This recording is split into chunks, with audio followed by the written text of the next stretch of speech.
Chapter 1688. Sigh.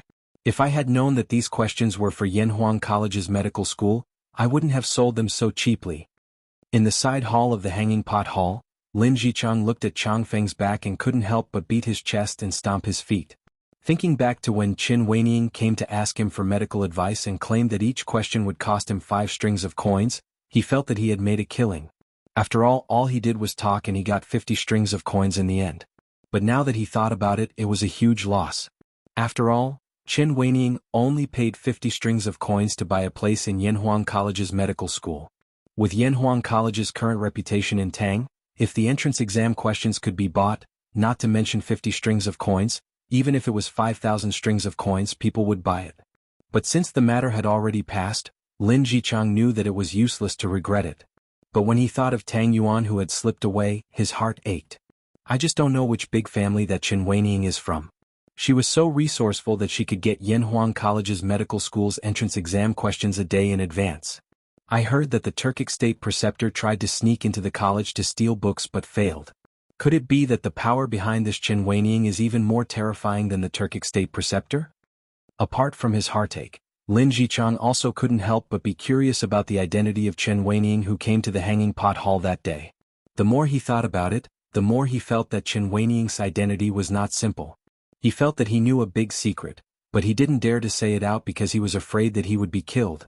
After all, Lin Jichang was the imperial physician of the Sui dynasty. He knew that those with real power could kill someone like him who had no background as easily as killing an ant. But this old man didn't know that this so-called Qin Weining didn't have any background at all, let alone someone from a big family. The person that Lin Jichang was thinking about was chatting with her sister, Qin Shuoyu, in the small courtyard that they rented. When she and her sister first came to Chang, and they lived in the city god temple because they didn't have money at that time. After Qin Shuoyu swindled 100 strings of coins from Li Tai, Qin Shuoyu rented a vacant farmhouse in Lantian County as a temporary shelter for them in the capital. Sis, should we wake up early tomorrow morning and go to Yanhuang College to look at the rankings? Yeah. What? Xiaoyu, you're going too? Of course I'm going. I want to see my sister get into Yanhuang College with my own eyes. Ah, since you want to go, then go. But don't oversleep tomorrow. I won't. All right, sister. You've just washed all the clothes we bought. What should we wear to the academy tomorrow? At this moment, Qin Shuoyu pointed at the colorful dresses hanging in the courtyard and frowned at Qin Shuozhen. Those clothes were the high-quality clothes that they had spent a lot of money to buy in order to get an answer from Lin Jichang. Qin Shuozhen said without thinking, "What else can I wear? Wearing what we're wearing? Are we going to wear what we're wearing now?" Hearing this, Qin Shuoyu looked at the rough linen clothes that he and Qin Shuozhen were wearing, which were patched up like beggars' clothes, and was instantly dumbfounded. What? Xiaoyu, you've been living a life of luxury for a few days. Now you can't live a hard life? Qin Shuozhen couldn't help but tease. Sister. I'm not. Qin Shuoyu hurriedly said, I just think that tomorrow is a big day for you to get into Yanhuang College. We should wear something nice. Dad and Mom will be very happy for you if they see you in heaven. Hearing Qin Shuoyu mention her late parents, Qin Shuoyu's heart softened. She went forward and patted Xiaoyu's head, then said softly, Silly girl, getting into Yanhuang College is just the beginning. We sisters will live a better life in the future. After pausing, Qin Shuozhen smiled playfully and said, But let's not wear the clothes that we bought before. Are you afraid that the people from Hanging Pot Hall won't recognize us? Hanging Pot Hall? Sister, what do you mean by that? How can people from Hanging Pot Hall go to Yanhuang College? Qin Shuoyu was very confused. Qin Shuozhen waved her hand and said, Why do you ask so many questions? Anyway, for the time being, we can't wear those clothes out. Oh, Marquis has helped us so much. We can't give him any trouble. Oh, yes, sister. Qin Shuoyu nodded, but she didn't quite understand. On the other side, after Li Zixuan brought little Yu to the workshop, Li Zixuan went directly to the editorial department of Datong Daily, while Li Zixuan went to the research base of the Trump Card Project, in the depths of the workshop. Inside, you could see the busy figures of Yanhuang College's teachers and students everywhere. They were all carefully selected Yanhuang College's teachers and students who were proficient in mathematics, physics, and chemistry. Everyone else in the college was on summer vacation, so they took advantage of the summer vacation to devote themselves to the research of the college's Trump Card Project. Yamacho, you're here. After passing through 2 courtyards, Li Zixuan bumped into a student, and this student looked very familiar. Li Yan? You didn't go back during the summer vacation? Li Zixuan was stunned for a moment before he came back to his senses. That's right, the student in front of him was Li Chuanfeng's son, Li Yan. Last year, this kid ranked in the top 5 in the entrance exam of Yanhuang College. Of course, it wasn't just the entrance exam. This child was also one of the top students in the academy's midterm and final exams. Unlike Bruiser, who was partial to his subjects, this child excelled in all of them, regardless of whether it was classics, mathematics, physics, chemistry, or geography. He could be considered to have a balanced development. At this time, Li Yin replied with a smile, I'm going back to Yamacho. My family lives in Chang, and so I can go back whenever I want. But I think it's more meaningful to work on the college's trump card project in the workshop than to go back home. Besides, my father lives in the college now, so it doesn't make a difference whether he goes back home or not. Ah, you child. Li Zixuan smiled happily. Then, as if he suddenly remembered something, he asked, Oh, right, what has your father been busy with recently? Li Yin thought for a moment and replied, I don't know the specifics, but my father seems to be very confused recently. At this point, Li Yin seemed to have something to say. Li Zixuan asked curiously, Confused? Taoist Li is so knowledgeable, but you also have times when you're confused? Li Yin cupped his hands and said, Yamacho is too kind. In fact, my father has been sorting out the orbits of other planets near the Earth through the Academy's telescope in recent months. He found that the orbits of these planets follow a certain pattern, but he hasn't completely found out what the pattern is. Also, are these patterns related to the heavenly axiom recorded in the Taoist classics? My father has been very confused. When Li Zixuan heard this, he immediately understood. Li Chunfeng had finally walked into the Hu Tong Alley. There was going to be a collision between science and metaphysics. Ah, it seems like Taoist Li has gained a lot in the past 6 months. Li Zixuan came back to his senses and patted Li Yan's shoulder. He smiled and said, Don't worry, your father is only at a dead end for now. When he really figures out these problems, he will be the most powerful person in Taoism in the past thousands of years. Li Zixuan could not provide any substantial help to Li Chuanfeng's confusion. It was hard to tell whether science and metaphysics were mutually exclusive, or if there was something in each of them. Especially after he had somehow transmigrated from the modern world to the Tang dynasty, it was even harder for him to figure it out. Perhaps metaphysics was the end of science? This question could only be left to Li Chunfeng to figure it out himself. Where's Qing Ke? Suddenly, Li Zixuan recalled the purpose of his visit today, so he asked. Li Yin was still in shock from Li Zixuan's words.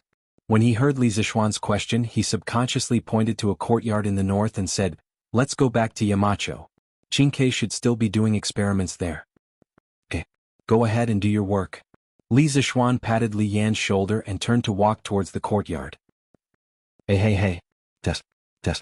As soon as Li Zixuan arrived at the entrance of the courtyard, he heard Fatty's voice. He was slightly surprised because there was no one around him. However, as a modern person, Li Zixuan would not be frightened by this. He quickly found the source of the sound. There was a square wooden box hanging on the wall in front of him. There were many small round holes on the wooden box. Is this a loudspeaker? Li Zixuan was surprised. It was obvious that this was a sound transmission device. Li Tai used a wire to transmit sound from inside the courtyard to outside. Qing Ke, I can hear it from outside. And I can hear it very clearly. Inside the courtyard, someone shouted into the house.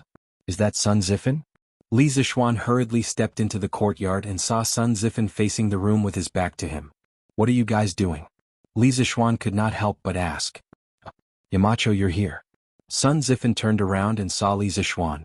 He quickly greeted him warmly and said with a smile, Yamacho, Qing Ke wants to make a set of communicators for the academy before going to Taiyuan. Now we are doing experiments in the workshop. Communicators? What's that? Li Zixuan frowned. Right at this moment, Qin Huayu ran in while gasping for breath, and then he said loudly, Zifan, quickly tell Qing Ke that she can hear from the outer court. Chapter 1689. Qing Ke, what are you doing with Zifan and the others? In the deepest courtyard of the workshop, Li Zixuan walked into the house and asked Li Tai, who was holding a cylindrical object. Behind him were Sun Zifan, Qin Huayu, Li Huairen, Yuqi Baolin, and the others. After Qin Huayu came to report, Li Huayu, Yuqi Baolin, and the others also ran over from all corners of the workshop. Oh, Yamacho is here? Li Tai heard the voice and quickly put down the thing in his hands. He turned to Li Zixuan and said, Yamacho, we did it, Our experiment was a success. Standing beside Li Tai was Mo Chue from the college's physics department. He was not only a candidate for the next generation of the Mo family, but also the technical backbone of Yanhuang College's trump card project. At this time he was also excited. Li Zishuan heard this and was a little confused. He asked, "Qingke, what did you say? Are you talking about those loudspeakers outside?" Yes, those loudspeakers." Li Tai nodded fiercely. Then he picked up a blueprint and walked quickly to Li Zishuan.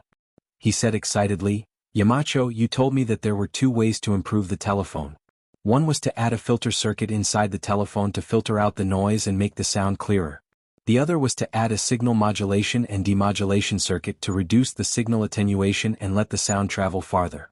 Later I thought about it. The second method is more complicated and needs a long time to study, so I wanted to try the first method these days. I tested a lot of filter circuits with different parameters to make the sound of the phone clearer. Now it seems that we have almost succeeded." "I see." When Li Zishuan heard this, he instantly understood. He pinched his chin and nodded, saying, "N. Just now, I also heard it from outside. The sound is much clearer than before. The improvement you made is indeed useful." "Yes. Not bad. Qingke, you are very good at doing things." This is all thanks to Mr. Mo Chue and Zifen's help." After being praised by Li Zishuan, Li Tai was a little proud. Suddenly he thought of something and said, "Oh right, Yamacho. We are not doing this purely to improve the telegraph. I want to install this thing in every corner of the academy. This way, when the academy needs to inform the students and teachers of important matters, they can use this to transmit the information to every corner of the academy. It will be many times more convenient than before. Yamacho, what do you think?" Install this thing in the college?" Hearing this, Li Zishuan. According to Li Tai's words, this was equivalent to installing a campus radio. Then, in the future, in the college, in the future, the academy? Is this thinking, this little fatties, is thinking? Li? Yes. It just so happens that the college has already been electrified. It is just the right time to install this thing. Oh, let's call this thing the cable radio in the future. After all, this thing is only used to transmit information over a short distance. Its function is still somewhat different from a telephone." After a pause, Li Zishuan came back to his senses and looked at Li Tai with admiration. "Cable radio? Spread it widely. Yamacho is a good name." A glint flashed across Mo Chue's eyes as he cupped his hands with a smile. I also think that Yamacho is a good name. In that case, let's call this thing the cable radio in the future." Li Tai did not have any objections to the name. He smiled and said. Li Zishuan looked at the experiment table full of various machines behind Li Tai. He straightened his face and said, "Qingke, whether it's the telephone or the cable radio, they aren't very urgent matters. Your most urgent task right now is to build the 2 telegraph relay stations in Bingzhou and Yunzhou. These 2 days the teachers of the academy have been busy marking the exam papers. Once the results are released tomorrow, the teachers and students of the academy's trump card project will have to leave for the north. You must finish building and adjusting the 2 telegraph relay stations within 3 months." In truth, Li Tai's campus broadcast had truly surprised Li Zishuan, but that was all. He understood that with the impending war, inventions like the cable radio that could only increase the entertainment value of life were irrelevant. It would be good if they existed, but if they didn't, it would not affect the daily lives of the people of the Great Tang. However, the telegraph relay stations were different. This thing was related to the direction of the war between the Great Tang and the Turks in a few months. It was related to the lives of millions of people in the Great Tang. Thus, Li Zishuan could not help but be anxious. Li Tai said with a solemn expression, "Yamacho, Tai does not dare to forget the task of building the telegraph relay stations.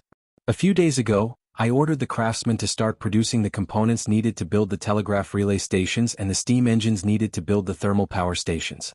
These things can only be made in the workshop. They can't be made anywhere else. As for the cable radio, it's something that we made in our free time. I hope that it can be installed in the academy before we go to Taiyuan. This won't affect the construction of the telegraph relay stations." Li Tai was right. Whether it was the telegraph relay stations or the thermal power stations, they were all technologies that surpassed the technology of this era. The components needed could only be built in the new workshop of the Curious Pavilion. This was because the workshop not only had skilled craftsmen, but also some machinery that could not be found anywhere else.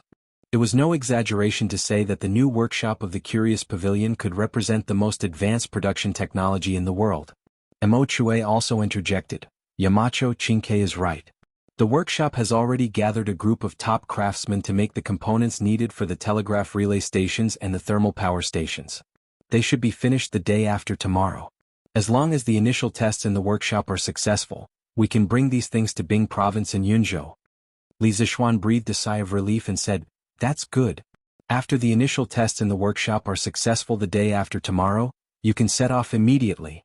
This time, Mr. Mo still has to preside over the construction of the protective formation and the medical school.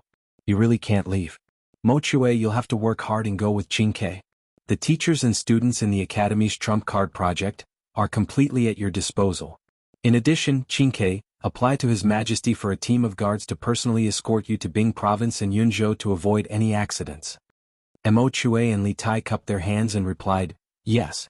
Yamacho. Li Zishuan nodded and said, yes. Then you can continue with your work. I'll go to the steel mill to take a look. Chapter 1690. Hongxing, how's the forging of the new batch of armor coming along?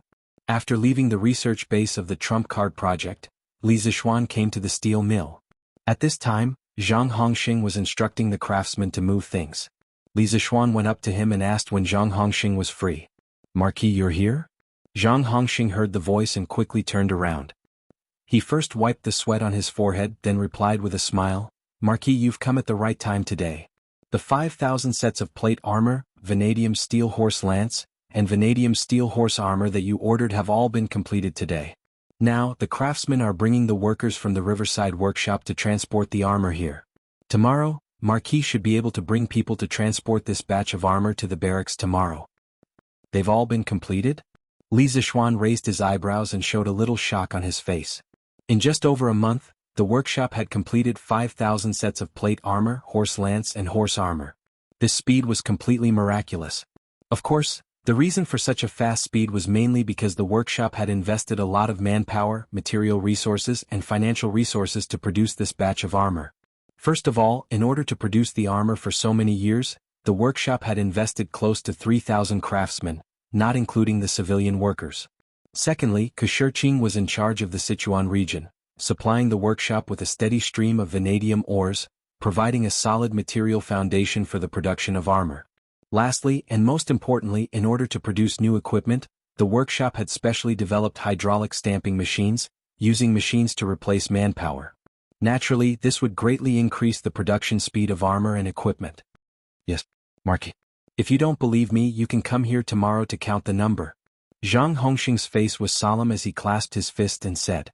Li Zishuan quickly waved his hand and said, No, no, no. It's not that I don't believe you, I'm just a little surprised. To be able to complete such a difficult task in such a short period of time, it shows that not only are your skills superb, but your leadership skills are also outstanding. Hearing this, Zhang Hongxing let out a sigh of relief. He scratched his head and laughed. Marquis, you flatter me. To be able to forge 5,000 sets of armor in such a short time, I wouldn't have even dared to think about it in the past.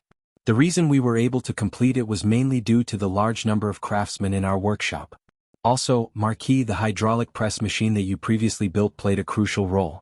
All of this is the result of everyone's hard work day and night. It has nothing to do with me. Li Zishuan patted Zhang Hongxing's shoulder and said with a smile, Hongxing, you're too modest. To be able to make these thousands of craftsmen work together as one is enough to show your ability. With these new armors, the strength of the imperial court will definitely be stronger than before. Hearing this, Zhang Hongxing's eyes widened and he said in surprise, Marquis, is there going to be a war in the imperial court soon? This fellow was usually immersed in forging and naturally did not hear about the recent tense situation between the Tang Empire and the Turks. In addition, ordinary people did not know the exact time of the war between the Tang Empire and the Turks. Only the civil and military officials knew the approximate time. Li Zishuan's face turned serious and he nodded. Yes. This war concerns the fate of the Tang Empire. Chapter 1691. Faubert, who had been an artisan all his life, knew better than anyone else how important the machine tool Li Zishuan described was. Li Zishuan calling it the mother of industry was not an exaggeration at all. With this thing, they could quickly produce standard parts of uniform sizes and machines to produce other industrial products. It was simply the mother machine of industry. In addition, Faubert's concerns were very realistic. After all, not long ago Yanhuang College, which had many experts protecting it, had been attacked by the Turkic state preceptor. Many confidential information had been stolen. He was just an old man with one foot in the grave. How could he protect such a huge secret for Li Zixuan? But to Li Zixuan, Faubert was the person who had been with him the longest. His loyalty was definitely higher than anyone else's, so he would give the machine tool blueprint to Faubert. However, after the Turkic state preceptor's theft of the Academy's information, he had to pay attention to the issue of safety. Faubert, you are a person of virtue and prestige. You are the most worthy person to entrust these blueprints to. However, what you said just now also has a certain degree of truth. After all, these blueprints are of great importance. It is inevitable that there will be people coveting them. When the time comes, it will bring you danger. If that happens, I will really die 1,000 times. After pondering for a moment, Li Zixuan looked at Faubert and solemnly said, "Therefore, for the sake of safety, it is better to store these blueprints in the Academy's confidential archives. Faubert, if you need to consult them, you can directly go to the Academy's archives to consult. If necessary, you can also copy some of the blueprints for production purposes." After the Turkic state preceptor's theft of the Academy's information, not only did Li Er pay more attention to the Academy's security, but the Academy itself also did a lot of work in this regard. First was the recruitment of more than 500 guards. This was being carried out in an orderly manner. Another was the construction of the mountain protecting formation. This was gradually being carried out under Mo Huai's leadership. After everything was ready, Yanhuang College would be the safest place in the entire Lantian County. It was believed that even if the Turkic state preceptor came again, he would not be able to obtain any benefits. Hearing this, Faubert nodded with a smile. Yes. Young master's arrangement should be the best. Li Zixuan rolled up the blueprints on the table again. Then he continued, "Faubert, these machine tools have extremely high requirements for precision, and it is extremely difficult to produce them.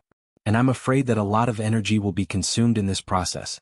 It's just a matter of the best craftsmanship and the highest quality machine tools. We don't ask for the fastest speed. Only the best craftsmanship and the highest quality, the highest." As a modern man, Li Zixuan understood better than anyone how difficult it was to produce machine tools. When the new China was first established, its industrial foundation was extremely backward and it urgently needed all kinds of machine tools. But at that time, due to the technological blockade by the Western powers, the new China could only buy the finished machine tools, but not the technology to manufacture them. In the end, in order to realize the independent production of machine tools, countless scientists worked day and night, painstakingly for several years, before finally creating a machine tool. The Great Tang's current industrial foundation was undoubtedly weaker than when the new China was first established. It was even more difficult to manufacture machine tools. Even with a prophet, like him guiding the way, there were still many difficulties in actually doing it. Chapter 1692. Jiwa Wui? Jishi. Not as good as Zi's clothes, peaceful and auspicious. Jiwa Wui? Lushi. Not as good as Zi's clothes, peaceful and auspicious. Li Zixuan returned to Yunshan and coincidentally met Wang Ji, who was humming a tune as he walked down the mountain. Having transmigrated to this era, Li Zixuan had experienced the influence of many great scholars around him. Very quickly he was able to distinguish what Wang Ji was humming. It was the Qin Feng, Naked from the Book of Songs. Modern people usually only studied and appreciated the Book of Songs from a purely literary point of view. Little did they know that every line in the Book of Songs was a beautiful line of lyrics. It was more commonly treated as a song in ancient times. Listening to Wang Ji's melodious and rhythmic hum, Li Zixuan paused and savored it. When Wang Ji walked up to him, he couldn't help but interrupt. "Mr. Wang, what happy occasion did you catch? Why are you so happy?" "Yo, it's Yamacho." Wang Ji was immersed in humming and didn't notice other people on the side of the road. When he heard Li Zixuan's voice, he subconsciously paused and turned his head to look. Then he smiled and walked up to him. "Ah, I finally finished marking the papers. Of course I'm happy. Sigh. There are too many papers. Our academy needs to recruit a new batch of teachers." This time, if Mr. Yin hadn't used the assembly line method that Mountain Head Elder suggested and mobilized everyone in the academy to mark the papers, it would have been impossible to finish marking more than 10,000 papers in 3 days. This time, there were nearly 10,000 people participating in the Yanhuang College's medical and engineering entrance exams. There were more than 10,000 papers accumulated. Under normal circumstances, with the current number of teachers in the academy, It would be impossible to finish marking so many papers without at least 10 days to half a month. However, they couldn't let the students from all over the Tang Empire wait in Chang, and for 10 days to half a month, could they? At the crucial moment, Yen Silu made a prompt decision and decided to use the assembly line work method.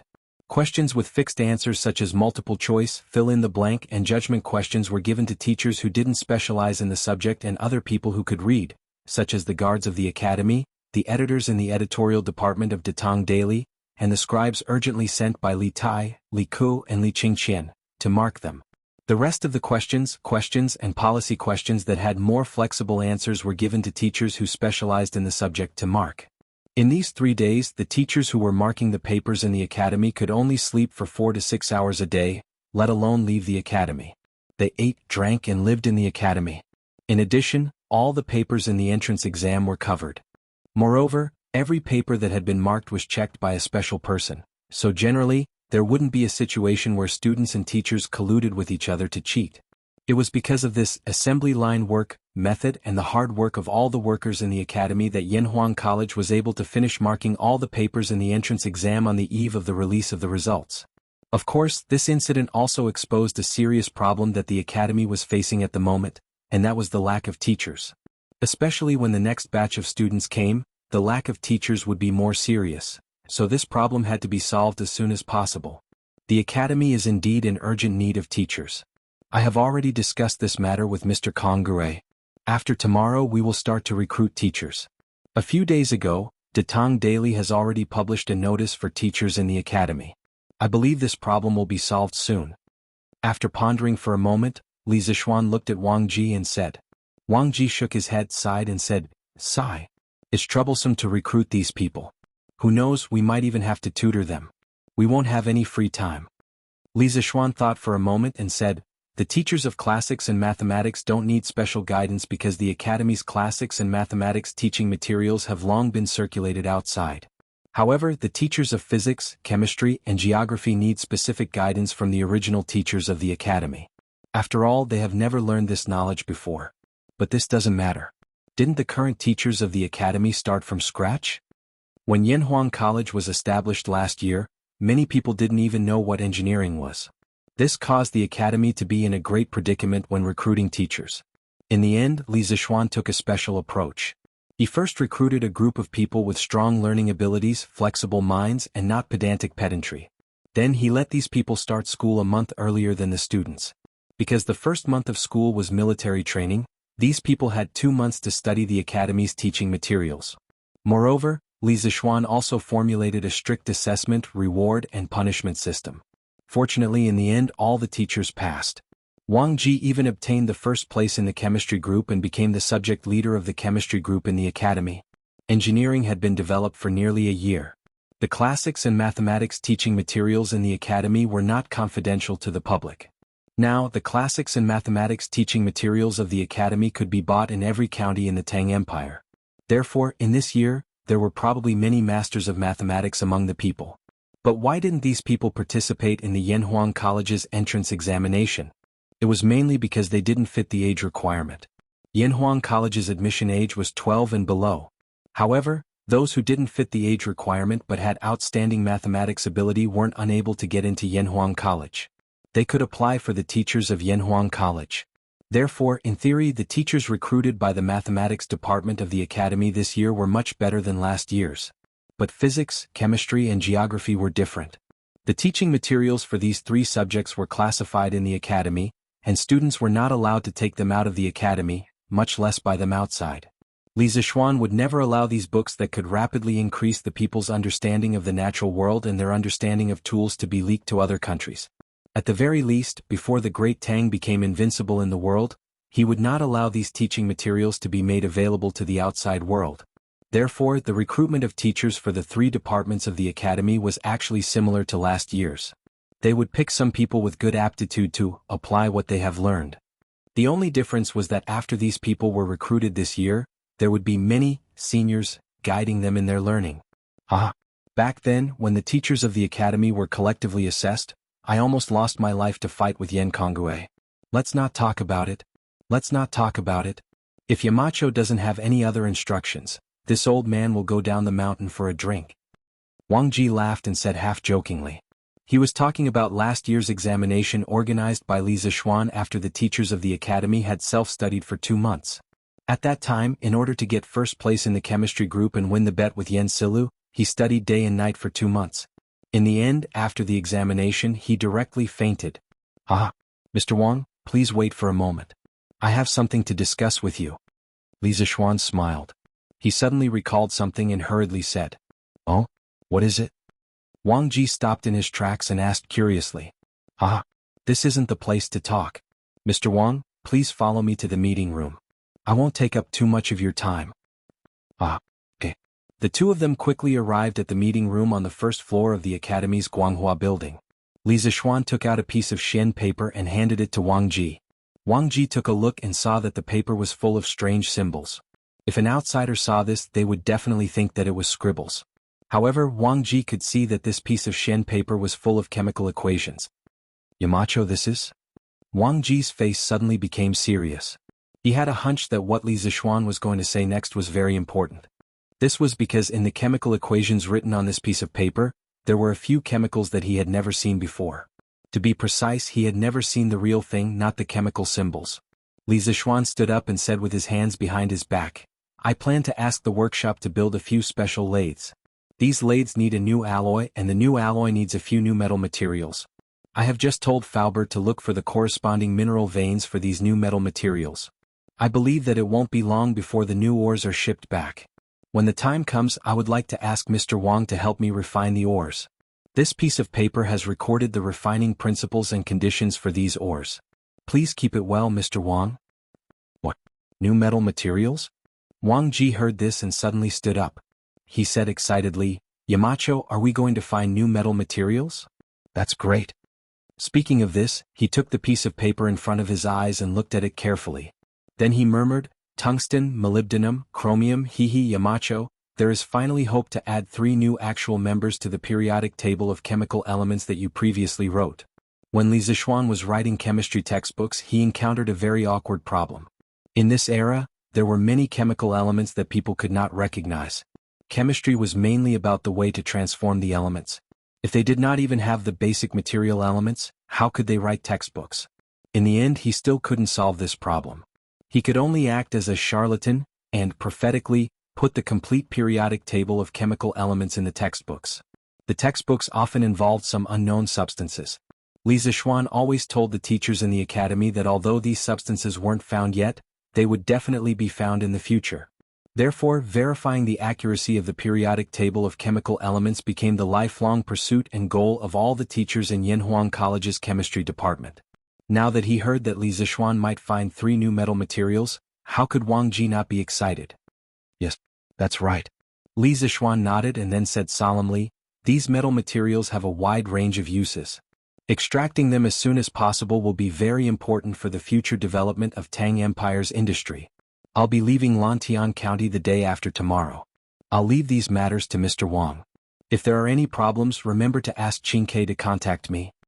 Wang Ji immediately cupped his hands and said solemnly, "Yes, Yamacho." Li Zixuan waved his hand and said half-jokingly, "All right. If there's nothing else, I won't disturb Mr. Wang from going down the mountain to drink." No disturbances. No disturbances. Yamacho, if you can find a few more new materials, I'm willing to not drink for a month." Chapter 1693. Li Zixuan turned around and left the conference room. Wang Ji carefully folded the paper full of chemical symbols and put it in his arms.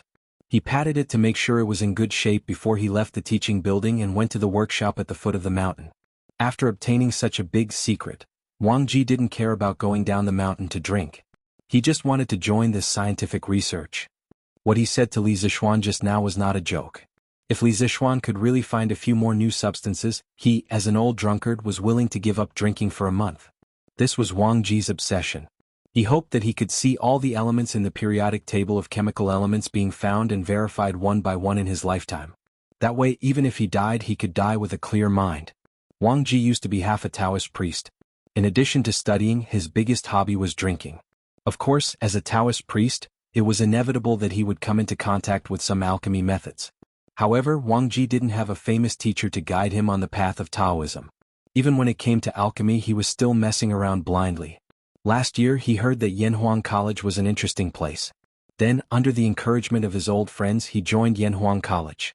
After coming into contact with the chemistry textbooks compiled by Li Zixuan, he suddenly felt that the door of a new world was opening for him. The periodic table of elements drawn by Li Zixuan was even more shocking to Wang Ji. At first, he didn't believe it, but later on, one chemical experiment after another proved that chemical reactions were the way to transform elements. Although many elements in the periodic table of elements couldn't be found, the chemical reactions of existing elements could indirectly prove the validity of the periodic table of elements. In addition, this year, Li Zixuan sent Fu Bin to Sichuan to look for vanadium ore. What was amazing was that Fu Bin actually found it in Sichuan. Later on, Wang Ji refined vanadium according to the method provided by Li Zixuan. This made Wang Ji completely believe in Li Zixuan's periodic table of chemistry, and also made Wang Ji worship Li Zixuan like a god. In Wang Ji's eyes, the chemistry textbooks and periodic table of elements compiled by Li Zixuan were worthy of being called the Heavenly Book, a heavenly book that predicted all the chemical elements that existed in nature. Wang Ji didn't know why Li Zixuan was able to write the periodic table of elements, compile the chemistry textbooks, and accurately predict the chemical elements that were unknown but did exist. He didn't know, but he didn't dare to ask because he was born as a human being. He was in awe of the heavens and the earth, but he was even more in awe of the gods. After Li Zixuan told Wang Ji about the matter of refining the ore, he didn't immediately leave Yunshan. Instead, he went to find Yen Silu to discuss the recruitment of teachers for the academy. According to his plan, he would go to the military camp the day after tomorrow. Therefore, when the academy recruited teachers, he definitely wouldn't be able to make it. That night when the academy was attacked, Li Gang was seriously injured. Although he was later rescued and his body was fine, he was after all an old man. That injury had damaged his vitality. Now Li Gang's energy was much weaker than before. Therefore, the overall teaching affairs of the academy were slowly handed over to Yen Silu. As the academy had just finished marking all the entrance examination papers in the afternoon, Yen Silu was organizing the mathematics teachers to tally the scores. Li Zixuan waited outside the office for a long time before Yen Silu was free to leave. Chapter 1694. Yamacho, you've come to the academy? After chatting with Yen Silu for a while, Li Zixuan left the teaching building and prepared to go down the mountain to return to the county. He didn't expect to meet Li Ku, who was also preparing to go down the mountain, at the entrance of the mountain path. Li Ku was pleasantly surprised to see Li Zixuan. He quickly stopped and greeted him. Actually, ever since he returned from the north, Li Zixuan had rarely seen Li Zixuan in the academy. One reason was because Li Zixuan was busy with work in the imperial court.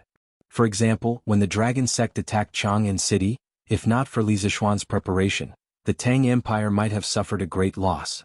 Another reason was that Li Zixuan also had a lot of work to deal with in the workshop. Adding both sides together, he could not leave. This directly caused the number of times he came to the academy to sharply decrease. Yes. I'm here to discuss some matters with Mr. Yan. Li Zixuan smiled and replied. Then he asked, Little Ku, are you going down the mountain to return to Chang'an?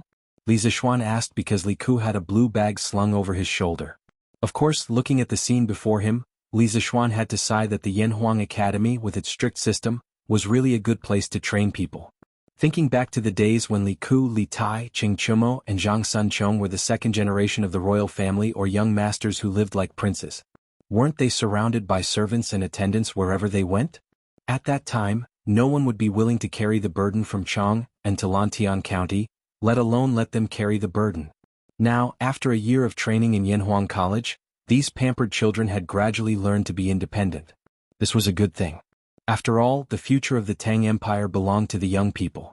When Qin Xiong, Qing Yaojin, Li Jing, and Zhang Sun Wuji's generation grew old, these young people would have to shoulder the heavy responsibility of revitalizing the Tang Empire. And with their pampered temperament, they would definitely not be able to shoulder this heavy responsibility. Yes. The Academy's classes for this semester have ended, and I can't interfere with the killer project at the workshop. You know, Yamacho, I'm not good at investigating things, so I want to go back to Chang, and to completely rectify the internal problems of the Yanhuang Bank. After all, when the students in the Yamacho went north to exterminate the locusts, we discovered many corruption problems in the bank. Li Ku tightened the bag on his shoulder, and looked at Li with a respectful expression. Li Zixuan's eyes narrowed. Only then did he recall that half a month ago, when they were heading north to exterminate the locusts, they had encountered the shopkeeper of the Xinfeng County branch of the Yanhuang Bank, Jin Wanfu, who had accepted bribes from the local grain merchants and illegally lent out loans. As the issuing organization of the Great Tang's official banknotes, the Yanhuang Bank bore too much of Li Zishuan's expectations. This was an extremely important department, and Li Zishuan would not allow any parasites to exist in it. Thus, he had ordered his men to arrest Jin Wanfu and hand him over to the imperial court for investigation. Yes. Regarding the reform of the bank's supervision system, it must be implemented as soon as possible. You are the most suitable person to handle this matter. I hope that the Yanhuang Bank's gold-robed guards can be established as soon as possible. After a moment of silence, Li Zishuan patted Li Ku's shoulder and said in a serious tone. Chapter 1695. When they returned to the county town, the sky was gradually darkening. Li Jingma, Yi Yuzhu, and Yi Guozhong were chatting in the main hall. Han Yushi was not there. At this time, she must be in the kitchen arranging for someone to make dinner. Although Li Zishuan was now a marquis and the Li family had become a noble, Li Jingma, Yi Yuzhu, and Han Yushi did not have the arrogant, cold, and arrogant attitude of a noble. Usually, Han Yushi and Madame Li would personally participate in the kitchen when they had time. Although this made the work of the Li family's cook much easier, it did not make her feel relaxed at all. After all, her duty in the Li family was to cook. Shin'er is back. As soon as Li Zishuan stepped into the front hall, Yi Yuzhu stood up from her chair and said with a loving expression, "Father, mother, grandfather, grandmother, what are you all talking about? This child can hear your laughter from far away." Li Zishuan smiled and said, "You child, I can't see you all day long. If it wasn't for the dark, you would have forgotten that you still have a home in the county town." Li Jingma did not give his son any face. He coldly snorted and said with a dark face. He couldn't be blamed for his sharp tongue. It was just that Li Zishuan had been running outside every day. In the past few months, excluding the time he spent eating and sleeping at home, the amount of time Li Zishuan spent at home was pitifully little. This made Li Jingma, who thought that after his son became a high-ranking official, he would not have to worry about food and clothing, and that the family would be able to enjoy the joy of a family reunion together. Li Zishuan's expression froze, and his face was filled with embarrassment. Yi Yuzhu rolled her eyes at Li Jingma and said, "You old thing, our son runs out because he is busy with official business. Shin'er works so hard. In the end, isn't it for our family? In the end, you're here making sarcastic remarks. Do you still look like a father?" After being scolded by Yi Yuzhu, Li Jingma's face turned red. He wanted to say something but he didn't dare. After all, Yi Yuzhu's family was sitting across from him. However, if he didn't say anything he would lose face. He was in a dilemma. It's too hard for me. In the end, Li Jingma sighed and decided not to say anything. "Mother. Don't say that, father. I've been too busy recently and couldn't be by your side to fulfill my filial duties. It's my fault. Father is right." Li Zishuan looked at his father sympathetically, but they were father and son after all. He hurriedly stepped forward to help his father out. "Ah, you brat." Mrs. Li smiled and said, "Mother and your father are still healthy and healthy. We don't need you to stay by our side and take care of them. You just need to focus on your business. But my son, don't tire yourself out." Little Xian, in grandmother's opinion, if you and Yushi can give birth to a chubby grandson for your father, even if you don't come back for 10 days or half a month, your father won't say anything. Looking at the warm daily life of this family, Mrs. Yi, who was sitting to the side, couldn't help but laugh. As soon as she finished speaking, the room suddenly quieted down. Li Jingma couldn't help but sit up straight. His eyes flashed with a hint of desire. Obviously, Mrs. Ye's words had really poked his heart. He and Yi Yuzhu had children late in life. Now that Li Zishuan had finally started his own family, the two of them weren't young anymore. It was time for them to have grandchildren. Being urged to have a child by his grandmother, no matter how thick-skinned Li Zishuan was, he couldn't help but blush. After all, this was a matter between him and Han Yushi. How could it be brought up in public? "Father, mother, grandfather, grandmother, it's time to eat? Husband, you're back." Just as the room fell into a honeyed silence, Han Yushi walked in and broke the silence. After seeing Li Zishuan in the hall, Han Yushi's face was slightly happy. However, a trace of imperceptible shyness flashed in her eyes. "Wife, you've worked hard." Li Zishuan nodded at Han Yushi. Since that's the case, let's eat first. Little Xian has been running around outside all day. He must be hungry. Yushi, let the servants serve the dishes." Although Mrs. Li also wanted to follow Mrs. Ye's wishes and let Li Zixuan quickly give birth to a chubby son for the old couple, now that Han Yushi was also here, it wasn't appropriate to talk about this. Therefore, she hurriedly said to Han Yushi as if nothing had happened. "Yes, mother." Han Yushi responded, then turned around and went out to instruct the servants to serve the dishes. He didn't know if it was an illusion, but Li Zixuan seemed to have heard Han Yushi's soft sigh. He thought to himself, could it be that my wife had been standing outside for a while? "Father, mother, the new batch of equipment for the Black Armored Army that His Majesty had ordered has been completed. I plan to bring those things to the army camp in the morning after tomorrow. In the next few months I might not have the opportunity to come back." When dinner was almost finished, Li Zixuan suddenly put down his bowl and chopsticks and spoke apologetically. Previously, Li Zixuan had complained that his son was always away from home. Now he had suggested that he would be away from home for a long time. Facing the two elders in front of him, it would be a lie if he said that he didn't feel guilty. As soon as he finished speaking, the lively dining table suddenly quieted down and the atmosphere became somewhat gloomy. Li Jingma and Yi Yuzhu also put down their bowls and chopsticks, a trace of worry flashing across their faces. In fact, on the day that Li Zixuan was appointed as an adjutant of the Black Armored Army, the two of them had already mentally prepared themselves for Li Zixuan to enter the army camp. However, the incident of going up north to exterminate locusts had been in the middle of it for almost a month. Now that Li Zixuan mentioned it again, the two elders were somewhat caught off guard. Go. Without everyone, how can there be a small family? Only when the Tang Empire is strong and prosperous and no longer has to be afraid of external harassment can we live in peace. Since His Majesty thinks so highly of you, then go. You don't have to worry about the family. Your father and mother can take care of themselves. Besides, don't we still have Yushi? Unexpectedly, the person who spoke up to persuade Li Zixuan was actually Li Jingma. Although Old Man Li had grumbled about Li Zixuan earlier, that was only a private joke. In the face of a serious matter, Old Man Li was still very clear about what was right and what was wrong. Madame Li opened her mouth, but in the end she swallowed the words of urging him to stay. In the end she still worriedly reminded, "Shen, our mother doesn't care where you go. You must ensure that you are safe and healthy, do you understand?" Li Zixuan nodded and said, "Mother, don't worry. With my abilities, there aren't many people in this world who can hurt me. Besides, I'm only going to the army camp this time. It's very safe." Only going to the army camp? Actually, even Li Zixuan didn't believe these words. Since Li Er had made him the Black Armored Army adjutant and let him train the Black Armored Army to adapt to the new equipment, then in the future war between Tang and the Turks, Li Er would very likely let Li Zixuan accompany the army. This war was the fate of the country and also fate. Li Zixuan couldn't escape from it. Besides, the battle at Longmen Pass also allowed Li Zixuan to see the combat power of the world's #1 Turkic Wolf cavalry. When the Turkic army arrived at Longmen Pass, Li Zixuan was severely injured and unconscious, but he was conscious at that time.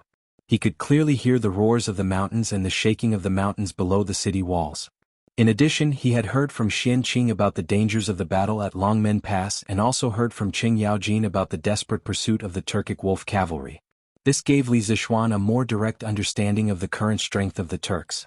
The Turks were truly powerful. In history, the Great Tang had relied heavily on luck to defeat the Turks. Perhaps it was the will of the heavens.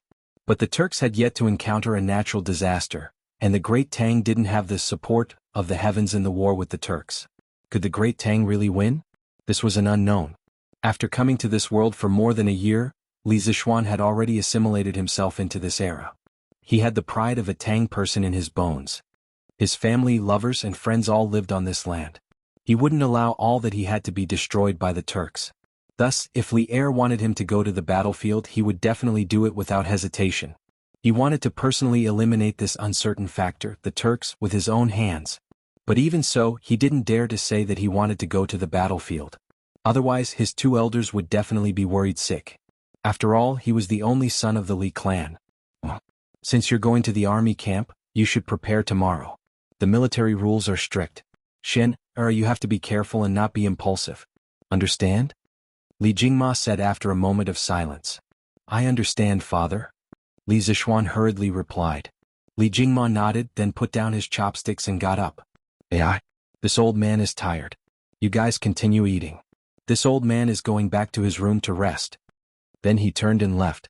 Father Li was tired. Mother is also full. Shen, eat slowly. After you're done, accompany Yushi. Madame Li forced a smile on her face, said a few words and left. Little Xian, national affairs are important, but you have to consider your father and mother's feelings.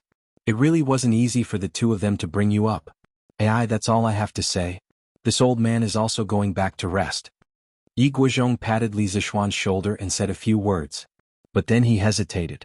Finally, he sighed and left with Madame Yi. Li Zixuan was silent. He understood the hidden meaning in Yi Guozhong's words. It was nothing more than letting Li Jingma and Yi Yuzhu have a grandson as soon as possible so that the Li clan would have descendants. Only then would the two elders have something to rely on. After all, there were 3 ways to be unfilial, and having no descendants was the worst.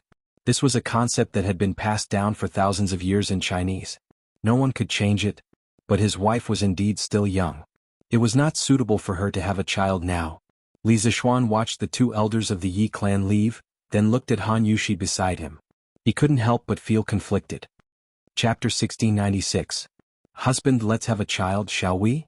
After dinner, Li Zixuan, Yi Yuzhu, and the 2 elders of the Yi family all returned to their rooms to rest. The elders all left Li Zixuan at home for Han Yushi. For some reason, Han Yushi was especially active tonight. After a round of making love, she leaned over to Li Zixuan's ear and whispered, "Child?" Hearing this, Li Zixuan couldn't help but be startled. In his previous life he was a human and had never been a father. In this life it was the same. A father was a completely unfamiliar character to him, which made him somewhat stunned. "No. Not yet. Wife, you are still too young. If you have a child now, it will harm your foundation and cause you to fall ill." A moment later, Li Zixuan came back to his senses. He firmly shook his head and said, "Husband, this concubine is almost 16. I'm not young anymore." Han Yushi couldn't help but roll her eyes and say. Although Li Zixuan had patiently explained to her many times before on the issue of having a child, every time she saw a woman of her age whose child was now soy sauce, she felt a little uncomfortable in her heart. Li Jingma and Mrs. Li were kind people and had always treated her as their own daughter, so they had never mentioned this matter in front of her. They were afraid that she would have thoughts, but it was precisely because Father Li and Mrs. Li treated her like this that she should be even more grateful. Even if they didn't say it, Han Yushi could feel the 2 elders' obsession with holding a grandson. 16 years old? You're not young anymore? Li Zixuan couldn't help but roll his eyes. At this age, if it was in modern times, she would still be in high school, okay? Before dinner, did you hear what grandmother said? Li Zixuan pondered for a moment and asked. He was talking about the joke that old Madame Yi had said about letting Li Zixuan give birth to a grandson for Li Jingma as soon as possible. And? Han Yushi's beautiful eyes narrowed as she softly acknowledged. At that time, she originally came in to inform the several elders in the family to prepare for dinner. Coincidentally, she heard old Madame Ye's joke outside the door. Grandmother was just joking. Wife, you don't have to take it to heart. Li Zixuan patted Han Yushi's jade-like back and comforted her. Then he said, "Don't be in a hurry to have children. When your body grows up and your physique becomes stronger, we'll consider having children. I don't want my wife to have a lifelong illness because of a child. It turns out that I am so important in my husband's heart." When Han Yushi heard this, she couldn't help but feel touched. In this era where the concept of there are 3 ways to be unfilial, and having no descendants is the worst, was deeply rooted, most women were actually just tools for reproduction to men. A man like Li Zixuan who would rather have a child later than let his woman take the risk was really rare. However, it was precisely because Li Zixuan was so good to her that Han Yushi wanted to repay him even more. At this time, she pursed her lips, shook her head and said softly, "Actually, the reason why I'm saying this isn't because of what grandmother said in the front hall today. It's because I really want to have a child. Husband will go to the military camp the day after tomorrow. I know my husband's character. If His Majesty wants my husband to go to the battlefield in the future, my husband will definitely not hesitate to put on his armor and go to the battlefield. I want to give birth to a child for my husband. This way, my husband will have one more concern and will do his best to protect himself." It had to be said that the person who understood Li Zixuan the most was actually the person who slept next to him. Although Li Zixuan said that he was only going to the military camp and not to the battlefield, Han Yushi knew in her heart that when the imperial court needed Li Zixuan to go to the battlefield one day, Li Zixuan would definitely go to the front line personally to kill the enemy. In the end, the words that Li Zixuan had comforted Li Jingma and the others in the front hall could not deceive Han Yushi. Giving birth to a child was just to give you one more concern and to let you do your best to protect yourself. Hearing this, Li Zixuan couldn't help but feel his heart soften. He turned his head and gently kissed the forehead of the beauty in his arms. He sighed softly and said, "Wife, don't worry. With you, father, mother, and Lan, your husband will not bear to die no matter what. Don't mention the matter of children again. Your body is still too weak now." Although she knew that Li Zishuan was concerned about her, Han Yushi still couldn't help but pout and say, "Husband, I am not as weak as those ladies from noble families. When I was young, I raised iron egg alone. Besides, I have been practicing the Taiji fist that you taught me before. Recently, I feel that my body is much better than before." "Wife, you are still persisting in practicing the Taiji fist?" Li Zishuan raised his eyebrows in astonishment. He had believed that Han Yushi had long forgotten about this matter. Of course. Pleased with herself, Han Yushi raised her chin and stated, "Previously, this concubine heard that the reason why Princess Chengle's illness was cured was not only due to husband's superior medical skills, but also due to Princess Chengle's constant practice of Taiji fist. How could this concubine dare to be lazy? Then let this husband see to what extent has wife practiced?" Somewhat curious, Li Zishuan pinched Han Yushi's wrist. A strand of soft Taoist jinqi entered Han Yushi's body. Han Yushi felt a wave of warm energy flow through her limbs and bones. Afterwards, she heard Li Zishuan cry out in surprise. "Wife, you've actually managed to sense qi? Inconceivable. This is too inconceivable." That's right, Li Zishuan had discovered a strand of Taoist jinqi in Han Yushi's dantian. Although that strand of Taoist jinqi was very weak, it had been detected by Li Zishuan. How could Li Zishuan not be astonished? It must be known that there were millions upon millions of people in this world who wished to learn martial arts. However, those who were able to absorb qi into their bodies and cultivate jinqi were less than 1 in 1,000. Who would have thought that it would be Changle and now Han Yushi? These two people had coincidentally managed to absorb qi into their bodies. This was truly too unimaginable. Could it be that these two women were both martial arts geniuses? Why had he not discovered this before? Li Zishuan muttered to himself. "Sense qi? Husband, what is sense qi?" Although her husband was a martial arts grandmaster, Han Yushi knew nothing about martial arts. Hearing Li Zishuan's question, she was somewhat apprehensive and somewhat curious. "It is jinqi. Wife, your body now has a strand of jinqi, the type of jinqi that only martial artists possess. This is really rare. However, no matter what, this will only be beneficial to you. Wife, you don't have to worry about it." Li Zishuan paused and explained. "Does that mean that this concubine's body is indeed much better than before?" Han Yushi's eyes lit up as she hurriedly asked. She was not interested in the affairs of martial artists. She only wanted to know. "Yes. You can say that." Li Zishuan pinched his chin and nodded. Although this strand of jinqi was extremely weak and Han Yushi did not know how to use it, it could imperceptibly improve a person's physique. Therefore, Han Yushi was indeed much healthier than ordinary women now. Han Yushi was delighted. She turned over and sat on Li Zishuan's body. With a face full of excitement, she said, "Husband, does that mean we can have a child?" Li Zishuan was speechless. It turned out that this woman was still thinking about this. Alright, since there was no problem with her body and the other party was willing, what else could he say as a man? "Ah, since my wife wants to fight, then I am willing to risk my life to accompany her." "Ah, yes. It's time to get up." The next day, Li Zishuan, who had recently gotten used to waking up early, slept until the 3rd quarter of the morning before waking up. Facing the dazzling sunlight outside the window, Li Zishuan rubbed his sleepy eyes and stretched lazily.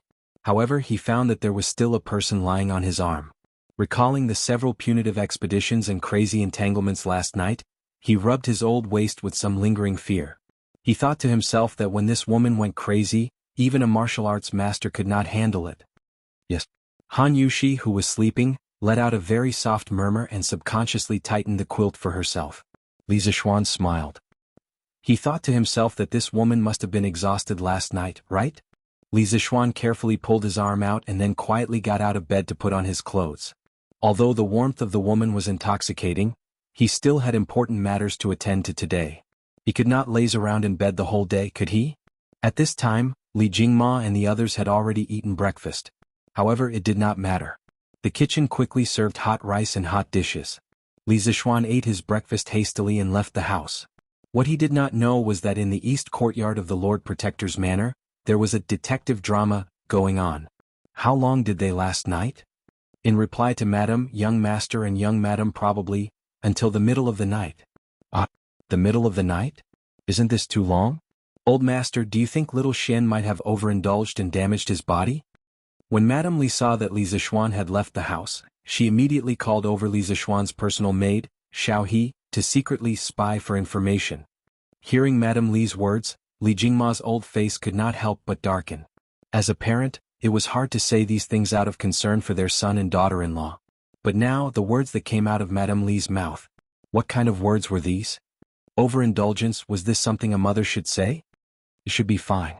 Little Xian is after all a martial artist and his physique is much stronger than ordinary people. Seeing that Li Jingma did not reply, Madame Li could not help but roll her eyes. Then she justified herself and found an answer for herself. She then waved her hand at Xiao He and said, "All right, Xiao He, you can leave.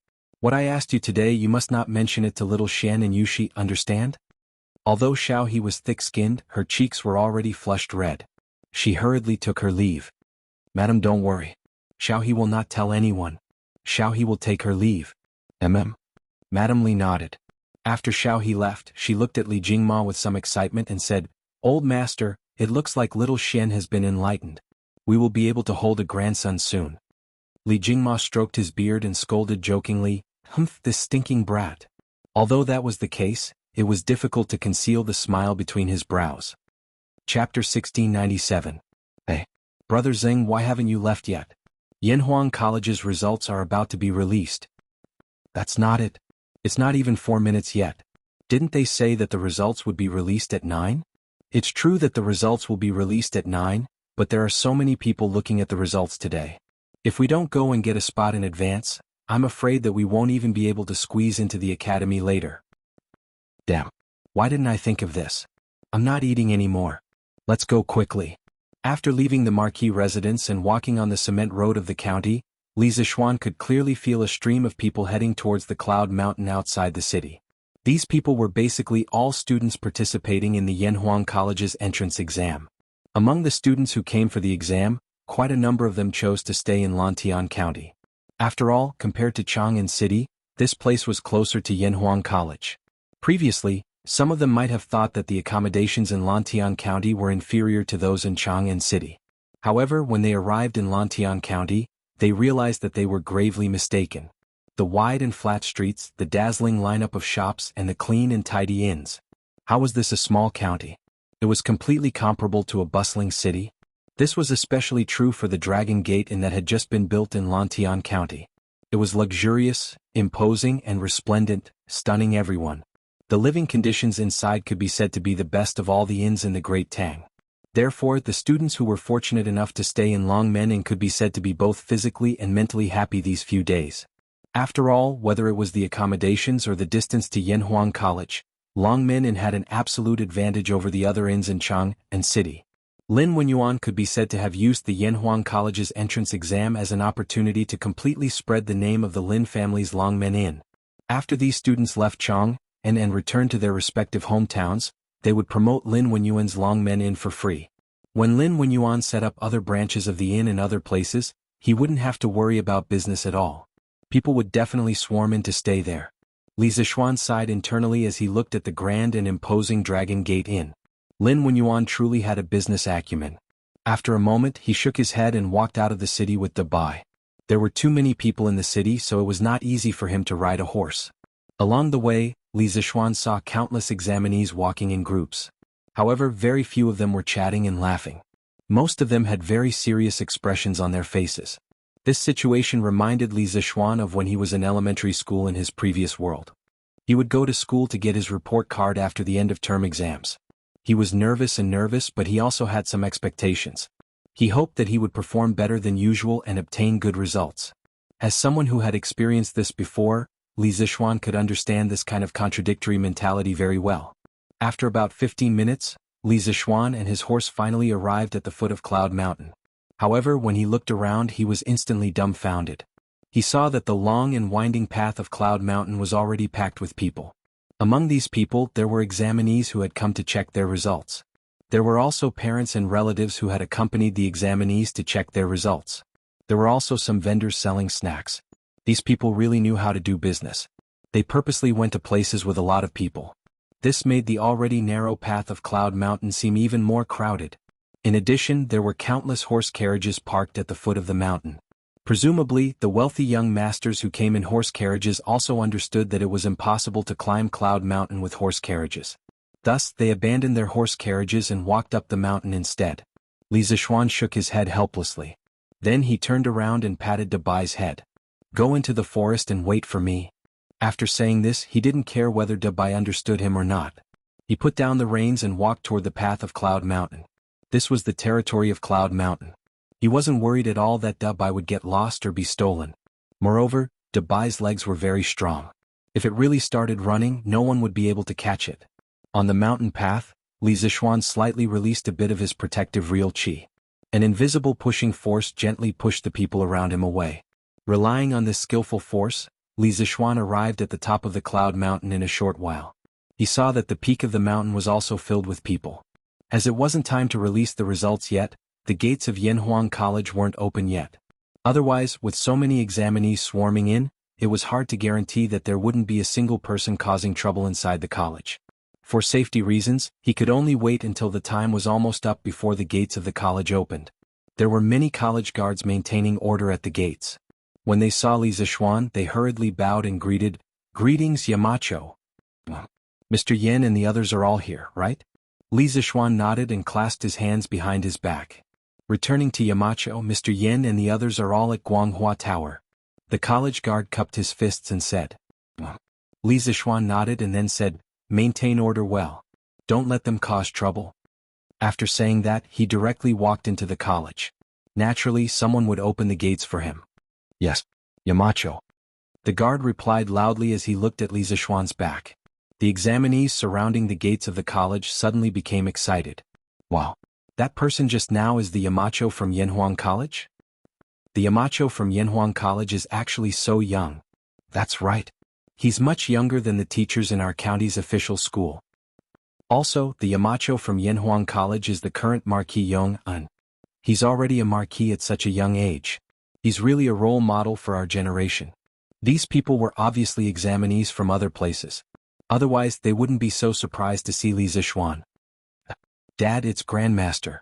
He's entered the college." In a corner of the crowd, a young man stood on his tiptoes and said excitedly in the direction Li Zishuan left. "How, or don't talk nonsense. When did Marquis become your Grandmaster? Don't say such things to others in the future." Beside the young man stood an old man in luxurious clothes. Who else could it be other than Lin Wenyuan, who Li Zishuan was talking about in the county? The young man beside him was Lin Hao. The reason why he didn't allow Lin Hao to say that Li Zishuan was his grandmaster in front of outsiders was mainly because Lin Wenyuan didn't want to cause trouble for Li Zishuan because of this matter. Today Lin Wenyuan came to look at the list with his son. Whether Lin Hao could enter Yanhuang College was very important to the Lin family. It could be said that the fate of the Lin family depended on Lin Hao to change it. In this era where the classes of scholars, farmers and businessmen were strict, merchants were looked down upon the most. The children of merchants would face great obstacles even when they went to school, not to mention the imperial examinations. However, Yanhuang College didn't restrict the children of merchants. Moreover, anyone with foresight could see that the future of Yanhuang College was limitless. If one could enter Yanhuang College, their future achievements might not be inferior to taking the imperial examinations. Therefore, Lin Wenyuan was very anxious to know whether Lin Hao could make the list as soon as possible. Therefore he personally came to Yunshan. But Han Xiao is clearly, "Oh yes, Dad." Lin Hao wanted to refute, but he was frightened by Lin Wenyuan's stern gaze. He quickly swallowed the words that were already at the tip of his tongue and changed his words. Only then did Lin Wenyuan's gaze become gentle. He murmured, "Soon. The list should be released in half an hour. Ancestors of the Lin family, please bless this kid. He must pass the exam." Lin Wenyuan was praying to the gods, but there were two slippery little fish in the crowd. They shuttled back and forth between the gaps of the crowd. They relied on their small bodies to quickly arrive at a position slightly in front of the crowd. "Sister, you're still the smart one. If we didn't come early today, we might not even be able to reach Yunshan." The two little girls were wearing coarse clothes with many patches on their clothes. There were also a few spots of black ash on their faces. It was obvious that they were children from poor families. At this time, the younger girl sighed and said. The slightly older girl said, "Sigh. We still woke up too late. But it's already not easy to squeeze in here. Xiaoyu, when the academy opens later, you have to hold on to me tightly. Otherwise, if we get separated by the crowd, I won't be able to find you. These two little girls were the sisters Qin Shuozhen and Qin Shuoyu. Sister, don't worry. I'll definitely hold on to you tightly. This Yanhuang College is really imposing. Sister, do you think you'll get first place this time? If that's the case, Dad and Mom will definitely be overjoyed when they know about it. Qin Shuoyu nodded and responded. At this time, she looked at the tall and majestic buildings within the walls of the academy and couldn't help but sigh. Because today was only the release of the results and not the exam, there was no need for a quiet environment and strict order. The academy didn't restrict the examinees from entering the mountain like a few days ago. Moreover, after the exam ended, all the examinees' tokens were taken back. At this time, even if they wanted to restrict it, it would be difficult to do so. Therefore, the examinees who weren't from Yanhuang College could also take this opportunity to see the majesty of Yanhuang College. Qin Shuozhen's eyes flashed. After a moment, she whispered inexplicably, "Silly girl, how can I get first place? I only hope to get into the academy." She was talking about how to get first place, not how it was possible to get first place. This difference of one word meant 1,000 miles of difference in the meaning. However, Qin Shuoyu was deeply shocked by the majestic building of Yanhuang Academy at this time and did not notice this small detail at all. But with her small brain, even if she noticed it, it would be difficult for her to understand in a short time. Dad, Mom, let's not push forward, there are too many people. In a while, when the people in front of us finish looking at the results, they will naturally come out. At that time we'll go in and take a look. On the other side, Zhang Wenzhong also brought his parents to look at the results today. To be more precise, he was brought by Zhang Wenzhong's parents to look at the results. He originally wanted to come alone, but Zhang Wenzhong's parents couldn't wait at home and couldn't wait to come together. However, they came a little late. At this time, the release of the results was near, but they were still stuck on the mountain road halfway up the mountain. Zhang Wenzhong saw that his father wanted to cut in front of the line and quickly stopped him. Alas, Zhong, I'm just anxious. Zhang Wenzhong's father couldn't help but wipe his sweat and said. Zhang Wenzhong laughed and said, "Dad, this is not your exam. Why are you anxious? What's more, now that the test papers have been marked, the results have been set. If the child passes the test, it means that he has passed. Don't tell me that if he's late, his name will fly off the list?" Zhang Wenzhong's father was speechless. He had to admit that his son's words were very reasonable. All right. Darling, you see that Zhong is not anxious. Why are you anxious? Let's line up slowly at the back. If we cut in line, it will be embarrassing to be seen by the guards of the academy who maintain order. Zhong still has to go to school in the future. Zhang Wenzhong's mother couldn't help but say at this time. She looked at her son's expression of victory and couldn't help but calm down. The door is open. The academy is open. The results are about to be released. Those in front, hurry up. At this time there was a noise in front of the crowd. It was almost 9 o'clock. The academy was about to open the mountain gate and prepare to release the results. Chapter 1698. Everyone line up and enter the academy in order to see the results. Do not push and shove. Those who violate the order and their relatives will be expelled from Yunshan and will never be allowed to step into Yanhuang College again. Everyone line up and enter the academy in order to see the results. Do not push and shove. Those who violate the order and their relatives will be expelled from Yunshan and will never be allowed to step into Yanhuang College again. When it was close to 9, the gates of the academy opened. The examinees and their relatives who were crowding around the mountain peak and squeezing on the mountain path heard the news and moved immediately. There was a commotion in the crowd. After all, it was difficult to avoid conflicts when tens of thousands of people were squeezed together. At this moment, the guards of Yanhuang College and the Imperial Army guarding the foot of Yunshan all moved out. Each of them held a loudspeaker and shouted as they ran on both sides of the path. The voices of the guards of the Yanhuang Academy and the Imperial Guards at the foot of the Cloud Mountain were amplified by the loudspeakers and suddenly became abnormally loud and clear. Almost everyone heard this sentence. Therefore, the noisy and disorderly crowd suddenly quietened down. After all, to some of them, being expelled from the Cloud Mountain was not scary. What was scary was that the relatives of those who violated the order would never be able to take half a step into the Yanhuang Academy. Didn't this mean that even if their children were admitted to the Yanhuang Academy, they would be rejected by the Yanhuang Academy because of their squeezing and shoving today? This wasn't worth it at all. Therefore, the shouting of the guards of the academy and the Imperial Army had an immediate effect. The crowd outside the academy consciously lined up and walked towards the academy in order. Yamacho's idea is still the best. This way we won't have to worry about these people getting hurt because of the pushing and shoving. Yan Silu and Li Zixuan stood by the window of the corridor on the 4th floor of Guanghua building and looked down. Yan Silu couldn't help but sigh when he saw that the crowd outside the academy had suddenly become orderly. Li Zixuan frowned and said, "The academy has not considered this aspect thoroughly. Today, tens of thousands of people have come to look at the results. Although the Cloud Mountain is not very steep, the academy is located at the peak of the Cloud Mountain. It is a small mountain. If so many people suddenly come here, it will be easy to cause trouble. Especially the mountain path of the Cloud Mountain. Although it has been widened several times, if these people are in a mess, they will still be easily pushed down the cliff. If that happens and someone dies, our academy will be in trouble." He had squeezed his way up from the foot of the mountain and knew the situation of the crowd outside the academy like the back of his hand. It was precisely because of this understanding that he realized the seriousness of the problem. The first thing he did when he arrived at the academy was to order the academy guards to take out a batch of loudspeakers. Together with the Imperial Guards stationed at the foot of the mountain, they immediately maintained order on both sides of the mountain path. As someone who had transmigrated from the modern world, Li Zixuan knew better than anyone else how serious the situation would be if a large group of people panicked and trampled. Therefore he had to take precautions. Today was a good day for Yanhuang College to release the results. He couldn't allow this good day to become a bad day. This old man did not consider this thoroughly. "Please punish me, Yamacho." Hearing this, a trace of guilt flashed across Yan Silu's face. Then he cupped his hands and apologized to Li Zixuan. "No, I don't mean to blame Mr. Kongure." Li Zixuan hurriedly waved his hand and said seriously, "The scale of the academy's entrance examination this time is far greater than last year's. The number of applicants alone is more than 3 times of last year's.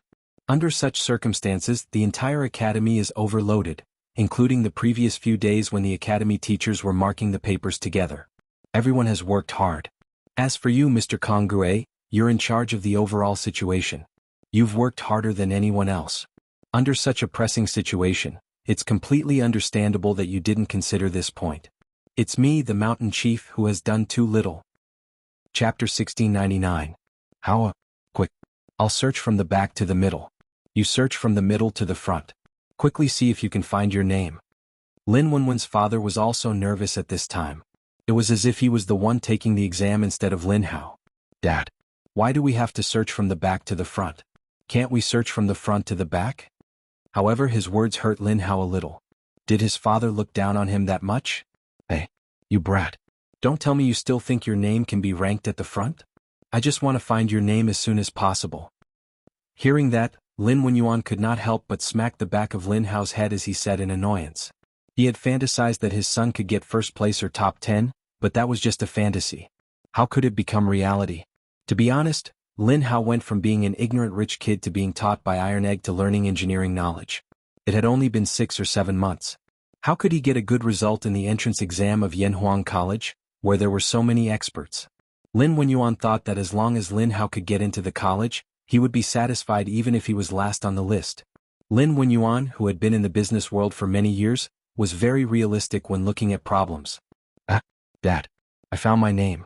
228th, a total of 82 points. Dad, look. Just when Lin Wenyuan was looking at the bottom of the list, Lin Hao suddenly exclaimed and said excitedly, "What?" Lin Wenyuan's body suddenly shook. He suspected that he had heard wrong, so he couldn't help but say, 228th? How? You said you were 228th? Where is it? Let me see.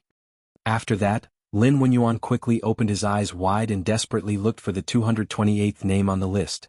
Fortunately, although Lin Wenyuan didn't want to get into Yanhuang College, he still taught himself a little of the college's new mathematics in his spare time. After all, the new mathematics was very helpful for business, so Lin Wenyuan also recognized the Arabic numerals on the list. Soon he found Lin Hao's name behind the number 228. 228th, Lin Hao, a weighted total of 82 points. Seeing this small line of words, Lin Wenyuan had the urge to laugh out loud. However, he didn't know why. When he was extremely happy he couldn't laugh and he even had tears in his eyes. It's true. It's actually true. Hao really got into Yanhuang College. And his score is in the top. The ancestors of the Lin family bless and protect him. Lin Wenyuan excitedly patted Lin Hao's shoulder with both hands, and then said incoherently. Father. I told you long ago, this time's entrance exam, your son is in the bag. At that time you and mother didn't believe me, but now you should believe me, right? Lin Hao took the opportunity to show off. I believe you, I believe you. Looks like your mother and father didn't have good eyesight before. Unexpectedly this time, Lin Wenyuan didn't attack Lin Hao's weak spirit with words as usual. Instead he went along with Lin Hao's words and praised him. This made Lin Hao stunned and he couldn't help but feel flattered. Father, are you alright? Don't tell me you have a fever? Get lost. Lin Wenyuan reacted at this time, and his old face couldn't help but darken as he roared angrily. He thought to himself, can't you be nice to this brat?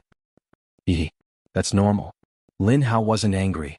Instead he breathed a sigh of relief and said with a smile, Father, this time your son got into Yanhuang College as you wished. Shouldn't you give me some reward? Lin Wenyuan said with a straight face, What reward do you want? Lin Hao thought for a while and said with a serious face, There are still 2 months before the academy starts. In these 2 months, your son wants to finish all the novels that I didn't have time to read before. Father, you and mother can't interfere with me during this time. Lin Wenyuan glared and couldn't help but feel a little angry. He thought that Lin Hao wanted to use this as an excuse to ask for some money, but he didn't expect that this stinking brat actually made such a ridiculous request. He was really useless. Sigh. Forget it. We'll do as you wish. In these 2 months your mother and father won't interfere with anything you do. In the end, Lin Wenyuan nodded and agreed to Lin Hao's request. Thank you, father. Then your son will go back now. Lin Hao laughed loudly, turned around and ran away. In a short while he was nowhere to be seen. This brat, he doesn't have any ambition at all. Lin Wenyuan looked in the direction that Lin Hao left, and then he walked out of the crowd. No matter what, my Lin family will have a scholar this time. Let's see who dares to look down on this old man in the future. Although he was a little disappointed, Lin Wenyuan was still very satisfied with Lin Hao's results this time.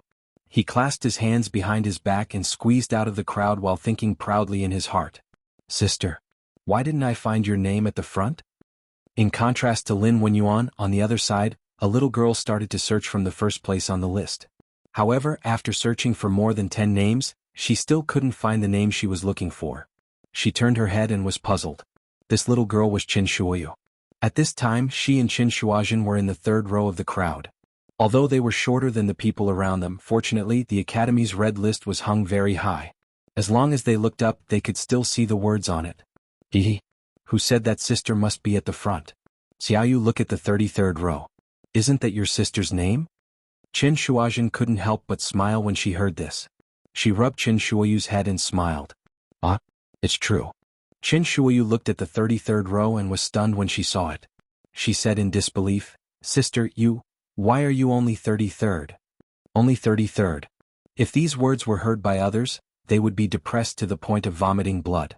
However, Qin Shuoyu knew that her sister got the test papers in advance and went to find people to get the answers in advance. According to common sense, Qin Shuozhen shouldn't be able to get first place, but she should be able to get into the top 10. However, what Qin Shuoyu didn't expect was that Qin Shuozhen only got 33rd. This was really inconceivable. When you grow up, you will understand why your sister only got 33rd. Qin Shuozhen glanced at her right front and said meaningfully. Then she pulled Qin Shuoyu's arm and said, Okay. Let's go home.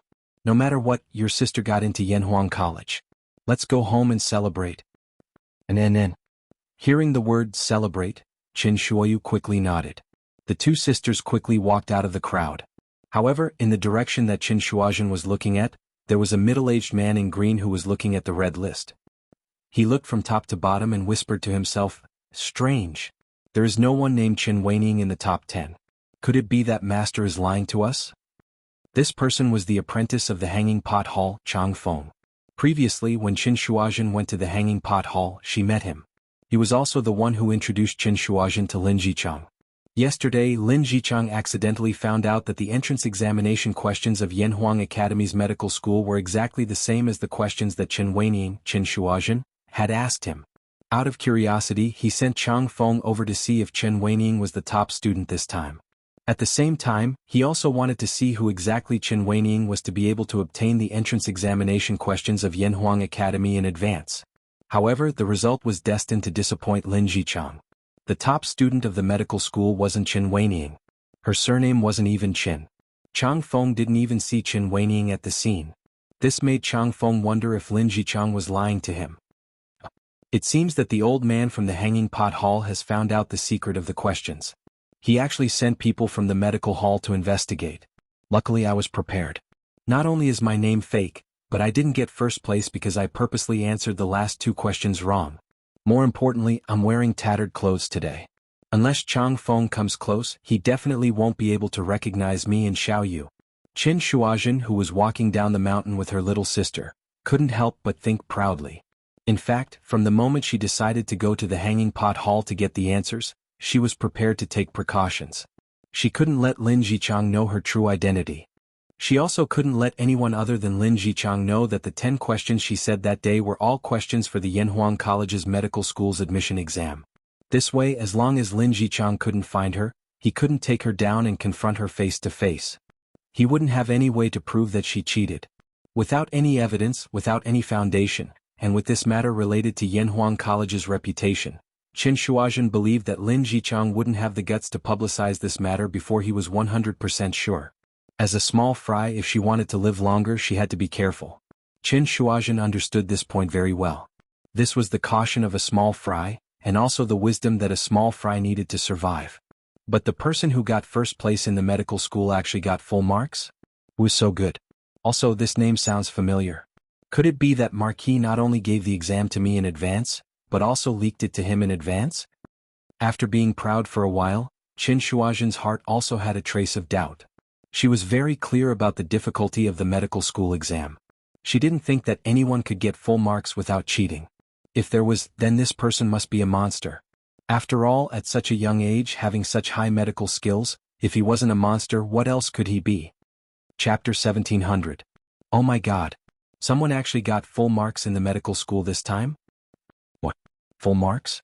Were the medical school's exam questions this year so easy? *T. How could it be so easy? I heard that after the exam 2 days ago, someone wrote down the exam questions from memory and showed them to a doctor in Chang'an. Even the doctor wasn't very sure about a few questions. Do you think the exam questions this time were easy or difficult? Even the doctor in charge of the medical school couldn't answer them? Then the medical school's exam questions this time were too difficult? Of course. I heard that the medical school's exam questions were personally organized by Dr. Sunday. Of course, ordinary doctors wouldn't be able to answer them. Damn. According to what you said, shouldn't the medical school's examinees have done very badly? How could there be someone who got full marks? How would I know? It seems that the medical school has recruited a medical genius this time. Let's go. Let's go and see who the person who got full marks is. Lin Hao, Lin Wenyuan, Qin Shuazhen and Qin Shuayu left, but the commotion on Yunshan Mountain did not stop there. Instead, as time passed, more and more people knew that the medical school had a top scorer, who got full marks. Even the examinees who were looking at the results at the Eastern Institute of Technology couldn't help but shift their focus when they heard the news. They came over to see who the student who got full marks was. In an instant, the medical school's results list, which was originally quite relaxed, suddenly became crowded. Zhang Wenzhong? Who is this Zhang Wenzhong? He actually got full marks? Unbelievable. It's too unbelievable. If that's the case, isn't this Zhang Wenzhong's medical skills already on par with some of the doctors in the medical school? I wonder how old this guy is. He actually has such amazing medical skills. Soon, more and more people noticed the name list of the medical school's top student. Looking at the name on top of everyone's head, most of the students couldn't even feel jealous because the gap between them was too big. First place, Zhang Wenzhong, 100 points. Second place, Cui Shirong, 90 points. There was a gap of 10 points between the first and second place. One must know that this wasn't a gap of 10 points in a single subject. This was a weighted average score. It was obviously more difficult to create a gap of 10 points in this area. Therefore, that dazzling 100 points directly made people unable to feel jealous. Everyone understood that they really couldn't be jealous of this score.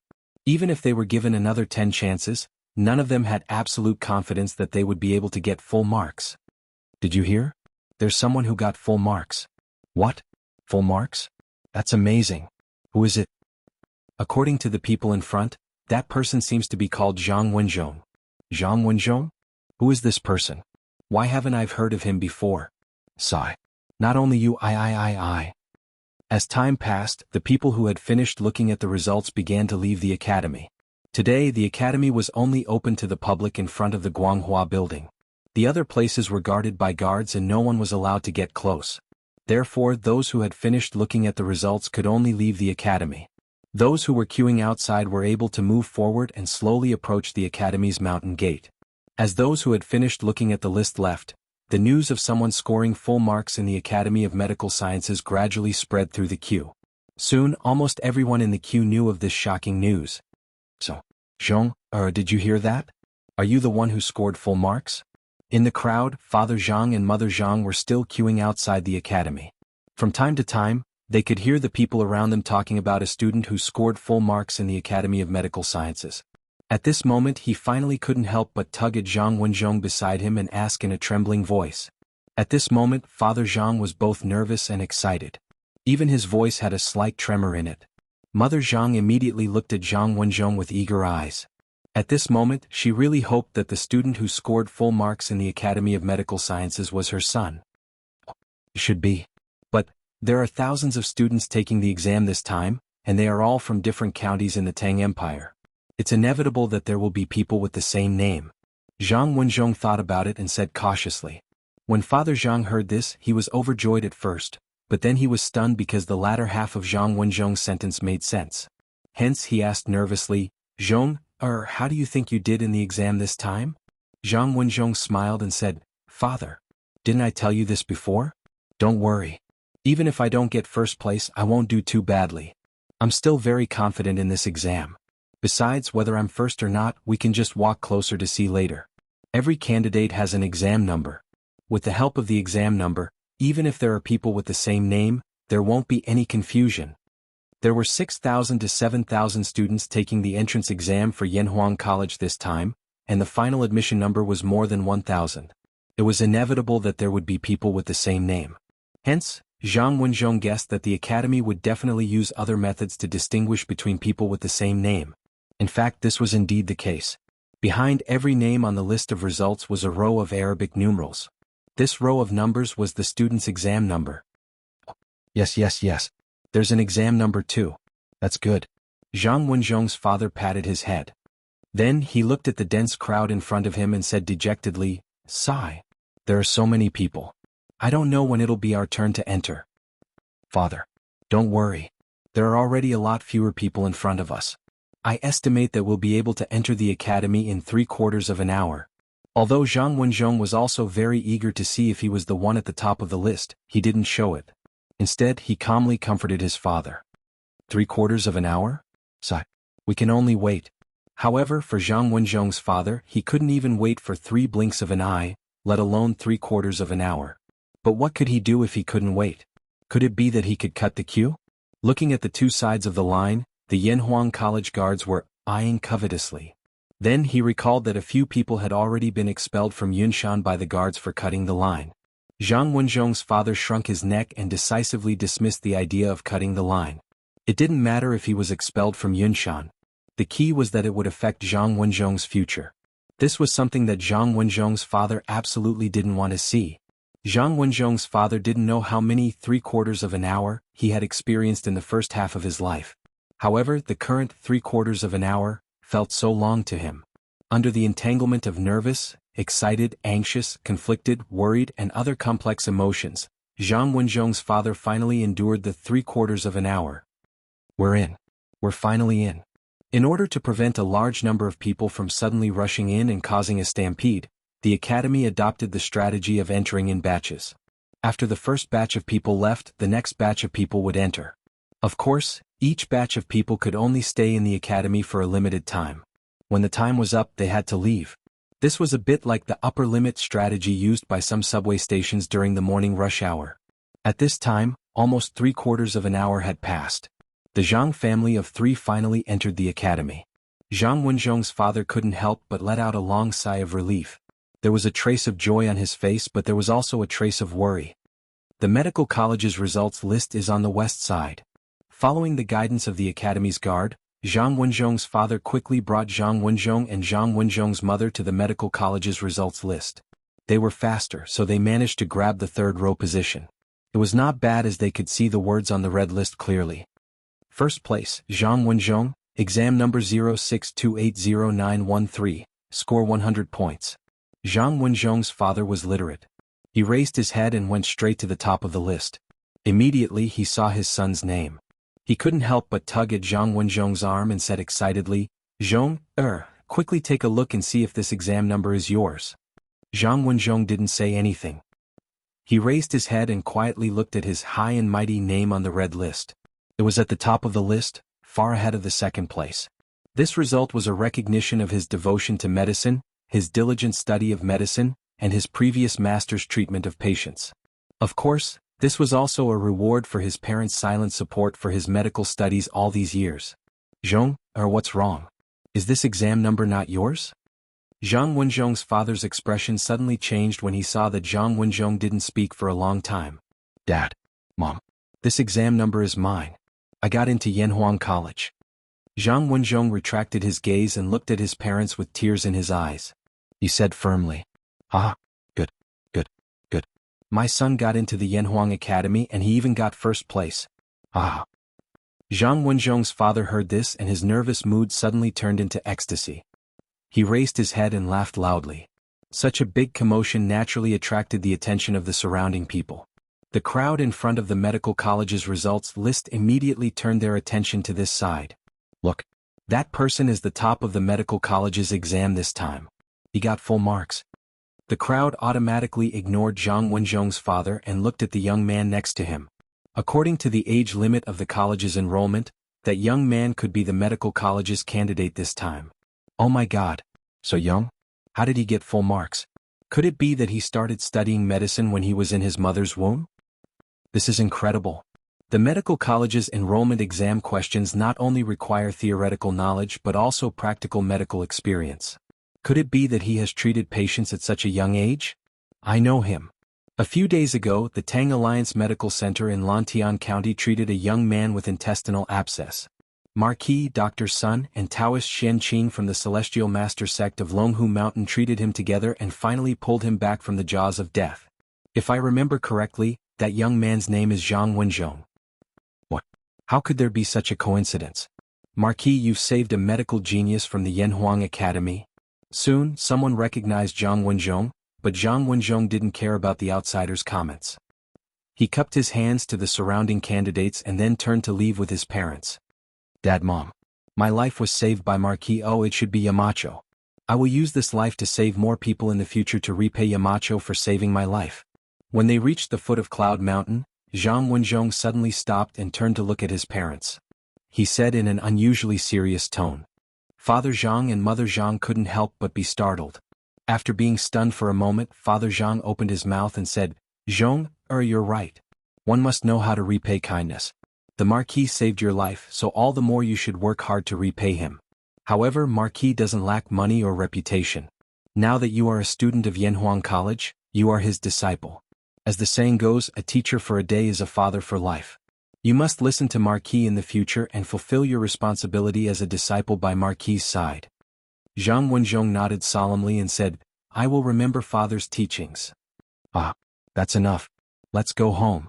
Zhong, I will make your favorite dishes when we get back home to celebrate the top of the exam." Zhang Wenzhong's mother laughed.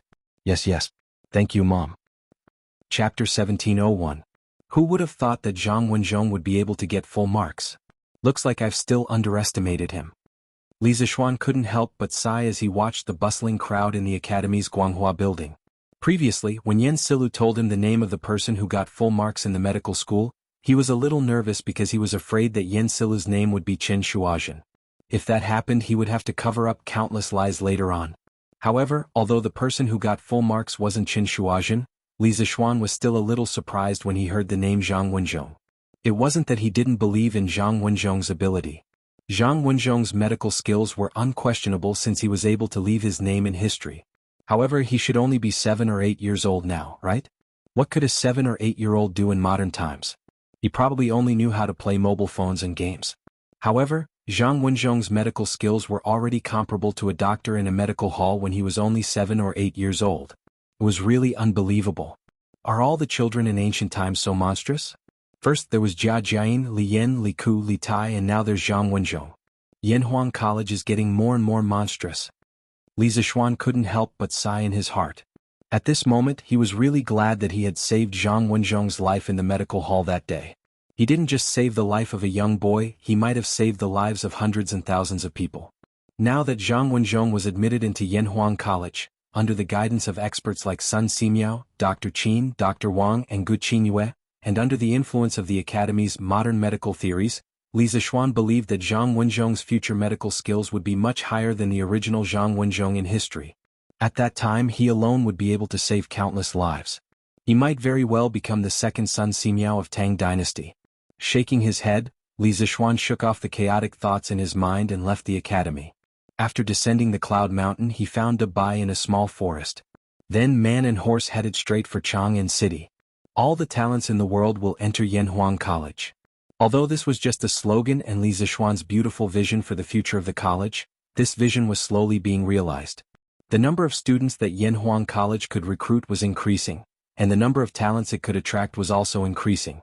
Among them there was no lack of intelligent and stunning geniuses. They would support the future glory of the college. The academy was developing in a better direction, so Li Zishuan had to fight for a stable and safe environment for the academy. Your Majesty, His Highness the King of Shu requests an audience. In the Sweet Dew Hall, Li Er had just finished his morning court session and was sitting on the dragon couch. He did not even bother to drink a cup of immortal tea. At this moment Zhao Song walked in and bowed to Li Er. "Ger is back?" Li Er raised his eyebrows in surprise. Zhao Song hurriedly replied, "Your Majesty, His Highness the King of Shu had returned to the city last night. However, it was already late, so His Highness did not enter the palace to disturb the Emperor." A few months ago, Li Ku was conferred the title of King of Shu and was in charge of military and government affairs in all the states of Jiangnan. This was also the official establishment of a prince's residence. Since then Li Ku had moved out of the palace. However, he usually stayed at Yanhuang College and did not return to Chang'an. He had only stayed in this residence outside the palace a few times. Li Er nodded and said, "Let him in." "Yes." Zhao Song responded and turned to leave. "Greetings, father." Not long after, Li Ku walked in from outside the hall and bowed to Li Er. "You may rise, Ka." Li Er waved his hand and then looked at Li Ku for a while. He smiled and said, "You've become more mature. You haven't returned to the palace for a long time. Have you paid your respects to your mother?" Li Ku cupped his hands and replied, "Father, before this, I have already paid my respects to my mother." Li Ku's birth mother was imperial concubine Yang, and the head of the Tang Empire's imperial harem was Zhang Sun Wugo. In this palace, etiquette was the most important thing. Even if imperial concubine Yang was Li Ku's birth mother, he had to pay his respects to Empress Zhang Sun before he could go to his birth mother. Therefore Li Ku's words were very appropriate. Li Er nodded in satisfaction and then asked, "Good. What brings you here today?" Li Ku had already prepared a draft before he came. He took a step forward and bowed to Li Er. "Father Emperor, a few days ago this sun followed the mountain elders to the north to exterminate the locusts. I have seen too many hardships of the people. Although most of these hardships were caused by natural disasters, there were also man-made disasters. In this extermination of the locusts, there were corrupt officials and unscrupulous merchants who tried to hoard and drive up the price of food. The corrupt officials and the evil grain merchants will be dealt with by the imperial censors sent by Father. However, I have also discovered that some of the shopkeepers of the Yanhuang Bank's branches are taking the opportunity to stir up trouble in the dark. Jin Wanfu, the shopkeeper of Yanhuang Bank in Xingfeng County, is a typical example. Other than him, during the journey to the north, I and Mountain Head found out that there were a total of 12 branches of the bank that were secretly involved in illegal activities. When we returned to the capital, I learned from Mountain Head that the Dragon Sect had previously rebelled and was fortunately executed in front of Chang'an City. However, behind the Dragon Sect, there were also 8 shopkeepers of the bank who were using their official position for personal gain, secretly sending money to the Dragon Sect. The Yanhuang Bank was in charge of the distribution of the Tang Yuan and also controlled the deposits and loans of the people.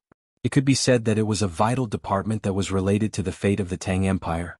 The appearance of a parasite like Jin Wanfu was a serious blow to the reputation of the Yanhuang Bank among the people. Fortunately, the Yamacho used a thunderous method to resolve the trust crisis of the Yanhuang Bank. However, who can guarantee that the Yanhuang Bank will not be corrupted in the future? You must know that a place like the bank is the most prone to corruption. Li Er narrowed his eyes and asked in a deep voice, what do you think? Although he was mentally prepared, Li Ku was still a little nervous. Because it involved military matters, he was likely to be suspected by his father, who had taken the throne because of the coup. Forcing himself to calm down, Li Ku's face turned solemn. He bowed again and said, "Father, I intend to establish a new department in the Yanhuang Bank called the Gold-Clad Guard.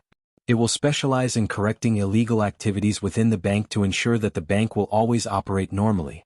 I sincerely ask for Father's permission." The hall suddenly fell into a deathly silence. Li Er's tiger-like eyes suddenly flashed. After a long silence, Li Er calmly said, "Oh? Gold-Clad Guard? Can you tell me in detail?" Chapter 1702. In the Ganlu Hall. Under the watchful gaze of Li Er, Li Ku braced himself and explained the overall structure of the golden-clothed guards of the Yanhuang Bank. "Father, the golden-clothed guards will be responsible for monitoring the various branches of the Yanhuang Bank in the Great Tang Empire and preventing internal members from accepting bribes and corruption. They will also ensure the safety of the Yanhuang Bank in its daily operations and prevent criminals from coveting the wealth of the bank. Therefore, the golden-clothed guards will not only have clerical personnel who are good at investigating and analyzing accounts, but they will also have military personnel who are good at arresting criminals and fighting. This department will be a department that is well-versed in both civil and military matters and will do its best to ensure the normal and healthy operations of the bank. I believe that Father knows the importance of the bank to the Great Tang Empire even if I don't say it. Therefore, I implore Father to support me in establishing the golden-clothed guards." After saying that, Li Ku bowed deeply and didn't dare to raise his head for a long time. This matter was too important. He didn't know if Li Er would agree or not, let alone what choice Li Er would make. The hall fell into a deathly silence once again. Li Er narrowed his eyes. At this moment his mind was racing. As an emperor who had risen to the throne through a coup, Li Er had always been extremely sensitive to the military and military matters. Take Li Qingqian for example. Even though Li Qingqian was the heir to the throne of the Great Tang Empire, other than the few hundred guards in the East Palace, Li Qingqian didn't have any military forces in his hands. He didn't even have the 6 squads of the Crown Prince. It was just a thing in name only. Among Li Er's sons, none of them had the military power of more than 1,000 people. As someone who had been through this before, Li Er knew very well that with an army in hand, one's ambition would be bred and one would have the capital to fight for the throne. The heavenly policy residence that he had led back then was his capital to rule the world today. And now, Li Ku was requesting him to establish the golden-clothed guards. Although the jurisdiction of the golden-clothed guards was only the Yanhuang Bank, there were so many branches of the bank in the world. If the golden-clothed guards were established, the number of military personnel would definitely not be small. Was Li Er doing this for justice or for personal reasons? On the other hand, Li Ku was the first prince to propose to Li Er. However, Li Ku's identity was too sensitive. He had the royal blood of the Great Tang Empire and the Sui dynasty. He wasn't the heir, but the nobility of his bloodline was no less than Li Qingqian. If he agreed to establish the golden-clothed guards, it would be hard to guarantee that the others in the court wouldn't have improper thoughts. In this short span of time, many thoughts flashed through Li Er's mind. Finally, Li Er opened his mouth and said, "The matter of the gold-robed guards, did you think of it yourself or did someone mention it to you? Tell Father the truth." Hearing Li Er finally speak, Li Ku couldn't help but heave a sigh of relief. He clasped his hands and said, "I don't dare to lie to Father. The golden-clothed guards came about when the Yamacho went up north to exterminate the locusts and saw the serious corruption within the Yanhuang Bank in Xinfeng County. That's why they had the idea of establishing the golden-clothed guards. The Yamacho said that the Yanhuang Bank was related to the economic lifeline of the Great Tang Empire. Its importance was definitely not inferior to any of the 6 ministries of the imperial court. If the internal operations of the bank couldn't be normal and healthy, and if the corruption reached the root, not only would the bank be finished, but the Great Tang Empire would also be in danger. Li Zishuan? It's really him. Li Er's eyes narrowed as he muttered to himself. He was silent for a long time before he spoke again. Then have you thought about how many military personnel there would be in the golden-clothed guards? How many civilian personnel would there be? Li Ku was already prepared for this. He replied without hesitation, replying to father, the Great Tang Empire currently has more than 300 provinces and 1,500 counties. However, not every county has a branch of the Yanhuang Bank. According to the internal records of the Yanhuang Bank, there are a total of 512 branches of the bank in the entire Great Tang Empire. If the Golden Clothed Guards want to cover all the branches of the bank, they would need at least 600 civilian personnel and 2,000 military personnel. At that time, the Golden Clothed Guards will set up the State Guard Station in each province and the Dao Guard Station in each province. Each guard station will conduct security and irregular audits of the accounts of the banks under their jurisdiction. If they discover any corruption, they will immediately report it to the higher levels. First, the internal affairs of the bank will be dealt with. After that, the relevant criminals will be handed over to the local government or the Supreme Court. Even though Li Er was mentally prepared, he was still shocked by Li Ku's grand plan.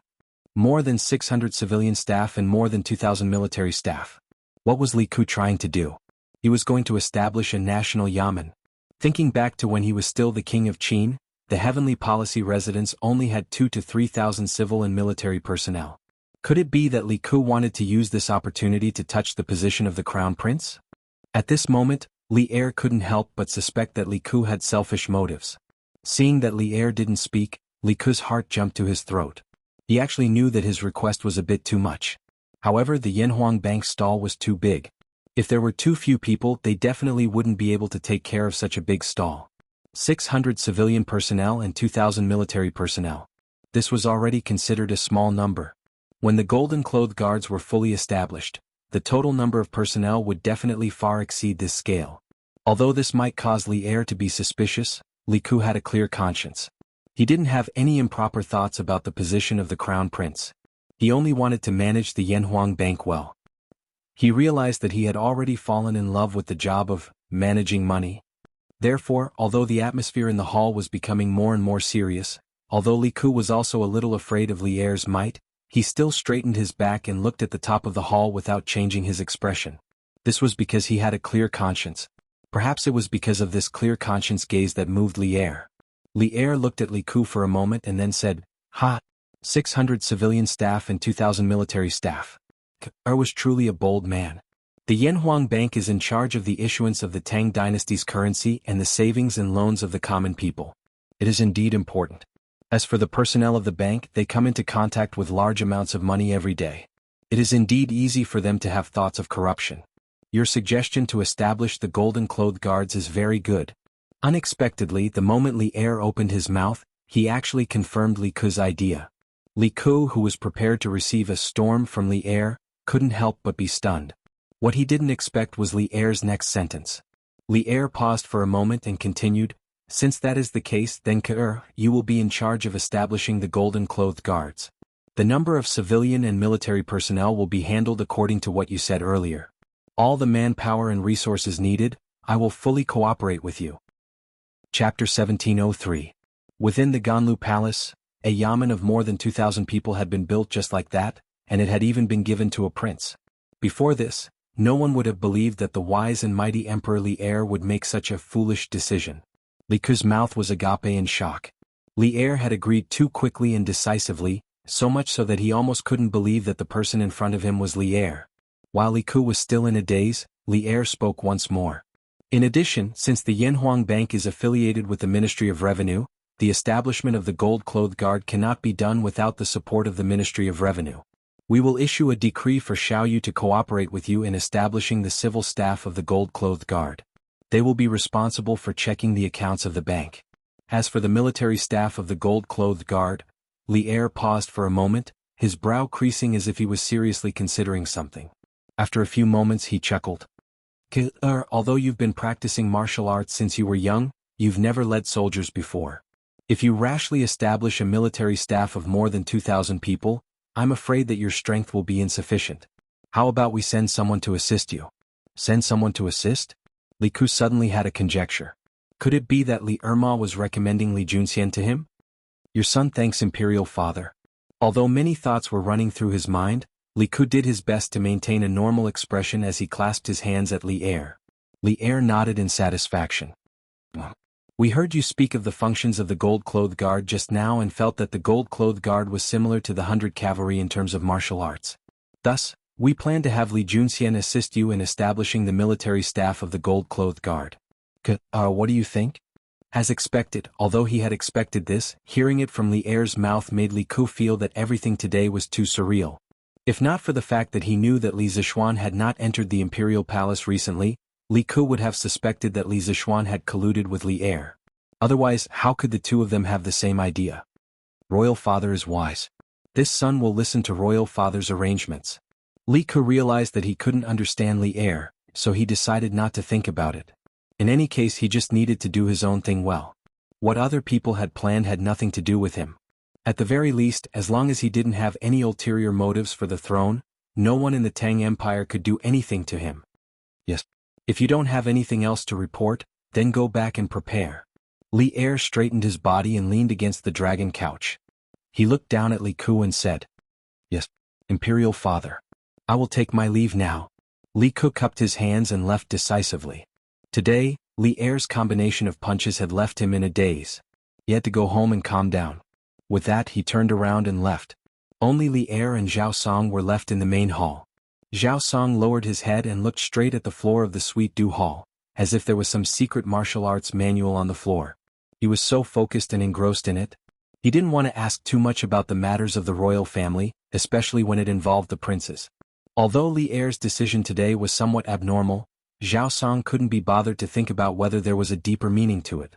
Because the emperor's will was hard to fathom, he didn't want to guess. If he had the time, he might as well concentrate on meditating on the true meaning of martial arts. Chief Zhao Song was just so real. Li Er looked at Li Ku's back as he left. The smile on his face disappeared and turned into a thoughtful expression. After a long silence, he finally sighed and said, "Two dragons playing with a pearl is more interesting than a single dragon flying. If Kura really has this idea, then Qingqian should be under pressure, right?" Zhao Song's body froze. As a martial arts grandmaster, his hearing was very sharp. Although Li Er's voice was soft, he still heard every word. This short sentence was full of Li Er's unfathomable shrewdness and foresight. The art of an emperor was indeed terrifying. Chapter 1704. Master, the Marquis of Yong, and is here. Chang, and City West, Duan residence. Duan Zhishuan, who had just finished his morning court session, was preparing to put on his armor and head to the army camp. At this moment, a servant suddenly rushed into the backyard and bowed. "Oh, where is he?" Duan Zhishuan raised his eyebrows, secretly guessing the purpose of Li Zishuan's visit. At the same time he asked, "Master, this old servant has invited the Marquis of Yong, and to the front hall for tea." The servant bowed and said. Duan Zhishuan nodded and said, "You have done well.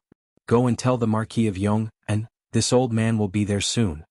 Although Li Zishuan was only a marquis, he had an entire province as his fief. Furthermore, he was also the provincial governor of a province. He could be considered as a high-ranking official of the border. His status was no longer the same as before. Now, if he were to be rejected by the Duan residence's servant, it would indeed be very inappropriate. Yes. The servant obeyed and left. Duan Zhishuan could only hang the armor that he had just taken off on the wooden rack at the side. Dressed in his normal clothes, he left the room. How did Marquis have the time to visit this Duan residence today? In the Duan residence's main hall, Li Zishuan sat quietly on a wooden chair. The tea on the side table emitted a faint fragrance, but he did not touch it. He closed his eyes and rested. Suddenly, a burst of hearty laughter came from outside the room. Following that, Duan Zhishuan walked in with majestic steps. Li Zishuan's eyes suddenly opened. Then he hurriedly stood up and went forward to greet him with cupped fists and said, "This subordinate came uninvited. I hope General Duan will not blame me." The subordinate? Duan Zhishuan, who had originally planned to exchange a few pleasantries with Li Zishuan, couldn't help but be taken aback when he heard this. Then his expression became somewhat interesting. "Marquis, are you planning to join the army after dealing with the external affairs?" Duan Zhishuan was not stupid. In fact, to be able to get to this position, no one was stupid. Almost instantly he understood the crux of the matter. More than a month ago, Li Zishuan was appointed as the Black Armored Army Adjutant. However, due to the Academy's affairs and later on going north to eliminate the locusts, he did not go to the army. Now that Li Zishuan claimed to be his subordinate, he was obviously prepared to join the army. Although Li Zixuan was now calling himself Duan Zixuan's subordinate, Duan Zixuan could see that Li Zixuan was neither servile nor overbearing. His aura was even restrained, making him seem even more unfathomable. In comparison, Duan Zixuan was more like a subordinate. Duan Zixuan could not help but narrow his eyes. They had not seen each other for more than a month, but Li Zixuan's temperament had changed so much. Although he did not actively release his aura, the restrained aura made Duan Zixuan feel more unfathomable. He must have made a breakthrough in his martial arts realm. At least, his current martial arts realm is not lower than mine. This was Duan Zixuan's subconscious judgment. Many people knew about the battle at Longmen Pass in the north, but not many people knew about the details of the battle. Li Zixuan benefited from the disaster and broke through to the Grand Master late stage in that battle, and even fewer people knew about this. However, Duan Zixuan could tell that Li Zixuan had made a breakthrough in his realm from just one encounter, mainly because Duan Zixuan's martial arts attainment was also profound. Yes, I have arranged the matters at the academy for the time being. More importantly, the new batch of armor needed by the Black Armored Army has been completed by the wonderful Pavilion Workshop. I plan to bring this batch of armor to the barracks tomorrow. In addition, since I will be going to the barracks tomorrow, General Duan, please don't refer to me by my title in the future. Just call me by my name. Li Zixuan clasped his fists and said. Duan Zixuan was the boss of the Black Armored Army, no, to be precise, he was the second in command. The boss of the Black Armored Army was always Li Zixuan. To put it bluntly, Li Zixuan was here today to bow to the boss. After all, he knew that the third in command of the Black Armored Army, Qiu Xingong, had always disliked him. How could he not curry favor before entering the barracks? It was not that he was snobbish. The main reason was that he did not want to fight for power with Qiu Xingong. He only wanted to raise the combat strength of the Black Armored Army to a higher level so that the Tang Empire would have a greater chance of defeating the Turks. After completing his mission, even if Qiu Xingong did not allow him to leave, he would still resign from Li Zixuan. His life's dream was not to join the army or fight on the battlefield. However, the life he pursued required a stable environment. In his opinion, with Duan Zixuan's protection, he would at least be safe in the Black Armored Army. Thus he was more humble today. Putting this aside, Duan Zixuan was a person worthy of respect. This person had also made great contributions to the establishment of the Li Tang Empire. Duan Zixuan's eyes flashed and he immediately recovered from his deep thoughts. He nodded and said, "All right. Since Adjunct Li is about to return, I will naturally welcome you. Tomorrow morning the soldiers will be called out. I hope Adjunct Li can arrive on time." Duan Zixuan had been in the army for more than a decade and was a straightforward person. Since Li Zixuan was willing to return to the army at this time, he was naturally more than happy to oblige. Disregarding everything else, Li Zixuan's terrifying martial arts prowess was a force to be reckoned with for the Black Armored troops. Although the military had never advocated individual strength, it still depended on the level of the individual's strength. At present, no army could ignore a martial artist at the Grandmaster realm. If a martial artist at the Grandmaster realm also knew how to lead troops in the art of war, it would undoubtedly be a headache for the enemy. In addition, Li Zixuan was not an ordinary martial scholar. To be able to face the martial scholar Wuxia head-on and survive, Duan Zixuan knew that if he were in Li Zixuan's shoes, he would not have such strength. Thus, in terms of individual strength, Li Zixuan was not any weaker than him, the commander of the Black Armored Army. Not to mention, Li Zixuan had brought 5,000 new sets of armor to the Black Armored Army. Duan Zixuan had personally experienced the power of these new sets of armor, and he was very greedy for them. Therefore, Li Zixuan's arrival would undoubtedly raise the strength of the Black Armored Army to another level. This general obeys. Tomorrow morning, I will definitely not be late. Seeing Duan Zixuan's decisiveness, Li Zixuan also cupped his fists and accepted the order. Good. Then this general will wait for Adjunct Li in the camp tomorrow. Duan Zixuan looked at Li Zixuan with appreciation and said in a clear voice, "Yes." After discussing official matters, the two exchanged a few words of greeting before Li Zixuan said his goodbyes. Because he could see that Duan Zixuan seemed to have something to do, he tactfully took the initiative to say his goodbyes. It just so happened that he had to go to the army camp tomorrow and had to go back today to prepare. Chapter 1705. Xiao Xian, what brings you here today? After leaving the Duan mansion, Li Zixuan did not leave the city immediately. Instead, he went to the Qin mansion. Qin Xiong was Han Yushi's adoptive father and was one of the closest people to Li Zixuan in Chang'an City. Before he went to the military camp to take up his post, He should have informed Qin Xiong. Coincidentally, Qing Yaojin was also in the Qin residence. The two brothers had just finished their morning court session and were practicing in the Qin residence's martial arts field. When Li Zixuan suddenly came over, they quickly put down their weapons and greeted him. "Uncle Cheng, you're here too?" Li Zixuan first bowed to Qin Xiong and Qing Yaojin respectively before stating the purpose of his visit. "Tomorrow I will be heading to the Black Armored Army's barracks to take up my new post. The Black Armored Army has just been expanded. Before the war they will definitely be training hard to build up their combat strength.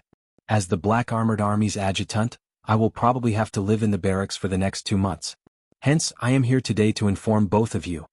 In April, in order to quell the rebellion in Guanxing as soon as possible and destroy the Cui and Jing families' rebellious forces, Li Er ordered Li Jing to take command and also sent Duan Jixuan to lead the Black Armored Army as the vanguard to Guanxing County. Unexpectedly, they encountered the tens of thousands of main forces of the Cui and Jing family. Although the Black Armored Army won that battle, they suffered heavy casualties. Then, the situation between the Tang Empire and the Turks suddenly changed. First, they encountered the Turks in the Battle of Shuafang. Then, the tutor of the Turks, Wuxia, snuck into the Tang Empire and stole the confidential files of Yanhuang College. Following that, 50,000 elite wolf riders suddenly entered the Tang Empire and headed straight for the Longmen Pass. The two countries were at daggers drawn and Li Er realized that the war between the two countries was imminent. On one hand, he ordered the officials to prepare for the war seriously. On the other hand, he ordered Duan Jixuan to reorganize the Black Armored Army and expand it from the original 2,000 to 5,000. This was because Li Er believed that cavalry was the most effective when attacking the Turks, and the Black Armored Army was the most elite of the Great Tang cavalry. They were the sharpest spear and in this crucial war they were bound to play a crucial role. However, the Black Armored Army had just been formed and its overall combat power was obviously not comparable to before. Therefore, Li Zixuan knew that the Black Armored Army's mission for the next few months was nothing more than to train them crazily, to develop into the greatest combat power in the shortest time. He, as the Black Armored Army's adjutant, he would be extremely busy. "Oh, you're going to the Black Armored Army camp tomorrow?" Qin Xiong's eyes narrowed as his mind raced. He suddenly thought of something and asked, "Could it be that the 5,000 new sets of armor for the Black Armored troops have been completed?" Qin Xiong was very familiar with Li Zixuan's situation. He knew that the reason why Li Zixuan had not been appointed to the Black Armored Army was not only because he was busy with the academy and the exterminating locust mission, but also because it was difficult to complete the new equipment that Li Zixuan had asked Li Zixuan to forge in such a short period of time. Now that Li Zixuan said that he was going to the Black Armored Army, it meant that the 5,000 sets of equipment had been completed. "It's indeed completed. Tomorrow, I will bring the equipment to the Black Armored Army's camp." Li Zixuan nodded and said under Qin Xiong's and Qing Yaojin's eager gazes. The two of them widened their eyes in disbelief. After all, that was 5,000 sets of equipment and armor. How could it be completed in just a month? Even the supervisor of works did not have this ability. The speed at which Li Zixuan's workshop was terrifying. "Ah, good. Little Xian, you're really something. The speed at which you forge weapons is too fast. Oh, right, do you have any more of the vanadium steel horse lances that you forged? You can give me one as a gift." After a moment of shock, Qing Yaojin walked to Li Zixuan and patted him on the shoulder as he laughed. That day, Li Zixuan had used the vanadium steel horse lances and wore the vanadium steel plate armor to compete with Duan Jixuan in front of all the officials. Through that competition, the flexibility and toughness of the vanadium steel plate armor and the sharpness of the vanadium steel horse lances had left a deep impression on Li Zixuan and the officials. Qing Yaojin's most common weapon was also a horse lance. Therefore, old Cheng had been coveting the vanadium steel horse lance that Li Zixuan had used against Duan Jixuan. Now that he finally had the chance, he could not hold back and directly asked Li Zixuan for it. Qin Xiong turned his face away and pretended that he did not know this old man. It was too embarrassing. Li Zixuan did not mind. On the contrary, he liked old Cheng's straightforward personality. "This nephew knows that Uncle Cheng is good at using horse lances, so I ordered someone to make one for you. In a while, I will send someone to deliver it to your residence. I guarantee that it will be better than the one I used on the drill ground that day." Qing Yaojin was instantly overjoyed. He laughed and said, "Ha! Good, good, good. Little Xian, you know this old man well. Unlike my two brats who don't know how to be filial to their father. They only know how to cause trouble. Oh, right, second brother, why don't you have little Xian make a pair of vanadium steel weapons for you?" In the end, this fellow still wanted to drag Qin Xiong down with him. Qin Xiong shook his head and said, "No need. This old man's golden mace is enough." After saying that, Qin Xiong looked at Li Zixuan and said seriously, "Little Xian, since you have decided to go to the Black Armored Army camp tomorrow, this old man has no reason to stop you. The current situation between the Tang Empire and the Turks can be said to be at daggers drawn. A few days ago, according to the report from the spies in the north, Shili's army has been active recently. Not only did they deploy a large number of scouts on the Tang Empire's border, Shili also launched a fierce attack on Tuli in the grassland. It seems that he has completely unified the grassland. Shili's strength is already very strong. If he is allowed to get rid of Tuli in a short period of time, it will definitely not be good news for the Tang Empire. Therefore, this old man expects that the 3-month deadline set by His Majesty will only be sooner and not later. Little Xian, not only are your martial arts strength excellent, but you are also brave and resourceful. In addition, you are the most familiar with this new batch of armor. If you can join the Black Armored Army and take up the position, this old man believes that it will be very helpful in increasing the Black Armored Army's combat power. It's just that your nature is undisciplined and you don't like to be restrained. However, once you enter the army camp, you have to abide by the military rules. Moreover, you have to set an example. Only then can you convince the others. Do you understand?" Compared to Qing Yaojin, Qin Xiong was undoubtedly much more reliable. Qin Xiong patiently explained to Li Zixuan the current situation and the things to pay attention to after entering the army. "This nephew understands. Many thanks for Uncle Qin's reminder." Hearing that there were strange movements on the Tang Empire's northern border and that Shili had launched a general attack on Tuli, Li Zixuan was shocked. At the same time, a sense of urgency rose in his heart.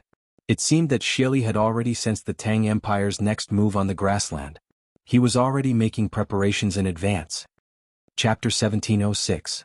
"Ah, you're right. We have to abide by the military rules. Even if I'm in the military camp, I'm no exception.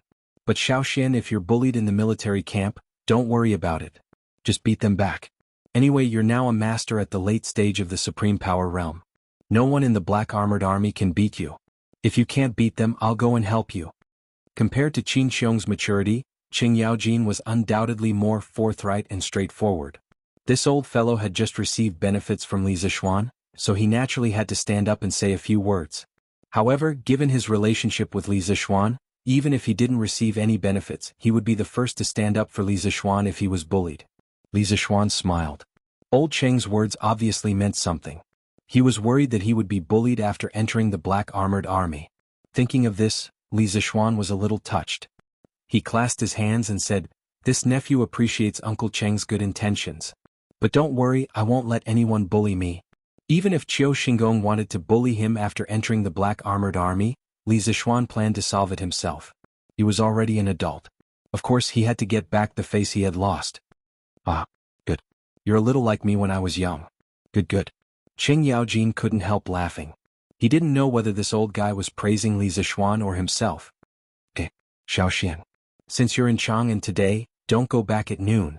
I'll ask your aunt to get some good wine and dishes. Let's have a good drink at noon." Qin Xiong didn't want Qing Yaojin to continue boasting, so he interrupted, "You can tell us how you broke through to the late stage of the Supreme Power realm this time." Before Li Zixuan could say anything, Qing Yaojin's eyes immediately lit up. Old Qing nodded repeatedly and said, Yes. "Little Xian, you have to accompany me, Old Qing and second brother, for a few drinks today. Speaking of which, after you go to the military camp, you won't be able to drink even if you want to." "Ah, I won't hide it from you. The 12 guards of the capital have all begun their training. In 2 days, this old man will be living in the barracks every day." Qing Yaojin did not care about Li Zixuan's martial arts strength at all because he knew that he had long been surpassed by Li Zixuan in martial arts. Moreover, at his age, even if he wanted to catch up, he would definitely not be able to. Therefore, Old Qing had already developed a certain immunity to Li Zixuan's monstrous martial arts talent. Compared to this, he preferred drinking. He felt that in terms of alcohol tolerance he could definitely beat Li Zixuan. "Since the two uncles are so kind to invite me, then I won't stand on ceremony." Li Zixuan thought about it and finally agreed. According to his original plan, he had come to tell Qin Xiong about it and then return to Lantian County. However, since the war in the north, he, Qin Xiong and Qing Yaojin had not met again. Previously, the two old generals had led the army thousands of miles to help Longmen pass. This was all friendship. How could he not agree to such a small request? What's more, he had just heard from Qing Yaojin that the 12 guards of the capital had begun their training, which was enough to show how serious the current situation was. Recently, he had been dealing with the affairs of the academy on Cloud Mountain and did not know much about the situation at the foot of the mountain, especially the situation in the imperial court. It was better to take advantage of this lunch to understand the current situation from Qing Yaojin and Qin Xiong. Chapter 1707. Fragrant. Qin Estate.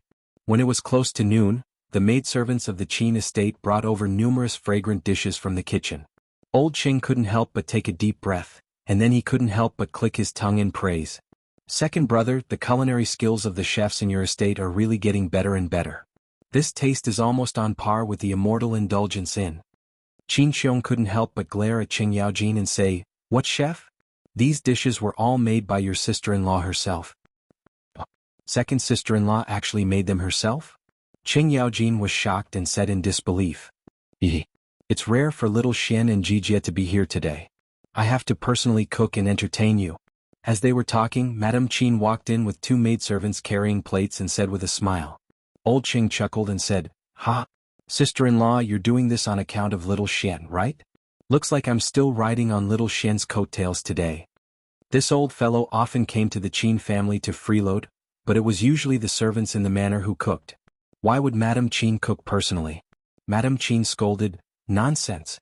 When you come to the Qin manor, has the Qin manor ever shortchanged you?" Although she said that, everyone knew that it was just a joke between the two of them and couldn't be taken seriously. Li Zixuan stood up and said, "Thank you for your hospitality, Auntie. Auntie, sit down and eat with us." Madame Qin smiled and said, No. You guys eat first. The chicken is still stewing over there. Auntie has to take care of it." "All right. Little Xin, why didn't you bring Yushi with you today? Auntie hasn't seen her in a long time." Han Yushi was the adopted daughter of Qin Xiong and Madame Qin. Because of Li Zixuan, Han Yushi was even closer to the Qin family. The two families were also very close, which was why Madame Qin said that. Li Zixuan hurriedly said, "I came to Chang and to do something today, so I didn't bring my wife along. I'll get her to visit Auntie another day." Good. Then Auntie will help you get the chicken soup. Eat quickly." Madame Qin nodded and smiled in satisfaction before turning to leave. "All right. Little Xian Jijie, eat up." At this moment, Qin Xiong, as the host, hurriedly called out. Come on. We haven't gathered since we came back from the north, right? Let's drink first." Qing Yaojin laughed and unceremoniously poured himself a cup as he shouted loudly. There were only the 3 of them at the table. Qin Huayu was still at the academy. After old Qing shouted, the atmosphere at the table immediately became lively. "Good. This little nephew toasts Uncle Cheng and Uncle Qin. Previously, the 2 uncles led an army from afar to rescue us. This nephew will remember this friendship." Ever since Li Zixuan grasped the trick of drinking, although he still did not like drinking, he was no longer afraid of drinking. Hearing this, he raised his wine cup, stood up, and raised his cup to Qing Yaojin and Qin Xiong. Qin Xiong said seriously, "Xiao Xian, we are family. Jijie and I treat you as our family's younger generation. If something happens to you, how can we sit still at home? It's only right that I lead the army to save you." Qing Yaojin interrupted, Second brother is right. We are all family. Why are you being so polite? Come on. Cheers." After saying that, old Qing raised his neck and drank the wine in his cup in one gulp. "Good. Cheers." Qin Xiong and Li Zixuan also followed suit and drank the wine in their cups in one gulp. Good wine and good food, why didn't you call me? Shubao Jijie, you guys are too unkind." After a round of wine, Qing Yaojin, this old fellow, was preparing to continue pouring wine for Li Zixuan. At this time, a burst of energetic and familiar laughter came from outside the room. Who else could it be other than Li Er? When the 3 people in the house heard Li Er's voice, they were all shocked. Everyone quickly put down their wine cups and stood up to welcome him. They bowed and said, "Greetings, Your Majesty." As the host, Qin Xiong bowed and apologized, "Your Majesty has come to my humble abode. This old official has not welcomed you. I hope that Your Majesty will forgive me." Li Er went forward to help Qin Xiong up and said, Shubao, what are you doing? I'm only here to drink and freeload today. Let's skip the formalities. Speaking of which, how long has it been since we've gathered to drink together?" Although Qin Xiong did not believe Li Er's nonsense that he was only here to drink, the latter half of Li Er's sentence still made him fall silent. "That's right, Ever since Li Er started the change in the Xuanwu Gate and ascended to the throne, they had never sat at the same table to drink and eat meat again, right? Your Majesty must be joking. Please come in. Qin Xiong quickly recovered from his deep thoughts. He quickly turned his body and invited Li Er in. Li Er nodded and walked in with his hands behind his back. However, when he walked in front of Li Zixuan, he stared expressionlessly at Li Zixuan. This stare made Li Zixuan's heart skip a beat. Although there was one more person at the table, the atmosphere was not as lively as before. No matter how much Qing Yaojin, Qin Xiong, and Li Er had gone through life and death together on the battlefield and called each other brothers, now that Li Er had become the emperor, it was impossible for them to return to their previous state. Why are you here in Chang'an City today? Have you settled the matters at the academy? After 3 rounds of wine, Li Er looked at Li Zixuan and asked lightly. Li Zixuan quickly replied, Your Majesty, the academy released the results today. This year's enrollment has been completely completed. In addition, the 5,000 sets of armor for the Black Armored Army have been completed. I plan to bring the new equipment to the Black Armored Army camp tomorrow to take up my post. That's why I came to Chang'an City today to inform General Duan. The 5,000 sets of armor for the Black Armored Army have been completed? Although Li Er had already guessed this, he could not hide his surprise when he heard Li Zixuan say it with his own ears.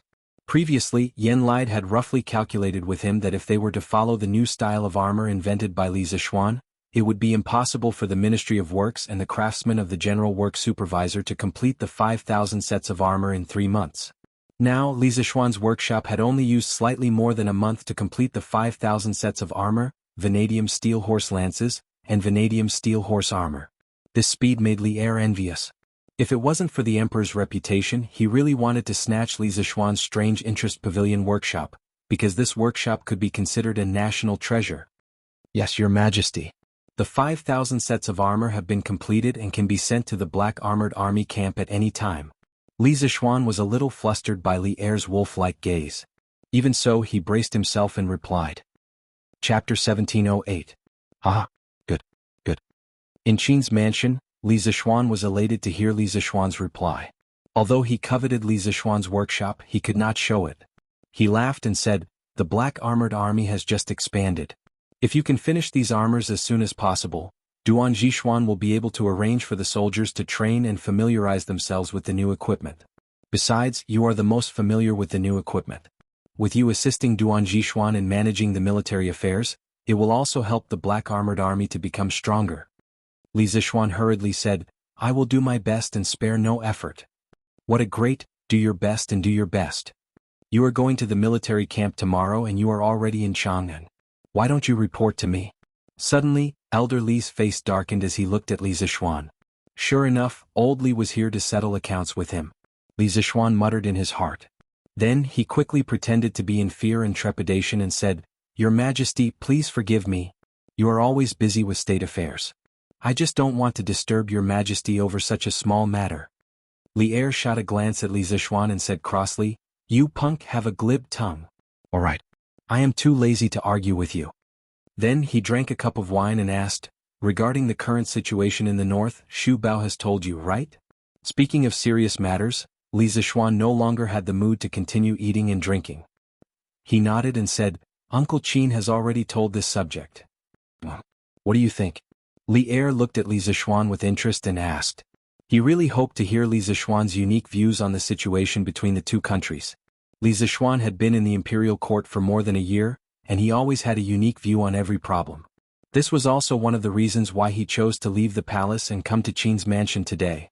Qin Xiong and Qing Yaojin had also put down their chopsticks and wine cups and looked over. At this time there were only the 4 of them in the main hall. Some of the servants and maids had already been ordered to leave by Qin Xiong. On one hand it was for Li Er's safety. On the other hand, it was to prevent Li Er from revealing any confidential state affairs during the meal. Li Zixuan thought for a moment and said slowly, Your Majesty, I think that since Sheli secretly deployed his troops at the border between the two countries and launched a general attack on Tuli's troops in the grasslands, it proves that he already knows or guessed that the imperial court has a plan to attack the grasslands. Your Majesty, Your Majesty, Your Majesty, 6 Yamen, civil and military, civil and military, civil and military, civil and military, all officials to prepare for war. Such a big movement, such a big movement. Such a big movement. So your majesty, your majesty, your majesty, so your majesty, your majesty. Your majesty, your majesty, you're so. Li Er's eyes flashed and he said, Your analysis is reasonable. Then what do you think the imperial court should do in the face of the current situation?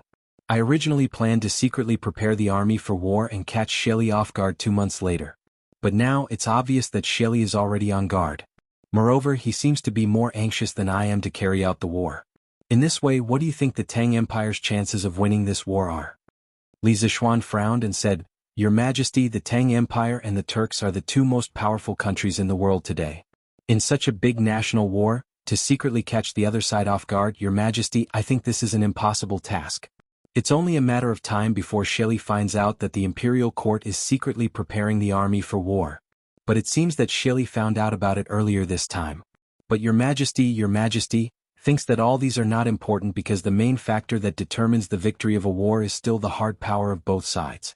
Since Shelly has already sensed the imperial court's intention to attack the grasslands, then before the war truly begins, we should make complete preparations. We cannot fight a war without preparation. Li Er nodded his head and said, This emperor knows that to forge iron, one must be strong. Therefore, a few days ago, all the soldiers of the 12 capital guards had already started training together. The officials from the Ministry of Works, the Ministry of Revenue, and the Ministry of War have already begun preparing military supplies, allocating funds, and deducing battle tactics more than half a month ago, all for the sake of winning this tough battle. Li Zishuan thought for a moment, then said with a serious face, Your Majesty, forgive me for being so bold, but I don't think this is enough. Li Er's brows raised and he said doubtfully, Oh? Do you have any better suggestions? Tell me. Li Zishuan didn't hesitate for a moment. He gritted his teeth and said, Your Majesty, I believe that the mobilization of the 6 yamens and the 12 guards of the capital isn't enough. The Tang Empire should be fully prepared for war. Issue the war mobilization order to every single citizen. Our Tang Empire implements a government army system. The citizens usually farm and join the army in times of war. Ever since the imperial court purged all the rebellious forces in the Tang Empire, the world gradually became peaceful. Many of the soldiers who fought on the battlefield and experienced hundreds of battles have all retired. Among these people, even if some of them don't have outstanding martial arts, they are all veterans who have experienced hundreds of battles. They have rich battle experience. To the Tang Empire, they are an immeasurable amount of wealth. I believe that as long as the imperial court summons these veterans, as long as their blood is still warm, they will definitely be willing to put on their armor and go to war again. If these people are integrated into an army, not only can they form a fighting force in a short period of time, their fighting force is definitely not to be underestimated. I believe that in this decisive battle of life and death, the Tang Empire must go all out and not have any mercy or slack off. This time the Turks must be completely killed. Veterans were wealth, whether it was in modern times or ancient times. Veterans were not old, but they had experience. They had more battle experience and knew how to cooperate on the battlefield and how to survive. Some people said that a veteran on the battlefield was equivalent to 10 new recruits. Li Zishuan agreed with this very much. This was especially true now that the Great Tang was using a government army system. In peacetime, the government soldiers were farmers who cultivated the land, trained during the farm breaks, and joined the army in times of war. The government soldiers had to prepare their own weapons and horses for war, and the entire country had a government that was responsible for selecting and training the government soldiers. Ever since Wang Shichong was killed in the 4th year of Wuda, the Great Tang had been at peace for 6 or 7 years, of course, not counting the coup at the Xuanwu Gate and the Wei River Alliance. In these 6 or 7 years, the number of government soldiers in the government was far less than it had been in the 4th year of Wuda. The main reason was that many government soldiers had retired. This was why Li Zishuan had made this proposal. He believed that once the war between the Great Tang and the Turkic Khaganate broke out, the strength of the 12 garrison guards and the black armored army was far from enough. They needed to select a group of seasoned soldiers from the various regions. This was both respect and trust for the veterans. Chapter 1709. Recruit veterans? I didn't expect you to value those veterans so much. In the Qin residence, after Li Zishuan finished his long speech, Qing Yaojin and Qin Xiong's eyes lit up. Li Er was silent for a moment before he looked at Li Zishuan and said, What you said is actually not without reason. For this attack on the Turks, I originally planned to send 300,000 soldiers. These 300,000 soldiers will be transferred from the 12 guards of Chang'an. Along the way, I will recruit the elite soldiers of the various provinces to expand the army to 400,000 soldiers. At that time, the 12 guards of the capital will be the main force, and the elite soldiers of the various provinces will play a supporting role. However, after hearing what you said, it is a bit of a waste to only send the soldiers to assist the 12 guards. Since that is the case, I have decided to announce to the world that I will select 150,000 elite soldiers from the various provinces and send them to Jianghu, and within a month. At that time, I will send a few generals to personally lead these soldiers. When we attack the grasslands, they will also be the main force. However, this will cause the national treasury to be tight. Although the soldiers of the Tang Empire would prepare their own weapons and horses when they were in a war, Li Er had changed his plan and decided to let the selected elite soldiers come to Jianghu, and for training 1 month in advance. Behind this decision, the imperial court would have to pay an extra 1 month's worth of food for 150,000 soldiers. This was not a small amount. Your Majesty, this subject believes that we cannot be stingy with money and food at the crucial moment of the national war. If the Great Tang is defeated in this war, there will be no way for it to rise again. Hearing this, Li Zishuan was secretly anxious. He thought to himself, what kind of situation is this? You're still worrying about money and food? Are all emperors so stingy? When Li Er heard this, he immediately glared at Li Zishuan and said, Brat, you don't know the cost of food until you are in charge of the household. Do you know how much money and armor will be used for 150,000 soldiers in a month? The assault of 450,000 soldiers on the grasslands was bound to be a protracted battle. The amount of money and food consumed on the road would be astronomical. Although the national treasury had saved up some money over the past year, the plague of locusts had more or less damaged the imperial court's vitality. If we can't take down the Turks in 4 months, the imperial court will very likely be dragged down by this war. Li Zishuan's expression turned solemn as he said, Your Majesty, you've misunderstood me. This subject has already said that I want the entire Great Tang to prepare for war. This includes not only the guards of Jianghu, and not only the officials of the 6 bureaus, and not only the elites of the various prefectures, but also the landowning clans, merchants, and ordinary civilians. This battle concerns the fate of my Great Tang for the next several hundred years. If we win, my Great Tang will have one less powerful enemy, and the northern border will be peaceful for at least 50 years. If we lose, all the Tang people will become slaves of a fallen country, prisoners of the Turks. This subject believes that as long as the common people are clear about the pros and cons, they will definitely support the imperial court. Those who have money will contribute money, and those who have strength will contribute strength. This is the strength of the entire nation to prepare for war against the Turks. In this way, this subject does not believe that the imperial court will be worn down by the long supply lines, much less that the Great Tang will lose to the Turks. Li Zishuan's words caused Qing Yaojin and Qin Xiong's blood to surge. What did it mean to prepare for war? This was what it meant to prepare for war. If they could really unite the hearts of the common people of Great Tang, defeating the powerful Turks would not be a problem. However, uniting the hearts of the common people was easier said than done. When the two thought of this, their surging hearts gradually calmed down. How could Li Er not understand this principle? He frowned and said, Brat, your words are easy to say, but doing it will be harder than ascending to the heavens. Even though the world has been peaceful for many years, the lives of the common people are still very difficult. Asking them to fork out money is something that we cannot do. As the emperor of a country, Li Er had his own pride. It was already difficult for an emperor like him to compete with the common people. If he were to ask for money from the common people, Li Er felt that it would be better for the country to be destroyed. As an emperor, he could not afford to lose face like this. It had to be said that Emperor Li Er's worldview was still very upright, a little too upright. Li Zishuan choked for a moment. After pausing for a moment, he cupped his hands and said, Your Majesty, the common people are indeed suffering, but there are many rich merchants and noble clans. This war is also related to their interests. They have the ability and the obligation to support this war. Your subjects' intention is to ask them to fork out some money and food to ensure that the imperial court's attack on the Turks will be successful. Li Er's eyes narrowed and he said meaningfully, Do you know that it is harder than ascending to the heavens to get those merchants and noble clans to fork out money? The richer a person was, the more stingy they would be. Li Er naturally understood this principle. Even though those aristocratic clans were all very wealthy, asking them to voluntarily donate money to fill the national treasury, he believed that no one would be willing to do so. Li Zishuan insisted, Your Majesty, your subject believes that such stingy people who can't see the big picture are in the minority. If your Majesty is still worried, Your subject can first ask the Yanhuang Chamber of Commerce to mobilize all the merchants in the world to donate money. All the money donated will be used in this war against the Turks. When the time comes, if all the merchants respond and gather, how can those noble clans not fork out a single coin? Li Eru was speechless for a moment. Even though he was unwilling to compete with the common people, he knew that this war with the Turks would be a bitter one. Especially in the battle in the north half a month ago, the unparalleled strength of the Turks' wolf cavalry had cast a shadow over his heart.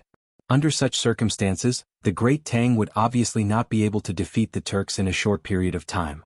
In that case, the imperial court would be dragged into the quagmire of war and fall into a predicament of financial difficulties. After all, this long supply line required a huge amount of manpower, material, and financial resources. It was completely different from the Great Tang's previous wars to quell internal rebellions. Good. We will do as you say. Let's see if the merchants in the world will be as generous as you say. After a long silence, Li Eru finally spoke. Your subject obeys. Li Zishuan cupped his hands and replied, Your Majesty. Other than gathering funds from the common people and mobilizing the entire country's strength to support the national war, your subject believes that the imperial court should not sit back and watch Shelley gather his superior forces to eliminate Tuli and unify the entire grassland. Right now, Shelley's forces are already huge. If we sit back and watch him unify the grassland in this war, the imperial court's army will probably have a harder time winning. Hearing this, the eyes of the three lit up. Li Eru quickly asked, Oh? Then what plan do you have? Quickly tell us. Chapter 17:10. Your Majesty, although most of the tribes of the steppe have already submitted to Shelley, this does not mean that the steppe is a monolithic block. Previously, the Turkic Khitan chieftain led his tribes to submit to the Great Tang, and now Tuli is stubbornly resisting Shelley.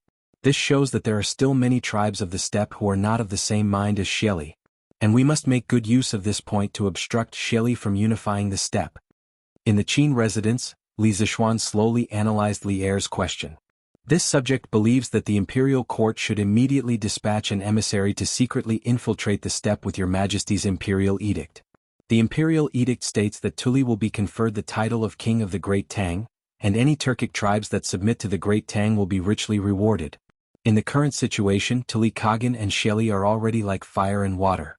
Your Majesty can dispatch people to use Tuli as a foundation to develop tribal forces on the steppe to resist Shelley and divide the Turks from within as much as possible. In addition, the imperial court can also deploy a large number of troops on the northern border to exert pressure on Shelley, making him somewhat apprehensive and not daring to use all his forces to suppress the rebel forces within the Turks. This way the Great Tang will have time to prepare for war. In truth, this method of dividing the Turks from within had long been considered by Li Zishuan. At the very least, when the imperial court dispatched troops to encircle and suppress Liang Shidu several months ago, he had already thought of doing it. But at that time the struggle between Tuli and Shelley had not yet reached its climax, and Li Zishuan had not yet dispatched troops to attack the Turks. Thus, Li Zishuan did not have the opportunity to propose this method of dividing the Turks. At present, the Great Tang and the Turks were at daggers drawn, clearly in a state where war could break out at any time. Moreover, Shelley clearly wanted to eliminate the rebel forces on the steppe in the shortest amount of time possible and then concentrate all his forces on dealing with the Great Tang. In this critical situation, it was clearly necessary to divide the Turks. Li Eru's eyes brightened, but after thinking for a moment, he shook his head. Although your plan is good at this time, the steppe is no different from a dragon's pool or a tiger's den to the Tang. Of all the civil and military officials in the court, who would dare to go to the Turks and carry out your plan? In addition, Tuli's heart favors the Great Tang because he had some friendship with me in the past. But it's hard to say for the other tribes on the prairie. To have them betray Shelley because of some official titles and benefits, I'm afraid it's not very likely. Li Eru was a pragmatic emperor. He was not like the emperors of the later generations who stayed in the palace for a long time and rarely left the palace. He was very clear about the outside world and the ways of the world, so his views were often very realistic. Given the current disparity in strength between the Great Tang and the Turks, any outsider who was not biased would favor the Turks over the Great Tang, let alone the other tribal chiefs of the steppe. It was believed that most people on the grassland believed that Shelley was invincible, at least for the Tang Empire. On the other hand, Li Zishuan was already prepared. He cupped his hands and said with a smile, Your Majesty, let's not talk about the candidates sent by the imperial court to the Turkic Khaganate. but it's actually not difficult to make the other tribes of the grassland side with the Tang Empire. We have an excellent opportunity right now. What opportunity? The curiosity in Li Er's heart was immediately aroused. Then he said with some annoyance, "Kid, if you have any ideas, just say it. Don't keep me guessing." As an emperor, Li Er certainly liked the feeling of having everything under his control. Of course, not to mention the emperor, even ordinary people did not like others keeping them guessing. Li Zishuan was so depressed that he was about to vomit blood. He thought to himself, when did I keep you guessing? Can I say it one by one? What's the hurry? Although he was depressed, he still had to talk about serious matters. Li Zishuan cupped his hands and hurriedly said, "Your Majesty, I wonder if you still remember the prophecy that at the end of July, there will be frost in midsummer in the Turkic Khaganate?"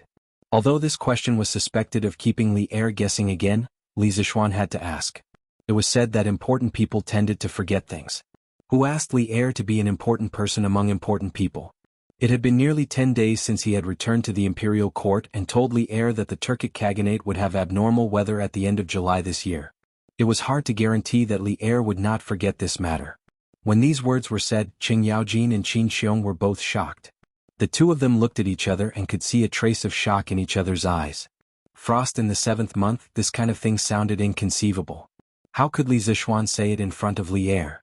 However, when they thought of the prophecy that Li Zishuan had said last year that there would be a plague of locusts in the 2nd year of Jingguan, Qing Yaojin and Qin Xiong had no choice but to believe this absurd prophecy of frost in the 7th month. Li Er frowned. His mind immediately recalled the conversation he had with Li Zishuan in the Sweet Dew Hall that day. His expression became solemn and he said with a frown, "Jin naturally remembers." Only then did Li Zishuan continue, "The perfect opportunity this subject spoke of is at the end of the 7th month, when the Turkic Khaganate will have abnormal weather in midsummer. As the saying goes, strange phenomena appear in troubled times. These strange phenomena also indicate that the country is about to fall. The emissary sent by your Majesty can use this prophecy to bewitch the tribes on the grasslands who are outwardly united but inwardly divided against Shelley. Tell them that strange phenomena will soon appear on the grasslands and that the Turkic Khaganate will soon be completely destroyed. Let these tribal chiefs choose a good tree to rest in as soon as possible. If they do not believe, they can wait a few more days. When the white frost descends on the grasslands at the end of the month, they will have no choice but to believe. At that time, the emissary sent by the imperial court will then explain to these tribal chiefs their feelings and use them for benefits. It will be twice the result with half the effort and yield unexpected results. At that time, it will be difficult for Shelley to completely eliminate Tuli Khan in a short period of time.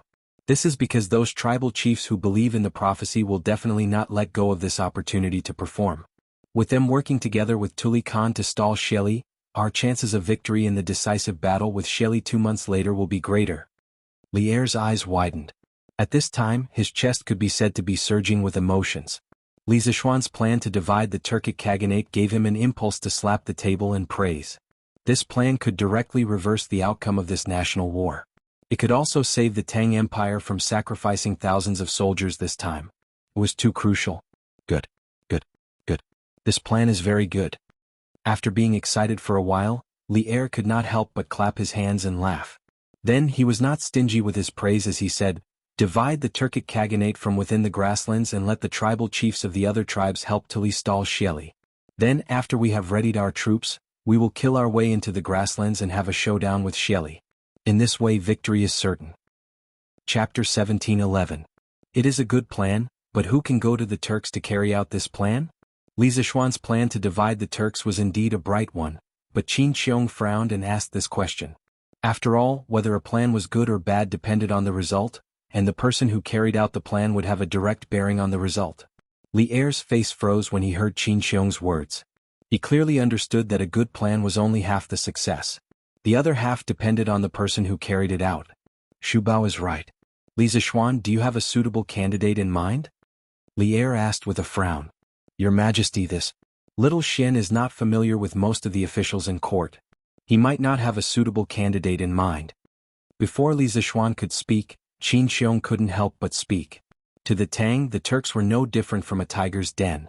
To have Li Zishuan recommend someone to carry out the plan to divide the Turks was clearly asking Li Zishuan to offend someone. If that person didn't return, that person's clan would probably view Li Zishuan as an enemy for generations. If that person was lucky enough to succeed and come back alive, he would be promoted. That person would not be grateful to Li Zixuan for his kindness. He would only be happy that he was quick-witted or lucky. This was a thankless task. Out of concern for the younger generation, Qin Qiong did not wish for Li Zixuan to answer Li Er's question. It had to be said that old Qin was truly treating Li Zixuan as his own nephew. Li Zixuan was not stupid. Although his EQ was not very high, it was definitely not low. In an instant he understood Qin Qiong's intentions. He could not help but feel a trace of emotion in his heart. Back then he had inadvertently cured Qin Qiong's old injury, but Qin Qiong had always treated him as his savior. Normally he would protect him in everything. Whenever he encountered a problem, Qin Qiong would always be the first to stand up. This was the case when he had killed his way into the Bloodwind Stockade alone. Half a month ago, it was the same when he had fought the Turkic army at Longmen Pass. Li Zixuan could only silently remember these sentiments in his heart. When the Qin family encountered difficulties and needed help one day, he would definitely provide assistance without hesitation. How could old Li not see through Qing Yaojin's intentions? His eyes flashed as he looked at Qin Qiong, who was bowing with his head lowered. A trace of understanding quickly flashed through his eyes. A moment later he sighed and said, "Shu Bao, how could I not think of the things you can think of? Don't worry, Li Zixuan's words today will only enter the ears of the four of us. There will not be a fifth person who will know." This was a guarantee to Qin Qiong. He guaranteed that the person recommended by Li Zixuan would not know that he was recommended by Li Zixuan. It was rare for an emperor to be able to do this. Qin Qiong was about to speak when Li Zixuan opened his mouth. He first clasped his hands towards Qin Qiong and said, "Uncle Qin's good intentions, this nephew appreciates it. But this nephew only cares about the life and death of the Tang Empire. This nephew's recommendation to your majesty today is completely out of the public interest. This nephew has a clear conscience." Finishing, Li Zixuan bowed towards Li Er and said, "Your Majesty, this subject has a person in mind. He is the most suitable person to carry out this plan. I hope that your Majesty can consider it." But Li Er hurriedly said, his voice carrying a trace of urgency, "Duke Zhu Tangjian." Under Li Er's aggressive gaze, Li Zixuan did not keep him in suspense this time. He directly said the most ideal person in his mind. It was the legendary person who had been sent to the Turks many times in history and almost lost his life in the grasslands, Tang Jian. Tang Jian's name was Mao Yu, and he was from Jianghu in Bing province. In history, Tang Jian was one of the 24 meritorious officials of the Lingyan Pavilion. He was born in the first year of Xiang in the northern Zhou dynasty and died in the first year of Xianqing in the Tang dynasty. He had experienced 3 dynasties and 5 emperors and passed away at the age of 80. He could be said to be the old man of the officialdom.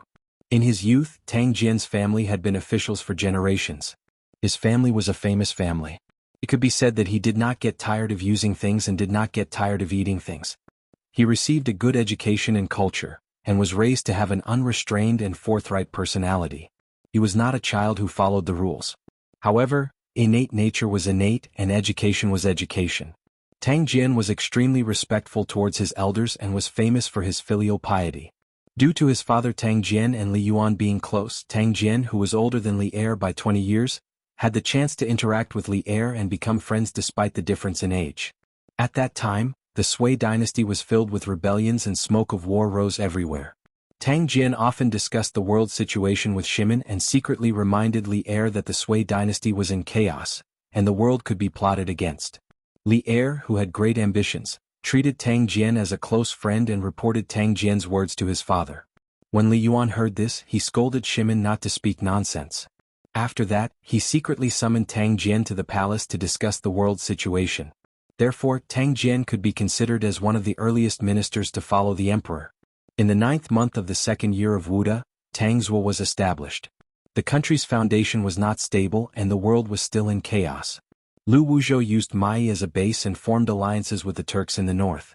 He sent troops down south to Taiyuan, where Li Tang and Long rose, drinking horses and drinking water from Fan River. Prince Jin, the third son of the new emperor Li Yuanji, saw Lu Wuzhou coming fiercely. He abandoned Jinyang and fled to Chang'an. After Lu Wuzhou captured Taiyuan, he continued to lead his troops down south. Tang official Lu Chongmao occupied Xia County and gathered people to oppose the Tang in response to Lu Wuzhou. At that time, Tang Jian was on a diplomatic mission and arrived at the army. Coincidentally, Li Xiaoji and the others were captured by Lu Wuzhou. Unfortunately, he was also captured. During the captivity, the resourceful Tang Jian, although he was trapped in the enemy camp, said, "I am the commander of the thieves, they are all mediocre. Only Yuqi Jingda is wise and farsighted." Thereupon he seized the opportunity to instigate Yuqi Jingda to rebel, advising him to choose a master and surrender to the Tang. Yuqi Jingda also knew that Lu Wuzhou would not be able to accomplish great things. Under Tang Jian's persuasion, body in Chao camp, heart in Han, he prepared to abandon Lu and surrender to the Tang. In the prison, Tang Jian and Yuan Junbao were locked in the same place. From Yuan Junbao's mouth he learned about Dugu Huai's rebellion. From time to time he also received news that Dugu Huai had escaped back to Pudong to assume his original post. Tang Jian saw the situation was critical. He urgently asked Yuqi Jingda to release Lu Shirang and send a message to the Tang camp. Under Qin Wang's urging, Emperor Gaozu was on his way to Pudong when he heard Lu Shirang's story. Thereupon he lured Dugu Huan to kill him, and thus escaped from danger. Working together from inside and outside, Qin Wang Li Shimin defeated Lu Wuzhou. After returning to the capital, Tang Jian was appointed as the Minister of Rights, the Minister of Heavenly Policy Mansion, the Assistant Minister of the Yellow Gate, and was conferred the title of Zhu Guogong. The most legendary thing about Tang Jian was that he later went on a diplomatic mission to the Tujue. In the first year of Jingguan, the Tang and the Tujue stopped fighting. Tang Jian was sent as a diplomatic mission to the Tujue to build peace. In the fourth year of Jingguan he sent as a diplomatic mission to the Tujue. Following the imperial court's mission, Tang Jian brought gold, silver, money and provisions to lure Sheli to surrender. Sheli saw that Tang Ri was powerful, plus he was very respectful toward the Tujue, hence he prepared to surrender to the House of Tang and slacked off on military defense. Right this moment, the Tang court sent Li Jing to launch a surprise attack, defeating the Tujue and quelling the danger of the northern border. Being in the hinterland of the Tujue, in the end, not only did they achieve their goal of luring Sheli to surrender, they were also able to escape on the eve of Li Jing's attack. Tang Jian's maneuver could be said to have reached perfection. Afterward, Tang Jian was also promoted as the Minister of Civil Affairs. His son and Princess Yuzhang became Phoenix One. The Taiyuan Tang family was not only a high official, but also a relative of the emperor. Henceforth their glory reached the peak. It was precisely because Tang Jian had left such a thick and colorful stroke in the history books that Li Zishuan recommended Tang Jian to Li Zishuan. He believed that with Tang Jian's quick-wittedness and intelligence, he would definitely be able to successfully carry out the plan to divide the Tujue. This subject heard that Zhu Guogong Tang Jian went on a diplomatic mission to the Tujue last year. Regarding the environment and situation of the Tujue, Zhu Guogong is clearer than many ministers. In addition, that year when His Majesty defeated the rebel Lu Wuzhou, Zhu Guogong was in prison, yet he was still able to successfully instigate Uncle Yuqi, who was under Lu Wuzhou's banner, to rebel. This proves that Zhu Guogong's quick-wittedness and eloquence are exceptionally outstanding. How similar is the situation at that time to now? Therefore, this subject believes that with Tuli Khan as the foundation to instigate the leaders of the other tribes, sending Zhu Guogong is the most appropriate. Li Zishuan cupped his hands toward Li Er and said in a clear voice. Chapter 17:12. Oh, you know Mao Yu? After hearing Tang Jian's name from Li Zishuan's mouth, Li Er could not help but feel his heart skip a beat. He even felt like he was suddenly enlightened. Based on personal ability and the current situation, Tang Jian was undoubtedly the most suitable candidate. However, although Tang Jian had been conferred the title of Duke, he had always lived in seclusion. Li Er did not expect that Li Zishuan would have a connection with Tang Jian, so he could not help but ask. Can I say that I know him from the history books? In the history books, before the great Tang destroyed the Turks, the person who sent the envoy to the Turks was Tang Jian. Li Zishuan had indeed never seen Tang Jian before. The two of them also did not have any interactions. Hearing this, he could not help but secretly roll his eyes and grumble in his heart. But these words could not be said out loud. In the face of Li Er's question, Li Zishuan did not blush, and his heart did not skip a beat as he made up a story. Your Majesty, this subject does not know Duke Zhu, but this subject has heard Uncle Yuqi speak of Duke Zhu's deeds. In addition, this subject recommends Duke Zhu out of righteousness and without any selfish motives. In the current situation, this subject believes that Duke Zhu is the most suitable candidate. After saying this, Li Zishuan's expression turned solemn as he clasped his hands and bowed solemnly to Li Er. Perhaps it was because of the solemnity on this fellow's face that Li Er believed his nonsense. Old Li furrowed his brows and fell into deep thought. On the side, when Qin Qiong and Qing Yaojin heard the name Tang Jian, their eyes could not help but light up. However, a hint of worry immediately flashed through Qin Xiong's eyes. After all, Tang Jian was a duke, a person of the same status as them. Moreover, this person, whether it was Li Yuan or the current Li heir, had a good personal relationship. If Tang Jian knew that the person who had recommended him to go to the Turks at this time was Li Zishuan, he would probably hate Li Zishuan to death in his heart. Although Li Zishuan's current divine favor did not seem to have any need to fear Tang Jian, who could say for sure about something like a divine favor? What if it was gone in the future? Li Zishuan had offended a duke for no reason at all, even though he didn't have the slightest benefit to himself. However, words that had been spoken were like water that could not be taken back. Qin Xiong could only wait anxiously at the side. While Qin Xiong was anxiously waiting and worrying, Li Zishuan finally spoke. He looked at Li Zishuan and said seriously, "Your plan is very good. The person you recommended is also very suitable. We will seriously consider it." After saying that, Li heir looked at Qin Xiong, who was sitting at the side with a worried expression but did not say a word. He immediately understood. He smiled and continued, "Shu Bao, don't worry about this brat anymore. What I said earlier still counts. What's more, Mao Yu is an open-minded person. He's not a petty person. Even if he knows, he'll know the severity of the matter." With Li heir poking at his heart, Qin Xiong could not help but blush. He hurriedly apologized, "Your Majesty is the Emperor. Naturally, your words carry enormous weight. How would this old subject dare to doubt you?" Li heir shook his head, not denying it. Qing Yaojing grinned and said, "Hee hee. Second brother, you don't mean what you say. But don't worry, even if Tang Mao finds fault with Xiao Xian after this, I, Qing Yaojing, will not agree. I'm not afraid of him." This old fellow's mouth tore down Qin Xiong's stage. What a useless teammate. Qin Xiong glared at Qing Yaojing. Li heir was already used to this and did not mind. He drank a cup of wine and looked at Li Zishuan. He asked calmly, "Li Zishuan, when you go to the Black Armored Army tomorrow, have you thought about how to train this newly formed Black Armored Army?" This was a small test for Li Zishuan. Other than having the right to supervise, the military registrar also had the responsibility to assist the general in managing military affairs. Li Zishuan said seriously, "Your Majesty, I haven't thought about it yet. I've never been to the Black Armored Army's main camp and have never seen the current Black Armored Army. Without seeing the actual condition of the Black Armored Army, if I rashly come up with a training plan for them, it would be no different from talking on paper. Only after seeing it with my own eyes can I formulate a training plan for them. This will allow this newly formed Black Armored Army to quickly adapt to the new equipment and allow them to quickly become a powerful force." Although it was a negative answer, Li heir nodded. He smiled and said, "Hee hee. Good. Good. If you can think this way, it proves that you're more mature than before. Then I can rest assured and let you go to the Black Armored Army. I only have one request. Within 2 months, let the Black Armored Army become the most outstanding of the 12 camps in the capital." Towards the end, Li heir's voice became extremely firm. If one were to ask who was the elder of elders in the Black Armored Army, that person would be none other than Li heir.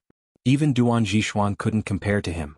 This was because the Black Armored Army was single-handedly created by Li heir. In the process of the Tang Empire's establishment, the Black Armored Army had followed Li heir through many battles. It could be said that Li heir's feelings towards the Black Armored Army were deeper than any other army. Therefore, in the battle 2 months later, Li heir had high hopes for the Black Armored Army. In the past, the Black Armored Army was the most outstanding army in the Tang Empire. It was an elite troop formed by the elites of the elites. However, during the rebellion in Guanxing, the 2,000 Black Armored Army members and the tens of thousands of troops from the Cui and Zheng families met. That battle caused the Black Armored Army to suffer heavy losses. As a last resort, Li heir decided to reorganize the Black Armored Army and expand the Black Armored Army. It hadn't even been a month since the expansion of the Black Armored Army was completed.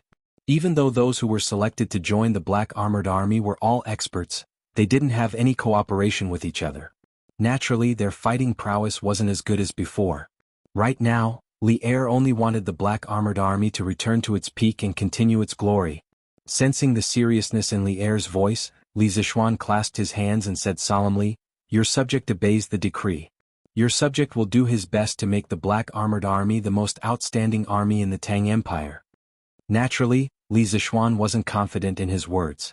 After all, whether it was in his previous life or this one, he had never led an army properly.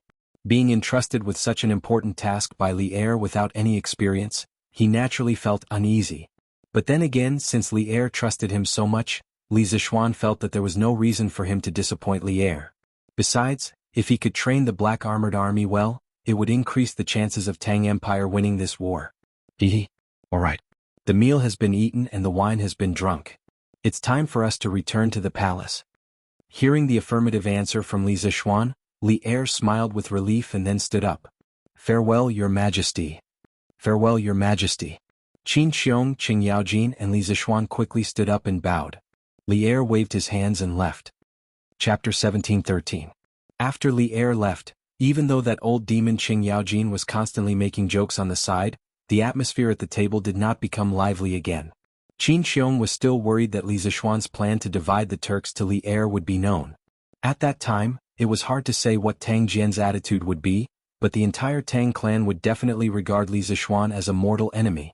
As for Li Zishuan, he was worried because he was going to start his life in the army tomorrow. After all, wherever there were people there would be Jianghu. It was the same in the imperial court and the army. He did not know what awaited him next. Facing such an unknown fate, he could not help but feel a little lost. This was not as simple as solving a math or physics problem. It involved many people and matters. He himself was not sure if he would be able to live a smooth life in the army. Uncle Qin, thank you for your hospitality today.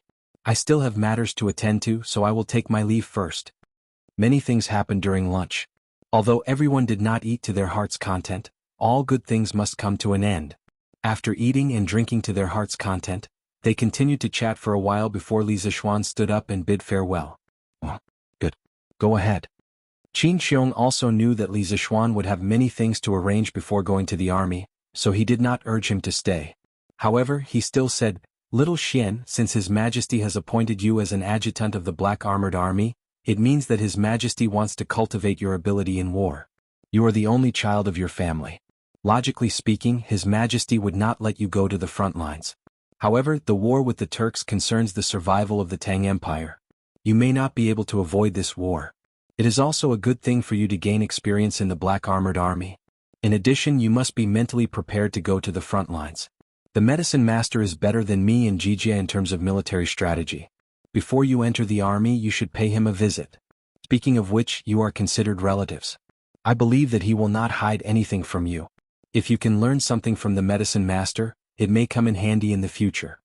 Hearing Qin Xiong praise someone like this, Qing Yaojin was not unconvinced. Because that person was Li Jing, the Tang Empire's military god. In terms of military strategy, Li Jing's military talent was admirable. Old Qing was no exception. Hearing this, Li Zishuan's heart skipped a beat.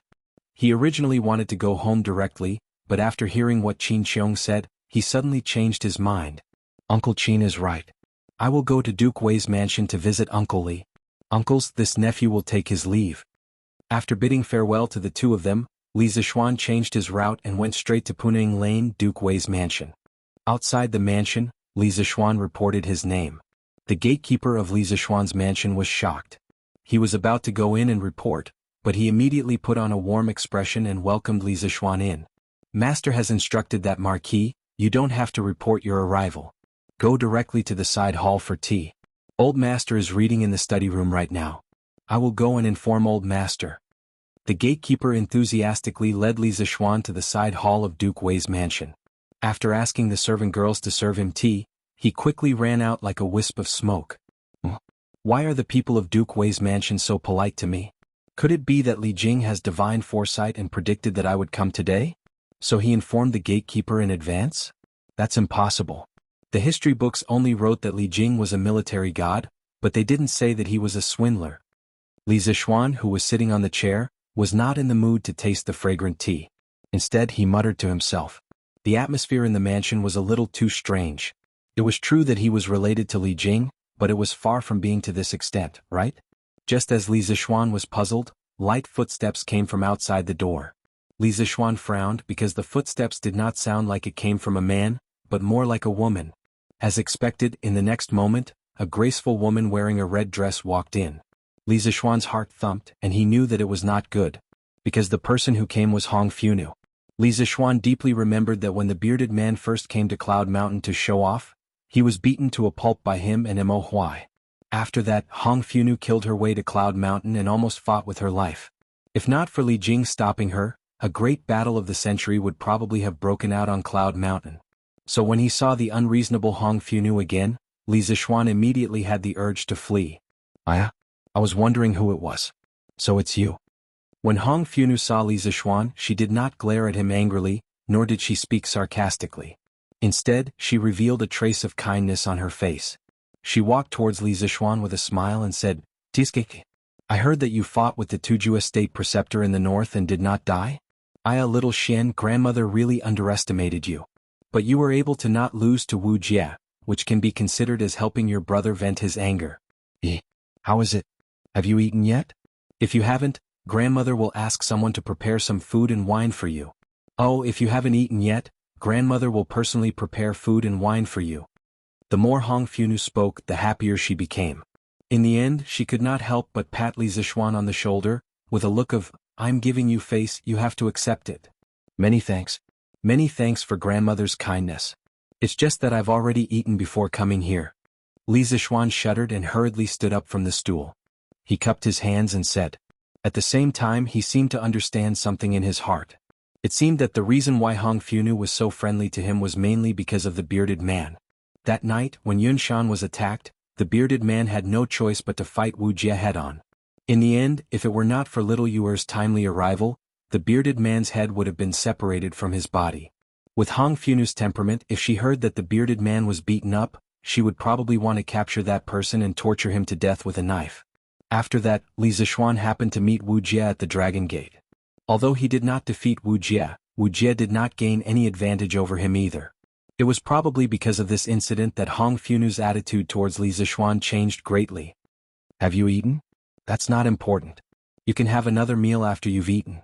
Grandmother will ask someone to prepare a table of good wine and dishes for you. Later, Brother Jing will accompany you to drink a few cups." Li Zishuan's guess was right. The reason why Hong Funu's attitude towards him had changed greatly was mainly because Li Zishuan had fought Wu Jie alone at the Dragon Gate. Although he did not seriously injure Wu Jie, he had still injured him and helped the bearded man vent his anger. It was not a joke to say that the Fengchen three heroes were of the same breath and branch. Cough cough. All right. Chu Qin, don't make things difficult for little Xian. De Jian is looking for you in the front yard. Quickly go out and take a look. Just as Li Zishuan was at a loss, Li Jing finally arrived. He coughed dryly and said to Hong Funu, "De Jian? What could he possibly want from me? All right. Brother Jing, you can chat with little Xian. I'll go out first." Hong Funu pouted unhappily, then turned around and left. Chapter 17-14. Xiao Xian, what brings you to Chang'an today? I heard that your Yanhuang College has been busy with recruiting students. It seems like you've finished your work, right? Duke Wei's mansion, side hall. After Li Jing sent away the nonsensical Hong Funu, he invited Li Zishuan to sit down. After exchanging some pleasantries, Li Jing went straight to the point and asked Li Zishuan why he was here. Li Zishuan cupped his hands and replied, "Uncle Li, I finished my work at the college. In addition, the 5,000 sets of new armor that His Majesty had ordered the workshop of the interesting pavilion to make have been completed. Therefore, I plan to head to the Black Armored Army camp tomorrow to take up my post. I'm here today to inform General Duan in advance, so I came to visit you." Actually, he was here today to learn from Li Jing, but how could he say such things so bluntly? Li Zishuan still cared about his reputation. But then again, his relationship with Li Jing was a bit messy. According to his relationship with Han Yushi, he should call Li Jing granduncle. However, this way, Li Jing would be a generation older than Qin Xiong and Qin Yaojing. This was because Li Zishuan usually called them uncles, but now he called Li Jing granduncle. What was going on? Therefore, ever since he found out that Han Yushi's father, Han Qianhu, was a descendant of Han Qinhu, one of the 8 pillar countries of the former Sui dynasty, Old Cheng had emphasized to Li Zishuan more than once that he could not call Li Jing granduncle. Oh, 5,000 sets of weapons and armor? How did your workshop finish making them so quickly? When Li Jing heard this, his eyes flashed and he could not hide the shock on his face. As the Minister of War, Li Jing was not only proficient in leading troops to war, but he also had a good understanding of weapon manufacturing. He knew that according to the plate armor style that Li Zishuan had shown in front of the civil and military officials, there were no more than 5 workshops in the Tang dynasty that could make such exquisite plate armor. Including the Ministry of Works and the Work Supervisor, there were no more than 5. Even if the Ministry of Works and the Work Supervisor worked together, it would be impossible for them to create 5,000 sets of such armor in a month's time. How could Li Zixuan not be surprised that Li Zixuan's interesting pavilion workshop did it? Yes. Thousands of craftsmen working day and night finally succeeded. Li Zixuan nodded calmly. Others only knew how amazing this speed was, but they didn't know how much the workshop had paid for this speed. Even though Li Zixuan's family was extremely wealthy, creating these 5,000 sets of armor was still a huge blow to his vitality. After all, if he wanted to achieve such a fast speed, he needed enough skilled craftsmen. If he wanted to motivate the craftsmen to produce, he had to give them enough wages. However, the only fortunate thing was that the iron and vanadium used to make the weapons and armor were all dug out from the mines. Li Zixuan had a few mines in his hands. In terms of raw materials, he only had to pay the miners' wages and the cost of transporting the ores. Otherwise, just these 5,000 sets of armor would be enough to empty his family's fortune. Making weapons was really too expensive, especially in ancient times where there was a shortage of iron. However, even though he had spent a lot of money to make these 5,000 sets of armor, Li Zixuan didn't regret it. Because to him, money could be earned again, but if the country was gone, it would be useless no matter how much money he earned. Good. Good. Good. Hearing the affirmative answer, Li Zixuan nodded repeatedly. He smiled and said, Xiao Xian, these armor of yours came at the right time. Xieli in the north is making a move, I'm sure you've heard about this, right? Now that the Tang Empire and the Turks are at each other's throats, the sooner you can make the armor, the sooner the newly formed Black Armored Army can be formed. I've already heard about the movements of the Wolf tribe in the north. That's why I'm in such a hurry to go to the army camp. Li Zixuan nodded and said, Xiao Xian, not only are you strong in martial arts, but you're also meticulous. In fact, not only Jijia and Xu Bao, even I have always wanted to transfer you into the army. However, you're Jingma's only son, so I can't bear to do that. Now that the Tang Empire is in danger, and you've coincidentally become the Black Armored Army's commander, I think it won't be long before you shine in the Tang Empire's military. Li Zixuan pondered for a moment and looked at Li Zixuan with a serious face. He wasn't deliberately flattering Li Zixuan. A person with unparalleled martial arts could become a fierce general. However, in addition to unparalleled martial arts, this person also had unparalleled wisdom and meticulous thinking. With a little training, this person would definitely have the chance to become a one-in-a-million good general. And Li Zixuan was such a person. A master of the Grandmaster realm and the head of the engineering school, wasn't that the perfect combination of martial arts and wisdom? Uncle Li, you're too kind. Hearing this, Li Zixuan hurriedly cupped his hands and said, Although I'm strong in martial arts, I've never led an army to war before. How can I deserve such praise from Uncle Li? Li Zixuan looked at Li Zixuan meaningfully and smiled faintly. Of course you deserve it. I also believe that my judgment is not wrong.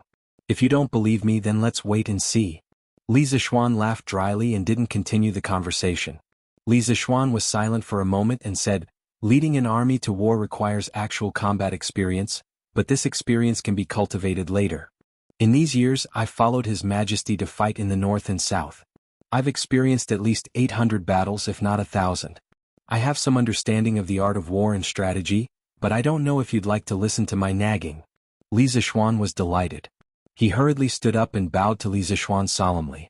He said, Uncle Li, what are you talking about? You're the invincible war god of the Tang Empire. It's my honor to be able to listen to your teachings on the art of war. If I hadn't been apprenticed when I was young, I would have been willing to serve you as a teacher. Seeing Li Zixuan's attitude, Li Zixuan felt gratified. In fact, he had never intended to accept any disciple. His position in the military was too high. He only wanted to live a secluded life and not get involved in politics to reduce the suspicion of the emperor. Therefore, he had never thought of accepting any disciple.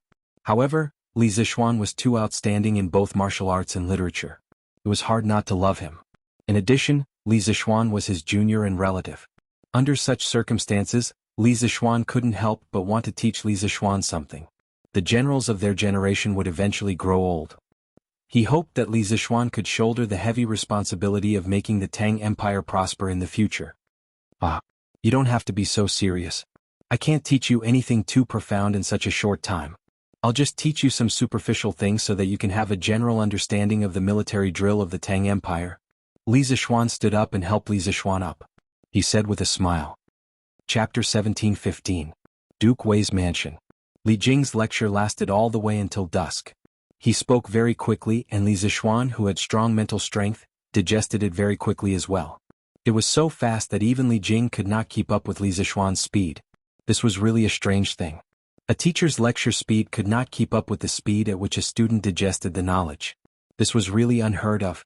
Initially, Li Jing only wanted to talk to Li Zixuan about the current structure of the Tang army, the main generals in the army, and the military formations that were often used during military drills.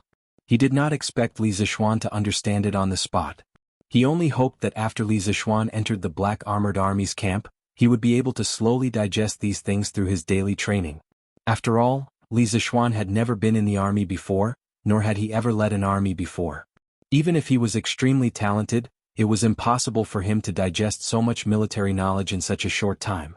But who knew that Li Zixuan, who had never come into contact with military formations before, would be able to digest the knowledge that Li Jing taught him even faster than some of the veteran generals who had been in the army for years. Sometimes, Li Jing only needed to talk about the general rules of a certain military formation and the principles of cooperation, and Li Zixuan would be able to draw inferences from it. Moreover, some of the unintentional words that came out of his mouth would make Li Jing's eyes light up. As a result, the class, that was supposed to last until dusk, was finished by the time it was 5 in the afternoon. Furthermore, Li Zixuan, as a student, was able to digest the new knowledge better than he had expected. Left with no choice, Li Jing could only increase the learning content for Li Zixuan. He personally went to the study room and took out a stack of unbound manuscripts. Then he began to talk to Li Zixuan again. What he had taught Li Zixuan previously was only the surface of the art of military formations.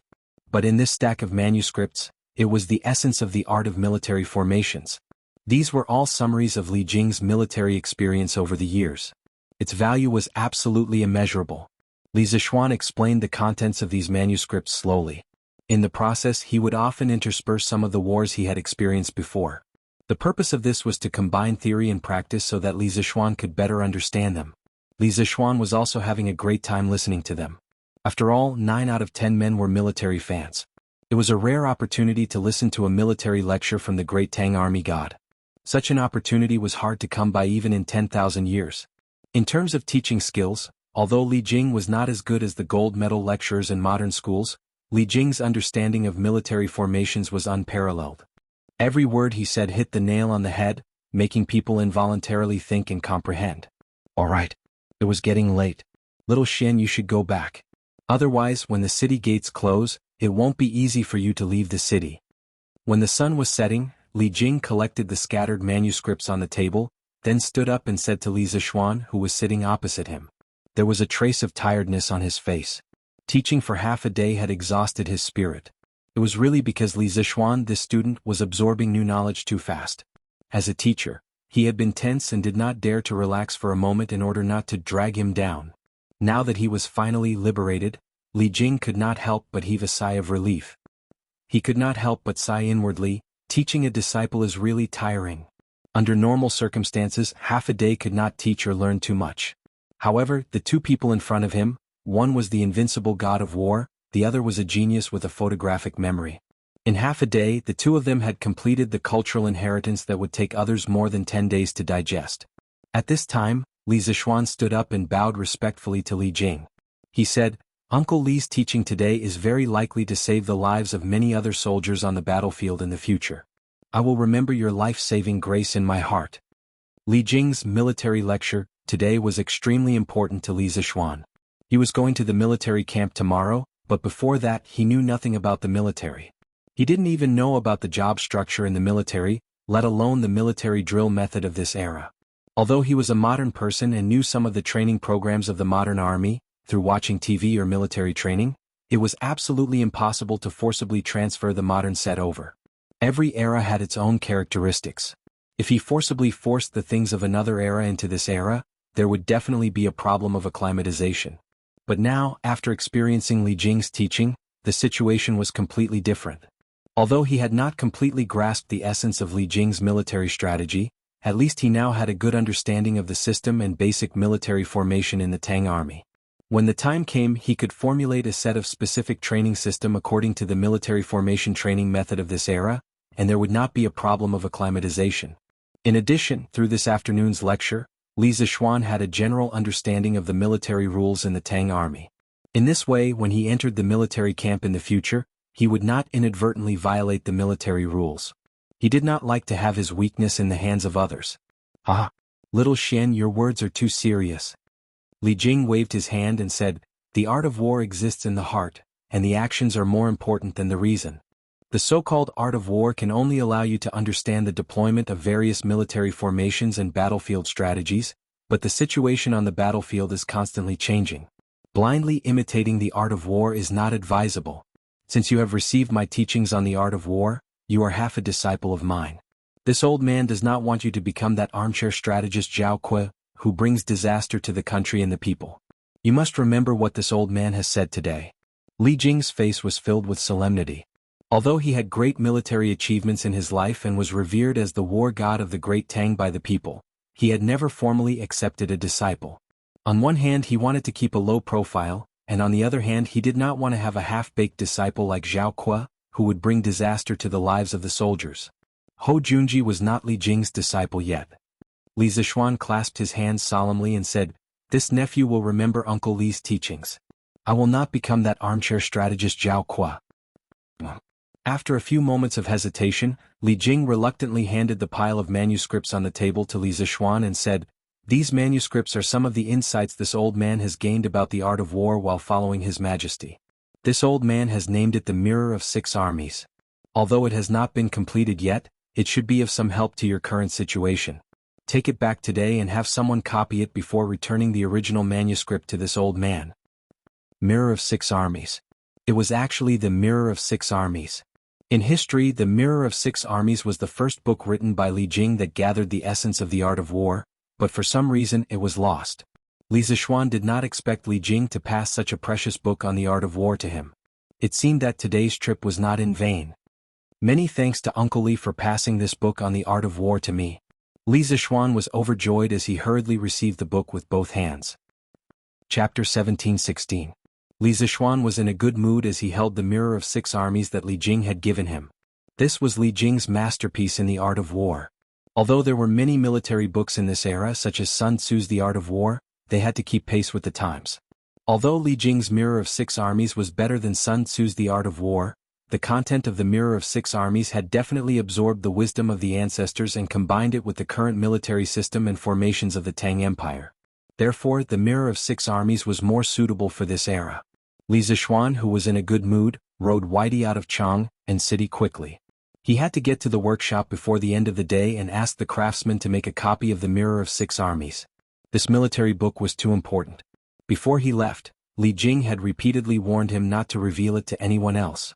The art of war was not something that could be easily imparted. Because if someone with evil intentions learned it, it would be a disaster for the country and the people. If not for the fact that Li Zishuan was a promising talent, that Li Zishuan was humble, adept in both the pen and the sword, and that Li Zishuan was half a relative of his, and that the Turks and the Great Tang were at daggers drawn and a war could break out at any time, he would never have taught Li Zishuan the Mirror of Six Armies at this time. Therefore, Li Zishuan would not let anyone else make a copy of the Mirror of Six Armies. He had to keep an eye on it himself. Marquis. His Highness Prince of Wei is looking for you everywhere. It seems that there is something urgent. Not long after leaving Chang and City, a middle-aged man riding a horse came up to him. When the man was about to reach Li Zishuan, he steadied his horse and dismounted. He bowed to Li Zishuan with his fists clasped. Jia, why is Qin Ke looking for me? Li Zishuan narrowed his eyes and asked in a deep voice. The person who came was Du Yi. After the Heavenly Dragon sect was annihilated, Venerable Du Yi was taken in by Li Zishuan as a servant. In order to avoid causing panic in his family, Li Zishuan changed Du Yi's name to Jia Yi. After a long time he got used to calling him Jia Yi and not Du Yi. Counting the days, Du Yi had been a servant of the Marquis's household for nearly half a month. During this time, Li Zishuan had probed Du Yi many times intentionally or unintentionally. However, he found that the other party seemed to have accepted his fate and did not have the slightest intention of rebelling. Thus, Li Zishuan gradually relaxed his guard against Du Yi. However, even so, Li Zishuan did not dare to let Du Yi stay in the Marquis's mansion all the time. Usually, Du Yi spent more time in the Yinshan courtyard. Mo Huai, a master at the late stage of the Grand Master realm, was guarding the Yinshan courtyard. Even if Du Yi had the intention of rebelling, he would not be able to make any waves. In any case, Li Zixuan did not dare and would not risk his family. He was rarely in the Marquis's mansion, so he would not leave Dewey alone in the Marquis's mansion. Dewey used to be a monk. However, after becoming Li Zixuan's servant, in order to avoid attracting strange gazes when he went out, he usually wore a silk scarf hat outside. He looked a bit like a barbarian from beyond the Great Wall. In the face of Li Zixuan's inquiry, Dewey shook his head and said, "I don't know. Half an hour ago, the King of Wei went to the academy to look for the Marquis. When he found out that the Marquis was not on Cloud Mountain, he ordered this penniless monk to head down the mountain to look for the Marquis. Prince of Wei only said that he had something urgent and wanted you to go back to the workshop as soon as possible." Li Zixuan's heart skipped a beat. Could it be that there was a new development in the steam engine research? He nodded at Dewey and said, "That's good. Let's go back to the workshop as soon as possible." He had originally planned to go to the workshop to make a copy of the military book. Now he could solve Li Tai's problem along the way. Thus, the master and servant rode 2 horses and galloped wildly on the official road, splashing up a lot of smoke and dust along the way. "Young master, you're finally here. Prince of Wei and Faubert are at the steel mill. You should go quickly." As soon as they arrived at the workshop, Song Xiaoxi came up to them and said hurriedly as he helped Li Zixuan lead the horse. Since they had already arrived at the workshop, Li Zixuan didn't ask for more details. He would know what happened in a moment anyway. He was about to step into the workshop when he suddenly stopped and turned to Song Xiaoxi and said, "Song Xiaoxi, I'm sorry. Xiaoxi, go to the editing department and ask the craftsman who is in charge of making a copy to not leave work yet. I have something to ask him." Although Li Tai's matter was important, making a copy of the military book was also very important. The contents of the military book might save his life on the battlefield in the future. "Yes, young master." Song Xiaoxi responded and then went to lead Big White to the stable in front of the workshop. There was high-quality horse grass there. Li Zixuan then walked in through the door. "Marquis, I will wait for you outside." Dewey cupped his fists and said. Ever since he became Li Zixuan's servant, he hadn't really entered the workshop. He knew that Li Zixuan's most important secrets were hidden inside. Although he was curious, it was only curiosity. He didn't have any other improper thoughts. Li Zixuan frowned. After a moment he said, "It's fine. Come in with me." Dewey was not only a person with strong martial arts, but he was also quick-witted and had many tricks up his sleeve. If this kind of person could be loyal, Li Zixuan felt that he could be of great use. Therefore he did not mind giving Dewey more temptations to test him. Dewey was stunned when he heard this. He probably did not expect Li Zixuan to take the initiative to invite him into the workshop. However, while he was still in a daze, Li Zixuan had already walked in. He quickly responded, "Yes, Marquis." After saying that, he hurriedly followed them in. "Qingke, why hasn't the leaf turned yet?" "Soon. It should be soon." "Steward Zhang, get someone to make the fire bigger and pump more air into it. Let the water boil faster." "All right." When Li Zixuan walked into the steel mill, he heard the voices of Li Tai, Faubert, and the rest. The atmosphere seemed to be heavy. He looked around and saw a huge cylindrical furnace standing in the middle of the yard. The furnace's surface had gears and connecting rods and other transmission mechanisms. At the end of the furnace was a generator made by the workshop. A few shirtless blacksmiths were blowing air into the furnace. Although he could not see the flame, Li Zixuan could feel a wave of heat hitting him in the face. "It's moving. It's moving. It's spinning. And it's getting faster and faster. Success. We've succeeded." At this moment, the connecting rods drove the gears, and the gears drove the generator's wheels to turn. The people in the yard suddenly cheered. No one noticed Li Zixuan's arrival. Dewey widened his eyes and looked at the huge machine in disbelief. He clearly did not see anyone exerting force on the machine, but how could the machine turn on its own? Could this be the magic of immortality? Thinking back to the magic of immortality that he had performed on the streets of Chang, and in order to bewitch the people, Dewey's face could not help but burn.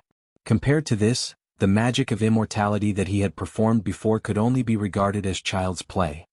"Ah, good. Qingke, you finally succeeded.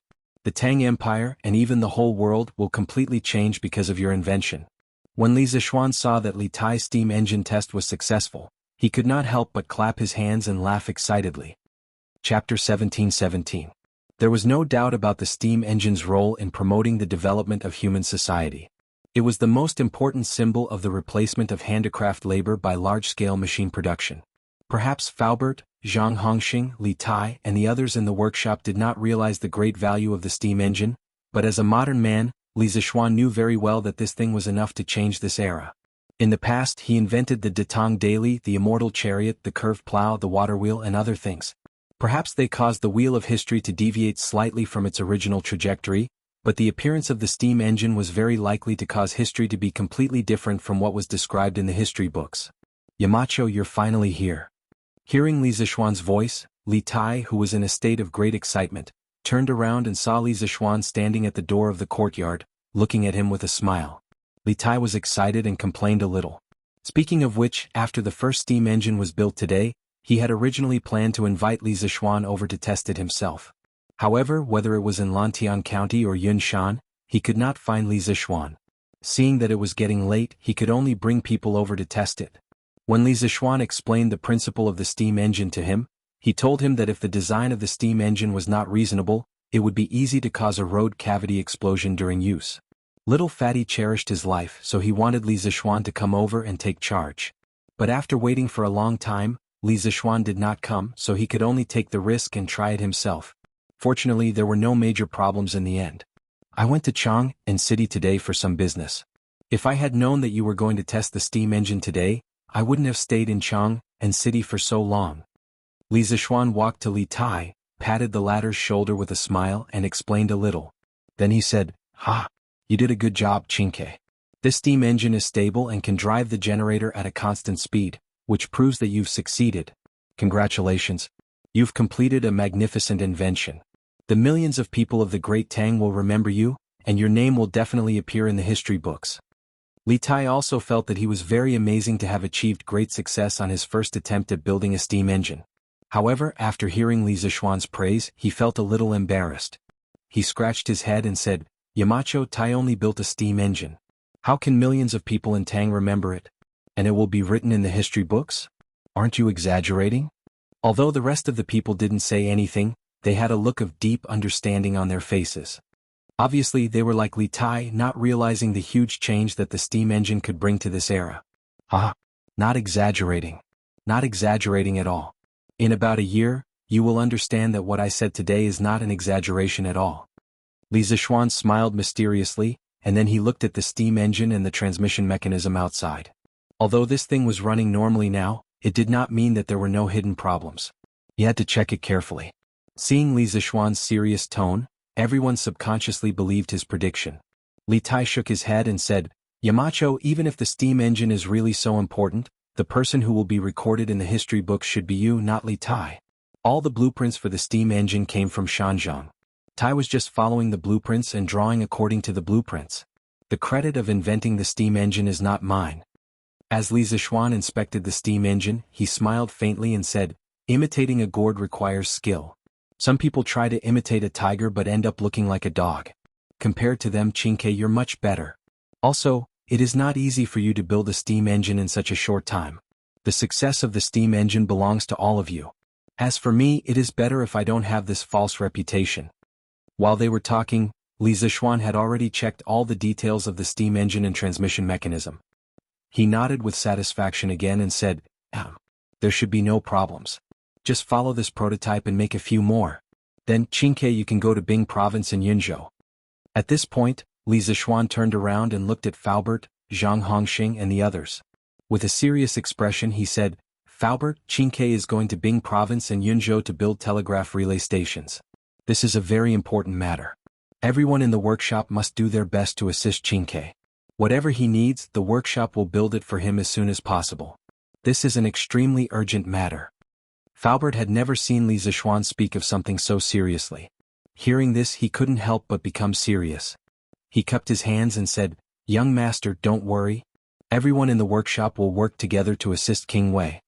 Li Zixuan nodded. He then looked at Li Tai and said, "Qingke, during your trip to the north, you must ensure that the telegraph relay stations are built as soon as possible and pay attention to your safety. Bing Province is fine, but Yunzhou is located at the northern border of the Great Tang.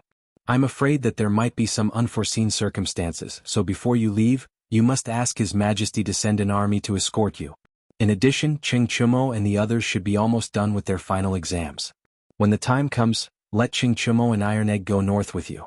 Master has to go to the barracks tomorrow morning, so I can't go north with you. Take care of yourself. In the past, Li Zishuan wouldn't be so long-winded. However, from what he learned in the House of Chang, and today, the secret war between the Great Tang and the Turks had already begun. The two countries' intentions for war were clear as day. It was just that the two countries weren't fully prepared yet.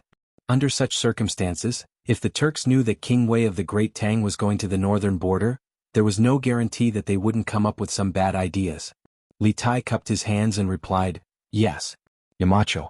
You take care too." Gugu. After saying that, Li Tai's stomach made a strange noise. Li Zishuan couldn't help but say, "You haven't eaten yet, right? Hurry up and eat, don't starve. Xiaoxi, go to the cafeteria and ask them to prepare some delicious food. Everyone has been working hard to build the steam engine these days." "Yes, young master." Song Xiaoxi nodded and hurriedly ran off to pass down the order. At this time, Zhang Hongxing cupped his hands and said to Li Zishuan, "Marquis, the 5,000 sets of vanadium steel horse lances, vanadium steel plate armor, and vanadium steel horse armor that you requested have all been completed. They are all stored in the warehouse of the workshop. I have checked them one by one. Would you like to take a look now?" Li Zishuan pondered for a moment and waved his hand. "Since you have already checked, I won't take a look. With you in charge, I can rest assured. Tomorrow morning, this Marquis will bring people here to collect the armor." He still had to make a copy of the military book. As for the armor and weapons, he had already taken a look at some of them a few days ago. Since Zhang Hongxing said that there was no problem, then there should be no problem. Good. Then I will wait for Marquis to collect the armor tomorrow. Chapter 17-18. Little you, it's already so late. Why haven't you gone back yet? After telling Li Tai about going to the north to set up a telegraph, Li Zishuan went straight to the editorial department of Datong Daily. At this time, the editorial department was still lit up. The workshop had already been electrified and it wouldn't be long before most of Lantian County would be electrified. When Li Zishuan walked in, he saw little Yu sitting on a chair and flipping through something. She was so focused that she didn't even notice that someone had come in. Li Zishuan couldn't help but quietly walk up to her and said, "Mr. You're here." Hearing the familiar voice, Little Fishy was shocked. She quickly put down the document in her hand and stood up, saying, "Little Four came over earlier and said that you had something important to make a copy of. I thought that since it was something important, it wouldn't be appropriate to leave it to the craftsman. It just so happens that I'm also very familiar with our movable type printing method, so I stayed and waited for you." "You little girl." Li Zishuan shook his head and laughed. "This kind of work should be left to a reliable person. You're a little girl. If you don't go back at this time, wouldn't it be unsafe to walk at night?" Liu didn't care and said, "What's wrong with that? Lantian County is Mister's territory. The law and order here are very good. Could it be that there are criminals? Besides, I went to investigate the county magistrate of Hua County by myself. Didn't I come out unscathed?" Hearing this, Li Zishuan couldn't help but stare at Liu angrily and said, "You little girls still have the nerve to say that. If she didn't mention this to me a few days ago, I wouldn't even know about it. Although you're a gold medal reporter personally appointed by the emperor and can supervise all illegal things in the world, if you went to investigate the county magistrate alone, what would you do if the other party became desperate and killed you to silence you?" In fact, ever since Liu was given the title of a gold medal reporter, she was not honest at all. This girl would often mingle in the streets and restaurants. Whenever she heard of corrupt officials or illegal activities, she would either arrange for someone she trusted to investigate in secret or disguise herself and investigate on her own. A few days ago, after Liu returned from the north, he heard that the people of Hua County were unable to receive any relief food. After the locust plague, the imperial court distributed a certain amount of relief food according to the severity of the disaster. When Liu heard this, he didn't know where he got his courage from. After a little preparation, he actually went to Hua County alone to secretly investigate. Fortunately, the county magistrate of Hua County wasn't very vigilant. After Liu's identity was exposed, the Hua County warden decisively sided with Liu. That was how Liu was able to find out that the county magistrate of Hua County had embezzled disaster relief food and escape unscathed. Li Zishuan had also heard about this matter 2 days ago when he was chatting with Han Yushi. At that time he was really worried for Liu. He secretly wondered why this little girl was so bold. She always did things that ordinary people couldn't do. Cough cough. "Mister, please don't mention this matter anymore. Aren't I fine now?" Although Li Zixuan's tone was strict, the care and love in his words couldn't be concealed. Li Yu's heart was warmed, but she still acted coquettishly. She quickly changed the topic and said, "Oh right. Mister. Don't you have something to make a copy of? Quickly give it to me. I'll go and arrange it for you." Although Li Zixuan knew that Li Yu was deliberately changing the topic, he still took out the 6 armies mirror from his chest and handed it to her. He said, "There's a lot of content. I estimate that you'll be done by midnight. After you're done, don't go back to the county. Go directly to Yunshan Courtyard.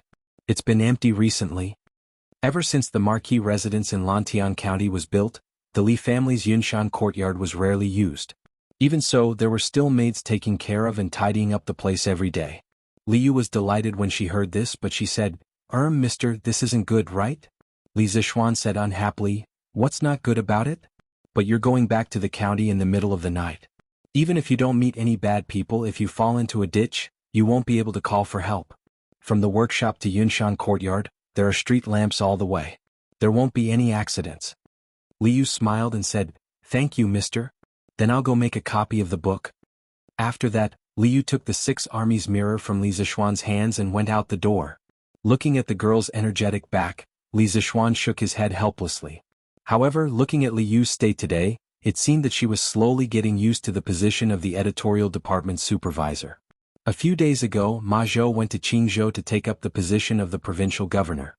The entire editorial department's heavy burden fell on Li Yu's shoulders. At first, Li Zixuan was worried that this girl wouldn't be able to handle such a huge pressure.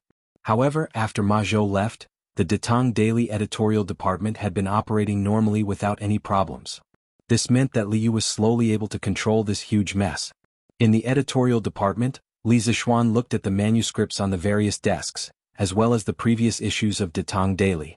Only then did he leave with his hands behind his back. After leaving the workshop, he rode on Dubai and returned to the Marquis residence in Lantian County. "Husband, you're back? I'll go prepare some food for you." When he returned to the Marquis residence, the sky was already dark. Seeing that Li Zixuan had returned, Han Yushi quickly went up to him and said, "Li Zixuan came back too late, so no one waited for him to have dinner together." Li Zixuan said casually, "No need to trouble yourself. Let the kitchen maid heat up the dinner. I'll just eat whatever I want." Han Yushi frowned. However, seeing that Li Zixuan was so insistent, she couldn't persuade him. She could only let Xiaohe instruct the kitchen. After a while, the dishes were served. Li Zixuan picked up his bowl and started eating without caring about his image. This was only when they were a couple. When there were other people present, he still had to be careful about his image as Marquis. Han Yushi supported her chin and looked at the man in front of her without blinking. Although the way this man ate was not elegant at all, it didn't hinder her from liking him. She secretly thought that this was what it meant to be real and not fake. Anyway, beauty is in the eye of the beholder. Li Zixuan is the best no matter what. Han Yushi knew that Li Zixuan would leave Lantian County tomorrow to take up his position in the Black Armored Army. Therefore, in these last few hours, she couldn't bear to look away from Li Zixuan. "Ahem. What's wrong? What? Didn't your husband wash his face this morning?" Feeling Han Yushi's gaze, Li Zixuan couldn't help but touch his face and look at Han Yushi. Chapter 17-19. In the side hall of the backyard, Han Yushi couldn't help but burst into laughter when she saw Li Zixuan touching his face in embarrassment. However, her smile quickly disappeared. She looked at Li Zixuan and said, "Husband, don't you know if you washed your face this morning? I just feel that I can't get enough of your face." Oh my, once this woman learned how to say sweet nothings, she could simply be so sweet. Li Zixuan instantly felt that the fragrant food in his mouth had turned into a sweet and greasy taste. He quickly wiped his mouth and said, "Cough, cough. I didn't expect that my wife's sweet nothings would be no weaker than my husband's." What Han Yushi said just now was just that she couldn't help herself. At this moment, she knew that she had misspoken and couldn't help but blush. She glared at Li Zixuan and said, "Husband, you're talking nonsense." "I didn't." In order to prevent his wife from being embarrassed, Li Zixuan laughed and waved his hand. "Ah, all right. Your husband is full. Wife, get someone to clean up. It's getting late. We should wash up and rest." Li Zixuan especially emphasized the word wash. This guy's lecherous heart was simply self-evident. Han Yushi's face instantly turned even redder, so red that water was about to drip out. She felt even more shy, especially when she thought of last night's situation. Fortunately, after Li Zixuan said this, He directly went to the side room with his hands behind his back. Otherwise, Han Yushi really didn't know how to continue this conversation. It was the last night before the young couple parted. There was no need to say more about the craziness. At midnight the storm suddenly stopped. These two people didn't sleep but leaned against the bed and actually started talking about things. Wife, after I leave tomorrow, I'll leave this huge Marquis estate to you to take care of. Father, mother, and Faubert will help you with the affairs of the estate, so I'm not worried. I'm mainly worried that there will be people with evil intentions outside the estate who will take advantage of the situation to harm the people in the estate. Therefore, I won't bring any of the guards with me this time. They will all stay behind to protect the safety of the Marquis' estate. During this period of time, the family will try to reduce the number of times they go out alone. The two brothers, Lu Yun and Lu Feng, were both from the Imperial Army. They were skilled in martial arts and each of them was capable of fighting against 10 experts. However, Lu Feng had escorted Ma Zhou to Qingzhou a few days ago. Even so, Lu Yun alone was more than enough to ensure the safety of the residents. Although Fei Ji's martial arts are not as good as Lu Yun's, he has followed me for the longest time and is the most trustworthy. Furthermore, he is meticulous in his thinking. The guards of the Hofu can be assigned to him. Wife, you must learn how to use these people well. Li Zishuan held Han Yushi with one hand and said slowly. He wasn't making a big fuss about the safety of the family in the estate, but he felt that it was necessary to take precautions. Especially after the incident of the academy being attacked, Li Zishuan felt that when he made decisions in the future, he couldn't be careless. Otherwise, the people around him might lose their lives because of him. Han Yushi understood Li Zishuan's feelings. She nodded and said, "Anne, this concubine will remember everything that my husband has said. I'll take good care of father, mother, grandfather, grandmother and Lan. I won't let them meet with any danger." This was a promise and a responsibility. As his wife, although she couldn't share Li Zishuan's worries in official matters, she could help Li Zishuan take good care of the family. Otherwise, Li Zishuan would be distracted by family matters. It's been hard on my wife. Li Zishuan sighed and said. He knew that he shouldn't have placed all of his family's affairs on a woman, but the current situation forced him to temporarily leave this small family and strive for a stable environment for the other, great family, to develop. If the Great Tang wasn't surrounded by powerful enemies like the Turks, Li Zishuan would be willing to give up his position and peacefully accompany his family every day, living the life of a wealthy man. It's not hard on me. Husband, you're the one who's working the hardest. At this moment Han Yushi raised her head and looked steadily at Li Zishuan. She said, "This concubine knows that husband's heart is not only concerned about our small family, but is even more concerned about the lives of the common people and the survival of the country. This concubine does not ask that husband can stay by this concubine's side forever. I only ask that husband can protect himself when you are outside. To this concubine and my parents, husband is the sky of this family." This silly woman, although she didn't talk much, she would always be the one who understood Li Zishuan the most. Hearing this, Li Zishuan couldn't help but pull Han Yushi into his arms and hug her tightly. He sighed and said, "You know me best, my wife. However, your husband isn't as great as you think. Your husband doesn't have great ambitions. I only want to be by your and my parents' side every day. But without a big family, how can there be a small family? If we don't take care of the Turks, the Great Tang will never be at peace, and the people of the Great Tang will always have a sword hanging over their heads that could fall at any moment. In this situation, how can our families live happily together? So it's not that your husband has great ambitions, but that I'm forced by the situation." Han Yushi looked at Li Zishuan lovingly and said, "Husband, why do you have to belittle yourself like this? This concubine likes a husband like you." It was said that the men of the Gu family were the cutest. Some men might be conferred the title of Marquis, Prime Minister, and Minister, but they might not be good husbands, good sons, or good fathers to their families. Han Yushi felt that Li Zishuan was quite good like this. Haha. Li Zishuan smiled. He stroked Han Yushi's back and suddenly thought of something. He said, "Oh right. If I remember correctly, Renbiao and Li Jingchu should be getting married soon, right? Renbiao is my good brother, and Li Jingchu is my adopted sister. I'll have to trouble my wife to send a congratulatory gift to Qizhou." Han Yushi knew a little about Wang Renbiao and Li Jingchu. Hearing this, she nodded and said, "This concubine understands. I'll go and arrange it tomorrow." Li Zishuan responded. He suddenly felt a wave of tiredness.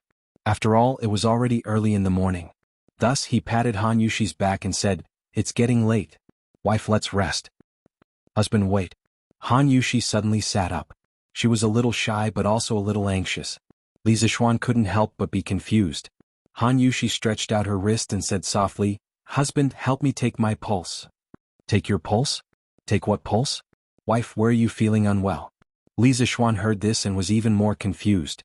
Han Yushi lowered her head and said softly, "This concubine feels that after these 2 days, our concubine seems to be pregnant. Husband, your medical skills are excellent. Can you take my pulse?" Li Zixuan almost fainted when he heard this. "Wife, aren't you being too impatient? Even if we do that, we might not be pregnant. Even if we are pregnant, it's impossible to show a pregnancy pulse so quickly, right?" Chapter 17:20. Husband, it's 5:30. It's time for you to wake up. The next day before dawn, Han Yushi propped herself up and nudged Li Zixuan, who was sleeping soundly beside her. Last night she, who was eager to have a child, had pestered Li Zixuan for who knows how many rounds. Li Zixuan was a martial arts grandmaster after all, so his physical strength was limitless. She, on the other hand, could not do the same. She felt weak all over and was too lazy to even move a finger. Even so, she still relied on her strong willpower to wake up on time and wake Li Zixuan up. This was because Li Zixuan had told her yesterday that the Black Armored Army would be calling for soldiers at 7 in the morning. Li Zixuan had to be there on time with the armor and equipment. "Oh, let me sleep for a while more." Li Zixuan, who was sleeping, turned over and mumbled. Then he went back to sleep. Although he was a Wu Dao master was still human. After doing so many things, he would still feel tired and sleepy. "Husband, it's 5:30 already. If you don't wake up now, you won't be able to make it to the military camp before 7 in the morning." Han Yushi felt helpless. Although Li Zixuan's tired expression made her heart ache, she didn't dare to let Li Zixuan delay such important military matters. "Oh, military camp? It's 5:30 already?" Li Zixuan finally woke up. He opened his eyes and climbed out of bed. Thank goodness for you, my wife. Otherwise I would have overslept." As he spoke, Li Zixuan had already lifted the blanket and jumped out of bed to get dressed. This was his first day at the military camp. He didn't want to be late. Wouldn't that be handing his weakness to the enemy? Besides, in his previous life, Li Zixuan didn't like to be late. It was a matter of personal habit. "Husband, let this concubine help you dress." Han Yushi used all her strength to get up, but she forgot that she was only wearing a very thin gauze dress. This movement almost made Li Zixuan unwilling to get out of bed again. "Ahem. Wife, don't move. You'd better have a good rest. I'll wear it myself." Li Zixuan coughed and quickly pressed Han Yushi down. Then he got out of bed and went to get dressed. Since he was going to the military camp, he naturally had to wear armor. Li Zixuan was wearing the military uniform given to him by the imperial court and not the latest plate armor made by the workshop. That thing was too troublesome to wear. If one's body wasn't flexible enough, one person probably wouldn't be able to do it. Even if his body's flexibility was perfect, if he wanted to wear the new plate armor made by the workshop, he wouldn't be able to do it without a cup of tea's time. When Han Yushi was pressed down by Li Zixuan, she knew that she had just walked. She, who was more shy, used the blanket to wrap her body.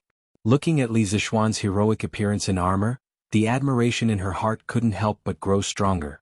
It was said that a man in a military uniform was the most charming. The style of the Tang dynasty's armor was very heroic and domineering. Of course, the most important thing was that Li Zixuan was born handsome. Now that he was wearing armor, he would definitely charm a lot of young ladies when he walked outside. How could Han Yushi be an exception? Hey, I didn't expect it to fit so well. This saves me a lot of trouble. Li Zixuan moved his arms and couldn't help but sigh. Then he walked to the bedside and looked at Han Yushi on the bed. He said, "Wife, I'm going to the military camp. Stay at home and take good care of your parents. You also have to take good care of yourself. Understand?" Chapter 17:21. I didn't expect you to think so highly of Li Zixuan, Erlang.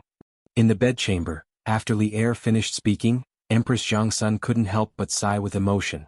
This child has only returned to Chang and for a little more than a year, but he is already in the court and has been conferred the title of Marquis. Sometimes I am really curious how spiritual master Ling Su trains his disciples to actually produce such an outstanding person like Li Zixuan.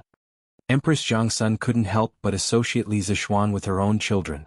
After all, in terms of age, Li Zixuan wasn't much older than Li Qingqian and Li Tai.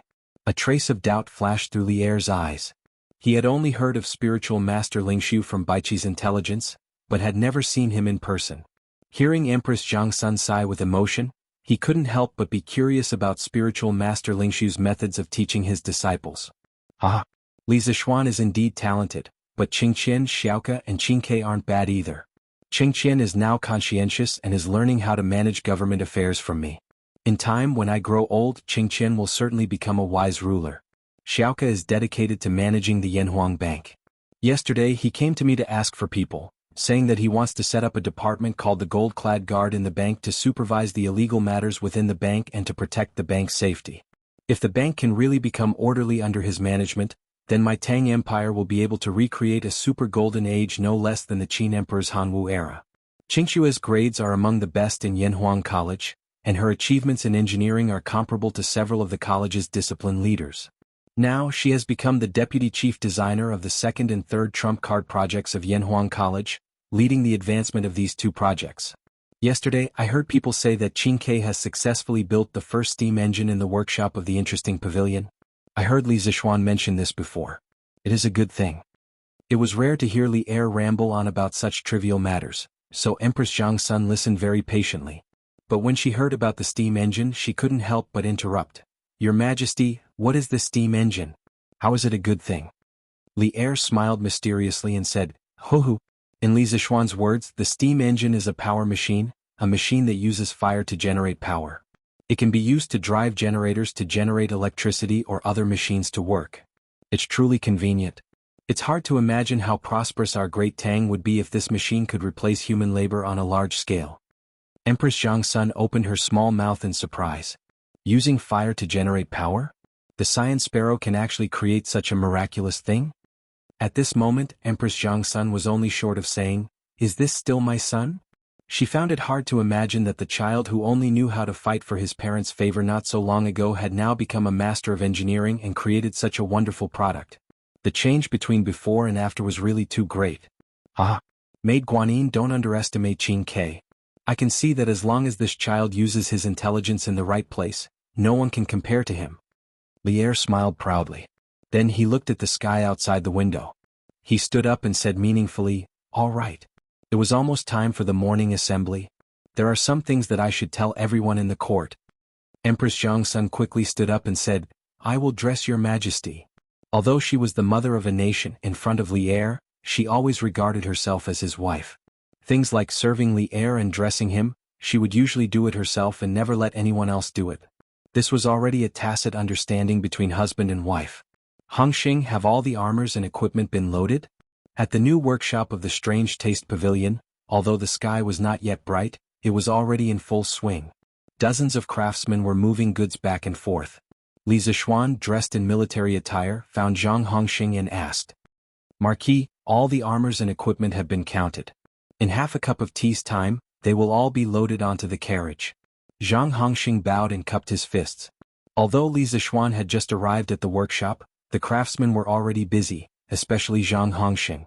He did not even go home last night. This morning, he had already gotten up before dawn to arrange for the craftsmen to count the armors and equipment and load them onto the carriage. After all, it was 5,000 sets of armors and equipment. It would take a lot of time just to count them, let alone load them onto the carriage.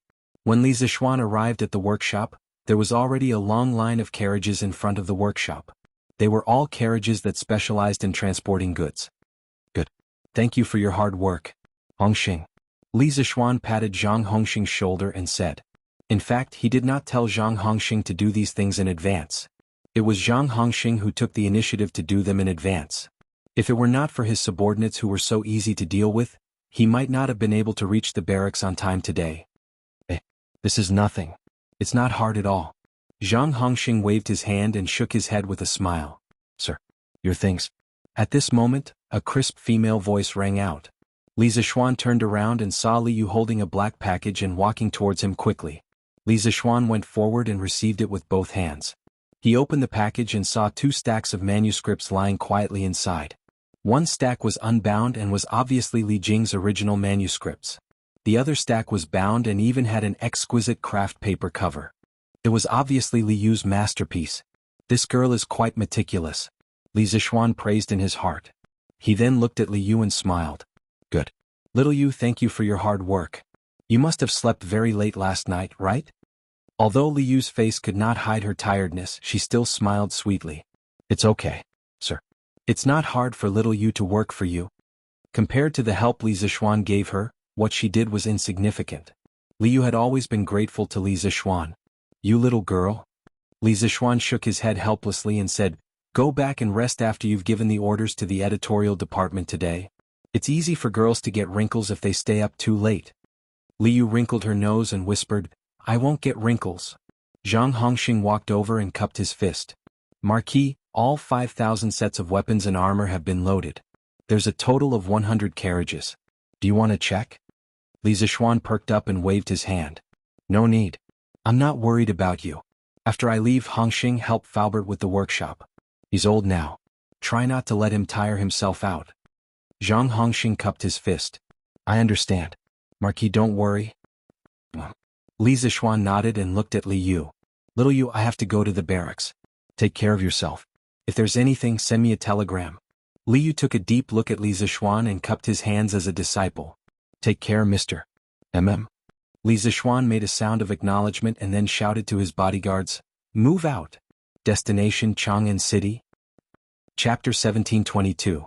At Li Zixuan's command, more than 100 carriages set off at the same time, heading straight for Chang'an. 5,000 sets of armor, and these were the most advanced weapons and armor in the world. Both Li Zixuan and the imperial court attached great importance to this. Li Zixuan had taken more than half of the personal guards of the Marquis's residence with him today, and more than 100 soldiers of the imperial army at the foot of Cloud Mountain had also been transferred over to accompany Li Zixuan in escorting these weapons and armor to Chang'an. Although the folk customs of the Tang Empire were open and chivalrous, and the imperial court did not explicitly forbid scholars and chivalrous men from carrying swords or other weapons, the imperial court would never allow the weapons and armor made by the new workshop of the interesting pavilion to fall into the hands of the common people. This was because the new weapons and armor were simply too formidable. Just imagine if someone were to obtain a set of vanadium steel armor, a vanadium steel horse lance, and a vanadium steel horse armor, wouldn't that person become an invulnerable iron knight who could charge through anything? Such a person would definitely be able to casually charge into the local government of a small province or county, creating a very unstable factor for the Great Tang's common people. This was just like how many countries in modern society banned firearms. To this era, the weapons and armor created by the workshop were no less dangerous than firearms in modern times. Hiya. Li Zixuan rode at the front of the long procession on De Bai's back. He was dressed in military attire and looked extremely handsome, just like a general who had just returned from a victorious battle. Thankfully, it was still early and there weren't many people on the road. Otherwise, who knew how many young girls would be mesmerized by his handsome appearance? Li Zixuan didn't have time to think about such frivolous matters. At this time he was thinking about his next plan. Although he hadn't wanted to go to the army and suffer, what was done couldn't be undone. Moreover, the Great Tang and the Turks were at each other's throats, so he truly did have a responsibility to join the army and contribute to the country. In this situation, he had already calmly accepted the difficult life that awaited him. In addition, for some reason, when he thought about personally experiencing the military life of the Tang dynasty, Li Zixuan felt a sliver of anticipation in his heart. While drunk, I look at swords under the lamp. In my dreams, I blow the horn at the barracks. 800 li of troops under the scorching heat, 50 bowstrings overturning the sound beyond the Great Wall, the soldiers of autumn on the battlefield. In the past, Li Zixuan had only experienced the thrill and excitement of ancient battlefields through poetry. Now that he was personally going to the military camp, and in the near future he might personally go to the battlefield, how could he not be excited? Especially in this life, he had been practicing martial arts since he was a child. Now he was already a Wu Dao master. It was said that those who were skilled were bold.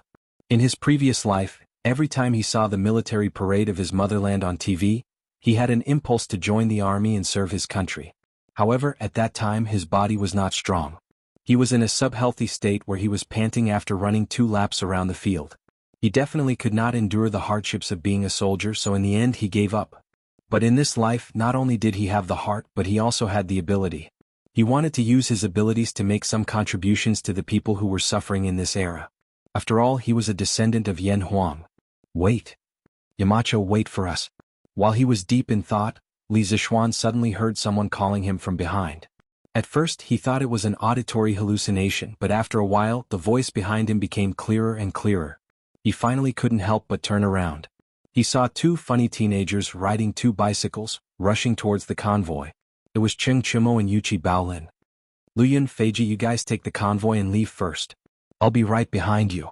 Li Zixuan frowned and said to the people around him. Chapter 1723. Old Master Chonyo is doing well in Yunshan. Why did you let him join the Black Armored Army?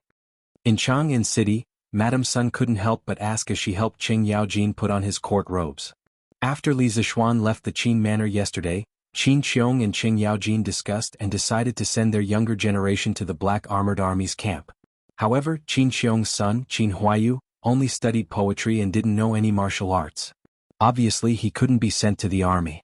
In the end, Qing Yaojin called Yuchi Jingda and the two old fellows went to the palace to ask for an official position for their son. At this moment, hearing his wife's question, Qing Yaojin couldn't help but glare and say, "Humph. Madam, don't you know whether that brat is good at studying or not? It's better to let him get the last place in Yunshan and embarrass his father than to let him go to the army camp and earn some military merit. That way, when his father rises to the heavens, this brat won't starve to death on the streets." Speaking of which, from the start, Qing Yaojin didn't expect Cheng Chimo to have any achievements in literature. As long as Cheng Chimo didn't always get the last place and embarrass him, it would be fine. The reason why he let Cheng Chimo go to the mathematics school was mainly because Qing Yaojin had already seen that Li Zixuan was not a fish in a pond. Among the younger generation in Chang'an City, Li Zixuan was the only one who could convince Qing Yaojin in terms of martial arts and talent. It was said that when one sees a worthy person, one should emulate the worthy. Having met such an outstanding young man like Li Zixuan, Qing Yaojin naturally wanted his son to be influenced by Li Zixuan and cultivate their relationship. Cough, cough. Of course this relationship was only brotherly. In the future, when their generation grew old, Cheng Chimo would have a capable brother to rely on. Old Qing wouldn't be worried, right? This couldn't be considered as using. To be precise, it was an investment. Qing Yaojin had long seen the potential in Li Zixuan and had long invested in Li Zixuan, this potential stock. Bah, bah. Old thing, what nonsense are you spouting so early in the morning? When Sun Shi heard this, her eyebrows raised.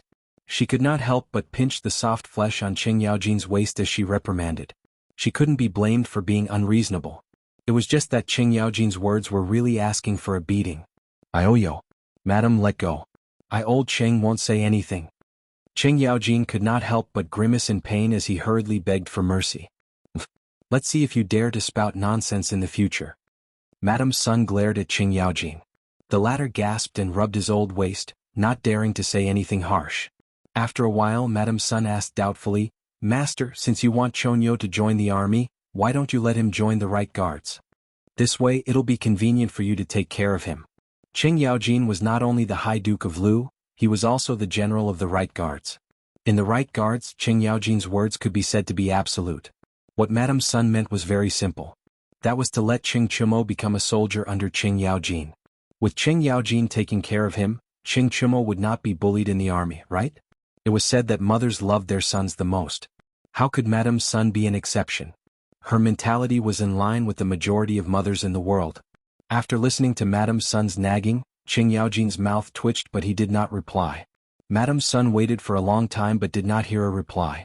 She could not help but pinch Qing Yaojin again and said angrily, "I'm talking to you, are you listening?" This time Qing Yaojin was prepared. He nimbly avoided Madam Sun's killing blow, and said, "Didn't you not let me speak just now? Now that I'm not speaking, you're blaming me. You're really unreasonable." When Madam Sun heard this, she was so angry that she wanted to die. Seeing this, Qing Yaojin quickly waved his hand and said, Madam, I'm not going to argue with you anymore. It's almost morning court. If I'm late, Wei Jing, that old thing, will impeach me again. I'll take my leave first. After saying this, the old man adjusted his belt and hurriedly rushed out of the door. Chapter 1724. Finally, I don't have to study in the academy anymore. In my opinion, Xiao Xian, you should go to the Black Armored Army as soon as possible. That way I can follow you to the barracks. On the official road from Lantian County to Chang'an City, the convoy escorting the new equipment was moving forward quickly. Cheng Chimo and Yuchi Baolin were riding the workshop's most advanced speed-changing bicycles, sandwiching Li Zixuan in the middle. The three of them walked side by side at the front of the convoy, making the entire convoy look a little strange. However, Cheng Chumo didn't care about this at all. At this moment, he was holding the handle of the bicycle with one hand and waving his right hand as he laughed loudly. Yanhuang College usually implemented strict military management of the students. Not only were there many rules in the academy, but students were also not allowed to go out during normal teaching periods. Most importantly, the competition between the students in the academy was very fierce. Cheng Chumo, the underachiever, had enough of it. Although the students in the academy were still very friendly with each other, it was very easy for him to accidentally score last in every exam. If he were to score last in the exam, he would definitely be beaten up when he returned home. His skin was thicker than others, but he couldn't stand being beaten up every day. Actually, if the exam wasn't a factor, Cheng Chumo still liked the life on Yunshan Mountain. Now that he was able to leave the academy temporarily, this guy was like a tiger that had just been released from a metal cage. He couldn't help but want to roar 3 times to the sky. "You rascal, you can't wait to leave the academy?" Li Zishuan, who was riding on Big White's back, couldn't help but glance at Cheng Chumo and say, "Hee, you can't say that. Staying in the academy is actually quite fun as long as there are no exams. Xiao Xian, you know that I'm not cut out for it." Cheng Chumo was still holding the handle of the bicycle with one hand and scratching his head with the other as he laughed foolishly. This guy had obviously practiced his driving skills on the way to the north to kill the locusts. Hearing this, Li Zishuan couldn't help but roll his eyes. He was too lazy to deal with this useless person. Actually, as to why the two brothers, Cheng Chumo and Yuchi Baolin, would suddenly follow him to the black armored troops, he had just pondered over this question for a moment. He more or less understood Cheng Yaojin and Yuchi Jingda's intentions in making such an arrangement. Regarding this, he only felt gratitude towards these two old generals. After all, with Cheng Yaojin and Yuchi Jingda's current position in the imperial court, no one in the military dared to touch their sons, not even Qiu Xingong. This could be considered as a safeguard for Li Zishuan. After entering Chang'an City, you two will give up the bicycle and ride horses instead. As for your car, I'll get someone to send it back for you. Otherwise, how can you go to the barracks like this? After a moment of silence, Li Zishuan instructed Cheng Chumo and Yuchi Baolin. Yeah. Yuchi Baolin was more obedient and nodded in agreement. On the other hand, Cheng Chumo was unconvinced. What's wrong with riding a bicycle to the barracks? The Tang Empire's military regulations don't say that riding a bicycle to the barracks isn't allowed, right? This fellow didn't like riding a horse when he went out anymore. He was already used to riding a bicycle. Li Zishuan glared at this fellow and said unhappily, "Then when we go to war, do you also ride a bicycle? If I tell you to ride a horse, then ride a horse. The military isn't like other places. When you go to the barracks, don't be unconventional and cause trouble. Otherwise, I'll get someone to send you back to the academy." Hey, don't. Xiao Xian. I'm just joking with you, don't take it seriously. Please don't take it seriously. If you want to ride a horse, then so be it. It's not like I don't know how to ride a horse. Ayeo F***ck save me. Upon hearing this, Cheng Chumo was shocked and hurriedly waved his hands. What a joke, it wasn't easy for him to leave the academy. How could he bear to go back? However, in a moment of panic, when he waved his hands subconsciously, both his hands left the handlebars. The bicycle instantly lost its balance and went straight towards the farmland by the side of the road. Wolf, where did all these carriages come from? Why are there imperial guards escorting them? What's in these carriages? When Li Zishuan and the rest arrived at Chang'an City, the city gates were already open. The carriages entered through the Yanqing Gate and went straight towards the Black Armored Army's barracks in the northwest of the city. Along the way, the huge carriages naturally attracted the attention of countless passers-by. Under normal circumstances, those who could wake up so early were mostly peddlers who entered the city to sell their goods or commoners who entered the city to buy things. The huge carriages caused them to discuss animatedly. However, although these people were curious about the armored soldiers beside the carriages, they could only shrink back and point at them from afar. The general in the lead looks like the Marquis of Yong'an. What? The Marquis of Yong'an? Why did the Marquis of Yong'an bring so many soldiers and carriages to Chang'an City? Who knows? Could it be that the imperial court is sending the Marquis of Yong'an to suppress bandits? Nonsense. Now that the world is peaceful, where would there be so many bandits to suppress? Besides, the Marquis of Yong'an isn't a general. Why would he lead soldiers to suppress bandits? That's true. But why is the Marquis of Yong'an wearing a general's uniform? About this, it had to be said that the people of Chang'an City were quite familiar with Li Zishuan. There were very few people who had never heard of Li Zishuan, and there were even more who had seen Li Zixuan with their own eyes. As such, among the pedestrians on both sides of the road, there were people who quickly recognized Li Zixuan. Li Zixuan naturally didn't have the time to care about these people's discussions. This was because there was only 15 minutes left before the Black Armored Army's barracks were called. In order to avoid being late, he could only speed up the carriages. Luckily, there weren't many people on the streets of Jianghu and city early in the morning, and there weren't any traffic jams. Of course, speaking of this, it was all thanks to the widespread use of bicycles. Whether it was the civil and military officials or the common people, they were used to riding bicycles instead of horse carriages for short journeys. Otherwise, there would still be traffic jams on some of the key streets of Jianghu and city. This was because this was the time when the civil and military officials left their homes to rush to the palace for the morning court. If it was in the past, every official would take a horse carriage to attend the morning court. It would be strange if the streets weren't congested. Who are you? This is the Black Armored Army's barracks. Unauthorized personnel are not allowed to enter. Finally, Li Zixuan arrived at the Black Armored Army's barracks before the 7 o'clock hour. This was a hilly wasteland in the northwest corner of Jianghu and city. Inside the barracks there were several large and small white tents, and one could vaguely see groups of fully armed soldiers. When the two soldiers in front of the barracks saw Li Zixuan, they hurried forward to stop him. Li Zixuan flipped off his horse and said loudly, "I am Li Zixuan, the Black Armored Army adjutant appointed by the Emperor. Today I am officially here to take up my post." Chapter 1725. You are the Marquis of Yong'an? In Jianghu in front of the Black Armored Barracks, the two guards were shocked when they heard Li Zixuan's identity. Although there were many people in Jianghu and who had seen Li Zixuan, these two guards were not among them because they were in the army all year round. Not only them, but less than 10% of the soldiers in the barracks had seen Li Zixuan, but more than 90% of them had heard of Li Zixuan. Therefore, after knowing Li Zixuan's identity, the two guards were so surprised and excited. After all, Li Zixuan was a marquis at a young age, a Yamacho from Yanhuang College and the first person to kill locusts. With so many halos around him, Li Zixuan was now considered a celebrity in the Tang Empire. Li Zixuan nodded. Seeing that the two guards were very enthusiastic after knowing his identity, he smiled and said, "Maybe you can call me adjunct." The two guards looked at each other and quickly bowed with cupped fists. "Greetings, Sir Adjunct." The news that Li Zixuan had been appointed as adjunct of the Black Armored Army had long been spread. At first, the soldiers of the Black Armored Army were talking about it for a long time. However, due to various reasons, Li Zixuan had not been appointed to the Black Armored Army. After a long time, the soldiers of the Black Armored Army gradually forgot about this matter. Today, after hearing Li Zixuan's intention, the two guards could not help but recall the news from more than a month ago. They were surprised. Your subordinate Lu Xingwu is from Jinzhou. Jinzhou was also badly affected by the locusts in Guangzhou. Fortunately, Sir Adjunct's Sky Pheasant Brigade provided timely relief.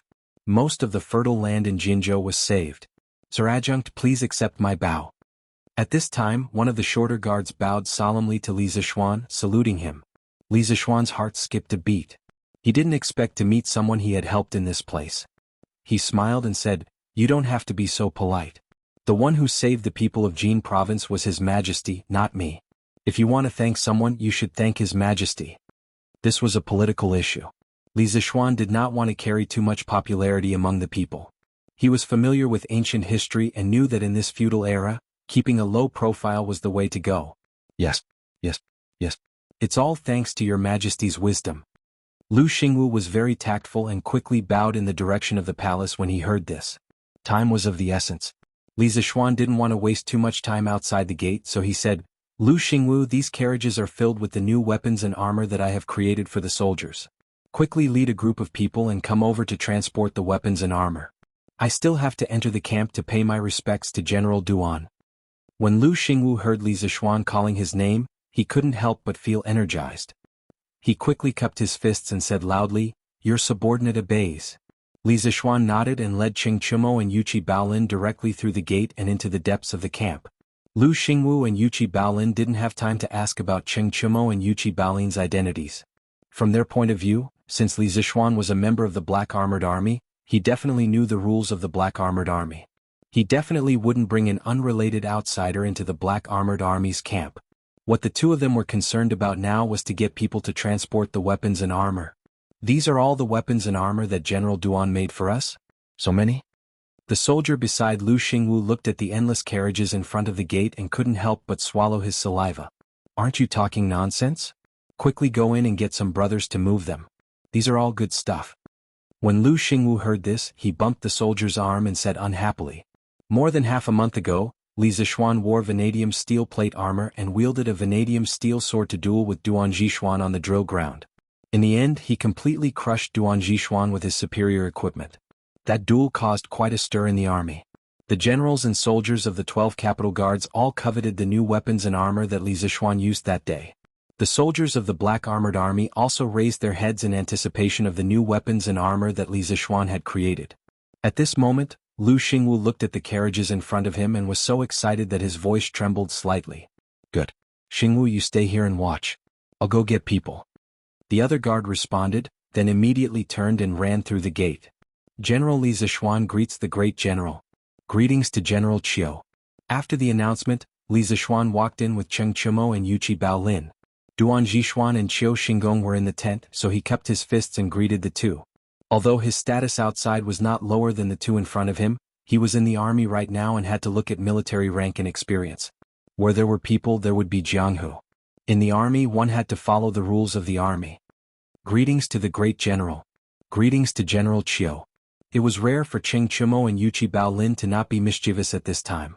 Instead, they followed behind Li Zixuan and imitated him by bowing respectfully to Duan Zixuan and Qiu Xing. Duan Zixuan was the great general of the Black Armored Army and was in charge of military affairs. Qiu Xinggong was the deputy general and only had the title of general, only below Duan Zixuan. According to the military system of the Great Tang, under the great general in general, there would be the assistant commander, assistant commander, assistant commander, assistant commander, assistant commander, assistant commander, assistant commander, assistant commander, and so on. Since you have entered the Black Armored Army, you are my brothers. No need to be so polite. Duan Zixuan nodded slightly to Li Zixuan and the other two. Qiu Xinggong's tiger-like eyes swept over Cheng Chumo and Yuqi Baolin. He did not speak, and no emotions could be seen on his weathered face.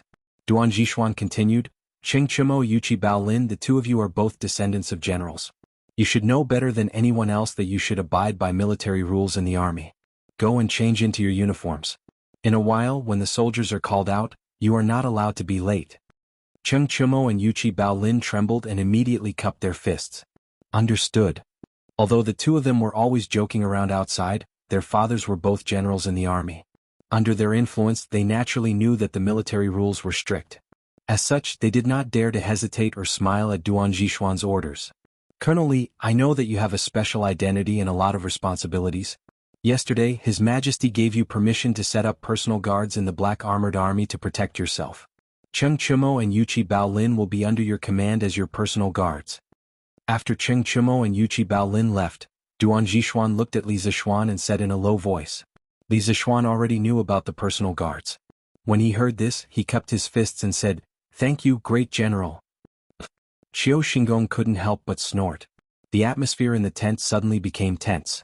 Qiu Xinggong cupped his fists casually at Duan Zixuan and said, "General Duan, it's time to call out the soldiers. I will go to the drill ground first." With that, he turned and left without waiting for Duan Zixuan's permission.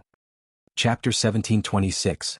The morning breeze blew gently and the sun rose from the east. At this moment, there was already a touch of red on the horizon. Most people had probably just woken up. On the drill ground in the northwest of Chang and City, there was already a black mass of soldiers standing. When Li Zixuan followed Duan Zixuan to the stage, he saw such a magnificent scene of soldiers on the battlefield. What entered his eyes was that all the soldiers had their heads held high and their chests puffed out. Like a pine tree, they stood upright on the drill ground. Although there were many of them, they were not in disorder. The distance between each person was the same, neat and tidy, not moving at all. This scene reminded Li Zixuan of the military parade of his motherland that he had seen on television in his previous life. Steel lions just like heavenly soldiers. No wonder they were the strongest cavalry of the Tang Empire. With just one look, Li Zixuan could feel the strength of the army in front of him. Although this Black Armored Army had only been formed for a few months, they already had an imposing aura. Reporting to the great general, other than the 20 men from the D Battalion who are transporting equipment outside the gate, the soldiers of the other 5 battalions have all arrived at the drill ground. No one is late. Seeing Duan Zixuan arrive, a tall and straight young soldier quickly walked forward and saluted Duan Jixuan with his fists clasped. Return to your ranks. Duan Jixuan nodded and said, Yes. The young soldier replied and quickly retreated to the front of the troops on the left side of the stage. At this moment, Duan Jixuan walked to the front of the stage and scanned the entire drill ground with his tiger-like eyes. He stood with his hands behind his back, looking dignified even though he was not angry. After a moment of silence, he finally opened his mouth. All soldiers listen to my order at ease. Duan Jixuan's first sentence surprised Li Zixuan. What the hell was at ease? Wasn't this a movement that only existed in the modern army? Was Duan Jixuan still sleeping and talking in his sleep? But what he did not expect was that as soon as Duan Jixuan finished speaking, the 5,000 soldiers on the drill ground all neatly took half a step forward with their left foot and made a at-ease gesture. Their movements were uniform and extremely precise. Of course, it was not absolutely uniform. There were 2 people at the back of the line who were slower by half a beat. Li Zixuan's sharp eyes recognized them immediately. Who else could they be but Cheng Chumo and Yuqi Baolin? These 2 fellows had participated in the military training of the academy, so it was impossible that they did not know the basic military movements such as at ease and at ease. The reason why they were slower by half a beat was probably because they did not expect the Black Armored Army to use of the academy's training. Fortunately, Duan Jixuan knew that they were new to the Black Armored Army, so he pretended not to see the 2 discordant factors and continued speaking. It has been nearly 2 months since the expansion of the Black Armored Army. As the most elite cavalry of the Great Tang, His Majesty has always placed high hopes on the Black Armored Army. However, the Black Armored Army's current strength is not worthy of His Majesty's high hopes. Fortunately, the Black Armored Army's adjutant has finally arrived to take up his post. As for who our adjutant is, I'm sure all of you have heard of him before. Adjutant Li, come and greet the soldiers. Although Duan Jixuan did not shout at the top of his lungs, his voice could be heard in every corner of the drill ground. All 5,000 soldiers heard his words clearly. When they heard Duan Jixuan say that the Black Armored Army's adjutant had finally arrived to take up his post, everyone could not help but look at the young general behind Duan Jixuan. He was so young, but he had already become a legend of the Great Tang. Chapter 1727. At the Black Armored Army's camp. On the stage, Duan Jixuan had been silently observing Li Zixuan. He saw that not only did Li Zixuan not have stage fright in front of 5,000 black armored soldiers for the first time, he even managed to ignite the soldiers' passion with just a few words. Duan Jixuan couldn't help but nod in his heart. As a general, not only did he have to be good at leading soldiers into battle, he also had to be good at controlling people's hearts and arousing their fighting spirit. Otherwise, he could only be considered a boorish fellow and definitely not a talented general. Li Zixuan had done well in this aspect. Sweat more in normal times and bleed less in times of war. Duan Jixuan took a step forward and walked to Li Zixuan's side. He faced the soldiers below the stage and said loudly, "All of you have heard Adjunct Li's words. His Majesty has always placed great importance on the Black Armored Army. This time, Adjunct Li has given the first batch of new equipment to the Black Armored Army. Under such circumstances, if you still can't form a strong fighting force within 2 months, you will have let down His Majesty, Adjunct Li, and even more so, your parents and wives." At this point, Duan Jixuan's fierce eyes scanned the crowd. Perhaps the ordinary soldiers didn't know how valuable the equipment Li Zixuan had brought today were. However, as an important official of the imperial court and the leader of the Black Armored Army, how could he not know how valuable this batch of equipment was? Not to mention other things, even the generals of the 12 capital guards almost fought over this equipment. If not for Li Zixuan supporting the Black Armored Army, the moment Li Zixuan entered Chang and city, more than 100 carriages of equipment would have been divided among them.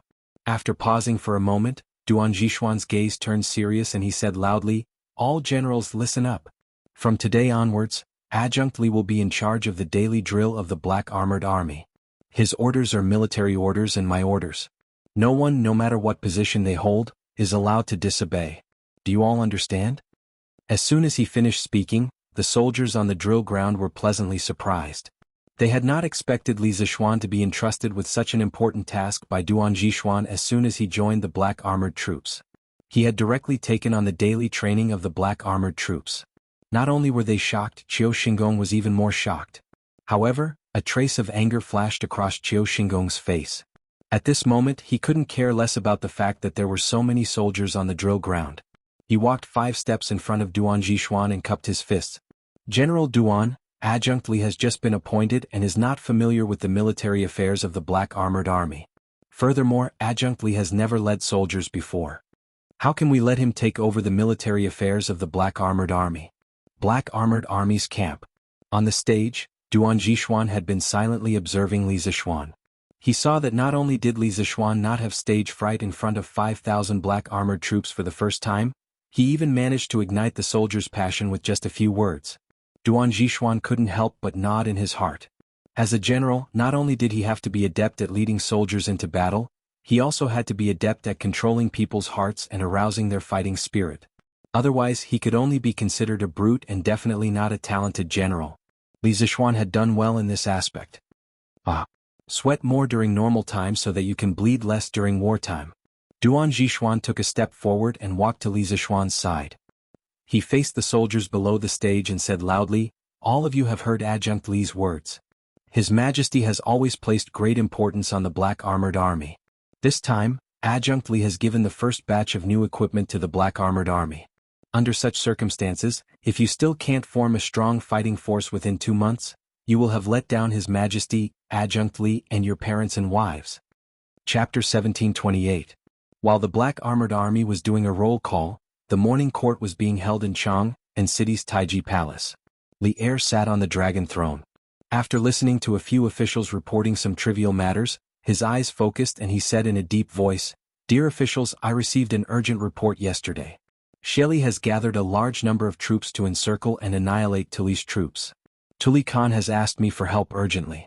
He wants the Tang Empire to send troops to help him resist Sheli." It was unknown if it was true or if Li Er was just making things up.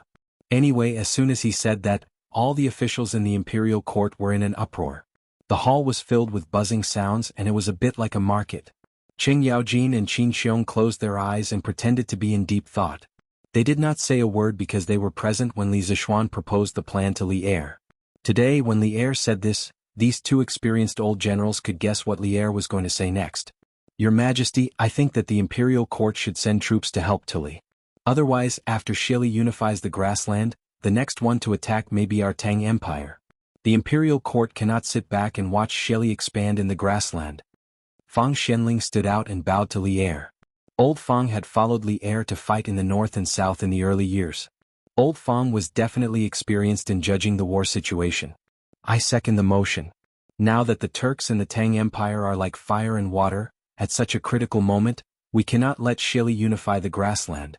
The imperial court should send troops to help Tuli." Zhang Sun Wuji also stood out and bowed to Li Er. After Zhang Sun Wuji, some other officials and generals also stood out and seconded the motion. Li Jing also came to the morning court today. Unexpectedly, he actually stood out and objected, "Your Majesty, I think that it is not appropriate for the Tang Empire to send troops now." As soon as he finished speaking, everyone was shocked. No one had expected that Li Jing, the war god of the Great Tang, would actually stand out to oppose when everyone was united against a common enemy, and unanimously wanted to suppress the Turks. This was truly a little inconceivable. Li Er's gaze focused. He looked at Li Jing and asked, "Oh? What does apothecary mean?" Li Jing cupped his fists and said, "Your Majesty, it has only been a little more than a month since the Tang Empire began to prepare for war. The 400,000 soldiers, horses and provisions needed to attack the Tujue have yet to be fully prepared. How can we recklessly declare war on Sheli? Marching into the grassland will not be the same as pacifying the rebellion in the Great Tang's territory a few years ago. When the time comes, the army's provisions and supplies will become incomparably difficult due to the distance. This old subject believes that at this time, whether it is the provisions and supplies or the preparation of the various armies, it is not advisable to shed all pretense of cordiality with Sheli and rashly start a war." Fang Xianling, Zhang Sun Wuji, and the others could not help but frown. Although they agreed to send out troops, they had to admit that Li Jing's words made sense. It was indeed not the best time to start a war with the Turks. Medicine Master's words are reasonable. At present, my Great Tang has just experienced the plague of locusts and is not yet ready to start a full-scale war with Sheli.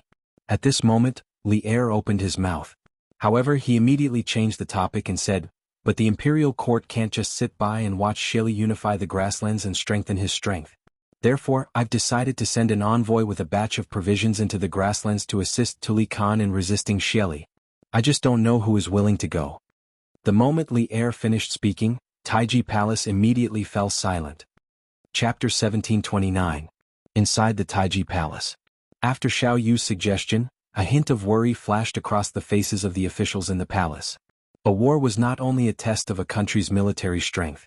At the same time, it was also a huge test of a country's economic strength. After all, war required money. Otherwise, there wouldn't be such a saying in history that they were all militaristic. Li Er smiled and said, Minister Xiao, you don't have to worry about money and provisions. I already have a foolproof plan. I will not let these 150,000 soldiers drag down the national treasury. Don't be fooled by Li Er's solemn vow and full confidence. In fact, he was very uncertain in his heart. No one knew if the national donation plan that Li Zishuan had suggested to him yesterday would work or not. If it worked, then everything would be fine. If it did not work, then the finances of the imperial court might not be able to support it. This was a very risky decision. Using this kind of decision without full confidence was not in line with Li Er's style of doing things. However, the current situation showed that Xieli had the intention to speed up the war between the Tang Empire and the Turks. If the Tang Empire wanted to have a higher chance of winning, the imperial court had to prepare more elite soldiers and strong generals. Li Er had to take the risk. He could only hope that Li Zishuan's plan would work. Xiao Yu was slightly stunned. As the Minister of Revenue, he was in charge of the country's purse. Even he could not think of a good idea to break the situation. How could Li Er think of it? Therefore, old Xiao asked Li Er curiously, May I ask what exactly is your Majesty's foolproof plan?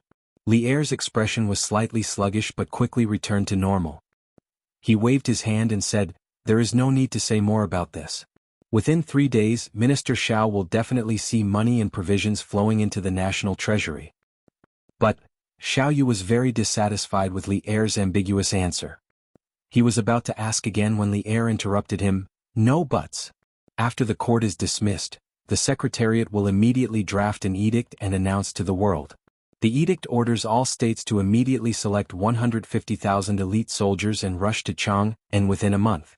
At that time, the imperial court will send a few generals to personally command these soldiers. Hearing Li Er's resolute words, Xiao Yu and the other officials did not dare to continue asking about this matter. Zhang Sun Wuji stepped forward and cupped his hands. This old official obeys the edict. The Secretariat was in charge of formulating policies and drafting edicts. At this moment, Zhang Sun Wuji was not only the Minister of Rights, he was also in charge of the Secretariat. Yes. Li Er nodded and said, If there is nothing else, then the court is dismissed. Minister Tang, stay behind. This subject obeys the decree. Tang Jian bowed and accepted the order. After the morning assembly dispersed, the civil and military officials returned to their homes. Tang Jian came to the Sweet Nectar Hall under the lead of the chamberlain. He had yet to bow when Li Er laughed and waved his hand saying, Her. There are no outsiders here, Mao Yu, you don't have to be so courteous. Come, give him a seat. Tang Jian was flattered. Thank you, Your Majesty. Right this moment, a chamberlain brought a stool over. Tang Jian sat down cautiously. Li Er spoke bluntly, This time I sent Mao Yu as a diplomatic envoy to the Tujue. It was indeed Zhen's last resort. Xieli's power is already great, now he wants to annex Tuli's troops. Can be said that he has the ambition of a wolf. How can Zhen let him fulfill his wish easily? However, Zhen knows that the journey to the Tujue will be filled with difficulties and dangers. Mao Yu, if you have any misgivings, Zhen can withdraw the decree now and send someone else instead. It was said that a monarch's words were not joking. Generally, it was impossible for the emperor to take back what he had said. Now that Li Er said this to Tang Jian, whether it was sincere or just putting on an act, it was very rare and precious. When Tang Jian found out that Li Er wanted him to be a diplomatic envoy to the Tujue in the morning assembly, he still had some misgivings and unhappiness in his heart. After all, he was now a duke. Now that he was suddenly sent to such a dangerous place like the Tujue, it was impossible for him not to have any thoughts in his heart. However, with Li Er's words, the misgivings and unhappiness in his heart instantly vanished into thin air. It was really not easy for an emperor to do this for his subject. This subject thanks Your Majesty for your consideration. Tang Jian hurriedly got up and bowed to Li Er with a moved expression. However, since this subject has already agreed to this mission of being a diplomatic envoy to the Tujue, there is no reason for me to back down. Now that the country is in danger, this old subject receives the country's salary and should share the country's worries. Even if the Tujue is now in a mountain of blades and a sea of flames, this old subject will not turn back. Tang Jian has met a wise ruler like your majesty in this life. Even if I die, I will have no regrets. After saying that, Tang Jian straightened his back. His face was full of righteousness, awe-inspiring and fearless. Lier was horrified and moved. He hurriedly got up and personally walked down to hold Tang Jian's arm. Good. Jin really did not misjudge you. Mao Yu, you really did not disappoint Jin. Chapter 1730. Little Xian, I didn't expect this plate armor to fit so well. It's also so light and agile. I thought it would be heavy and cumbersome at first. No wonder my father wanted it so much. In the Black Armored Army's camp, Li Zixuan distributed the weapons, plate armor and horse armor to the soldiers according to the roster. At around 9 in the morning, the soldiers were all wearing the new armor. Cheng Chumo was wearing a shiny plate armor and he ran to Li Zixuan to show off. This fellow and Yuchi Baolin were both temporary recruits to the Black Armored Army. Logically speaking, the two of them didn't have a share in this batch of armor made by the workshop for the Black Armored Army. However, there were always exceptions. These two brothers had special identities and it wasn't a problem for them to gather 2 sets of armor at the last minute. As a matter of fact, Lu Xingwu and Zhang Debao, the 2 guards who were standing guard in front of the gate in the morning, had lent their armors to Cheng Chumo. Needless to say, the 2 guards' physiques were about the same as Cheng Chumo and Yuchi Baolin's, so the armors fit the 2 brothers quite well. Li Zixuan had sent someone to the workshop to have them make 2 more sets of armors according to Lu Xingwu and Zhang Debao's measurements. With the workshop's current production speed, it would probably take less than 2 days for the 2 sets of armors to be sent over. Li Zixuan looked up and down at Cheng Chumo, who was tightly wrapped in vanadium steel patches. He nodded and said, "Yes. Looks good. Chonyo, have you and Baolin's tents been arranged?" "It's all arranged." Yuchi Baolin walked over in his plate armor and replied, "Yamacho, brother Chonyo and I have been arranged to be in the same tent in the Wu battalion." This child was originally stronger than others. After putting on the plate armor, he was simply like a moving iron tower. He was completely a walking tank, making people feel intimidated just by looking at him. Although they were in the military camp, Yuchi Baolin was still used to calling Li Zixuan Yamacho. He was different from Cheng Chumo. Cheng Chumo was the first friend Li Zixuan made after returning to Chang'an City. Therefore, most of the time, Cheng Chumo treated Li Zixuan as a friend and brother. Yuchi Baolin, on the other hand, respected Li Zixuan more. This was because he admired Li Zixuan both in terms of knowledge and martial arts. "That's good." Li Zixuan nodded and couldn't help but breathe a sigh of relief. Cheng Yaojin and Yuchi Jingda had assigned Cheng Chumo and Yuchi Baolin to the Black Armored Troops respectively. This was both a form of protection for Li Zixuan and also a form of trust. Li Zixuan felt that at the very least he could not let his brothers suffer in the military. Otherwise, how could he be the big brother of this small group? That Xiao Xian?" Cheng Chumo scratched his head as if he wanted to say something. Li Zixuan said angrily, "If you have something to say, just say it. Since when did you become such a shy little girl?" Yuchi Baolin almost burst out laughing when he heard that. Cheng Chumo blushed and said angrily, What little girl? You're the one who's acting like a little girl. I wanted to ask you, can Baolin and I stay in the same tent as you? It's too cramped for 10 people to stay in one tent. Also, 2 of our brothers' big feet are too smelly." At this time, the Black Armored Troops camp was built in a military camp in the northwest of the imperial city. The soldiers usually stayed in tents and not houses. This way they could recreate the situation of war to the greatest extent and allow the soldiers to be in a state of combat readiness at all times. Of course, with the current resources, it was impossible for every soldier to stay in a tent alone. Normally, 10 soldiers would share a tent. This was even more cramped than Yanhuang College's dormitory. The higher-ranked generals would stay in their own tents. Li Zixuan was the Black Armored Troops adjutant. Moreover, he had many identities and duties outside. This time, he had even brought a telegraph with him when he joined the Black Armored Troops. Therefore he also had his own tent. That was why Cheng Chumo wanted to come over and sleep there. Li Zixuan glanced at Cheng Chumo and said angrily, "Your smelly feet aren't any better, are they? I've heard about it from Qingke and the others. How dare you look down on others?" In Yanhuang College's dormitory 001, Cheng Chumo's big feet were the most smelly. They could be used as poison gas bombs. Last year, Li Tai had complained to Li Zixuan about it many times in private. However, under the compulsion of the other dormitory members, Cheng Chumo had developed the good habit of washing his feet frequently. Chapter 1731. Ah, what's wrong? Li Qianjun, you've been watching for so long. Have you seen anything? The Black Armored Army's camp. At this moment the soldiers were training in full swing. Li Zishuan was also seriously observing the training of the soldiers on the drill grounds. He mainly wanted to understand more about the training methods of the soldiers of this era. After all, the military books that Li Jing gave him were only written descriptions. Things like the art of war had to be combined with theory and practice. Just as he was reading with relish, a sonorous and powerful voice exploded in his ears. He couldn't help but be startled. Turning his head to look, he saw that it was his old enemy Qiu Xingong who had walked over without him noticing. Li Zishuan couldn't help but squint his eyes. He thought to himself that this old man didn't come with good intentions. Previously, this old man had humiliated him in front of Duan Zhishuan. Now that Duan Zhishuan wasn't around, would this old man do something out of line?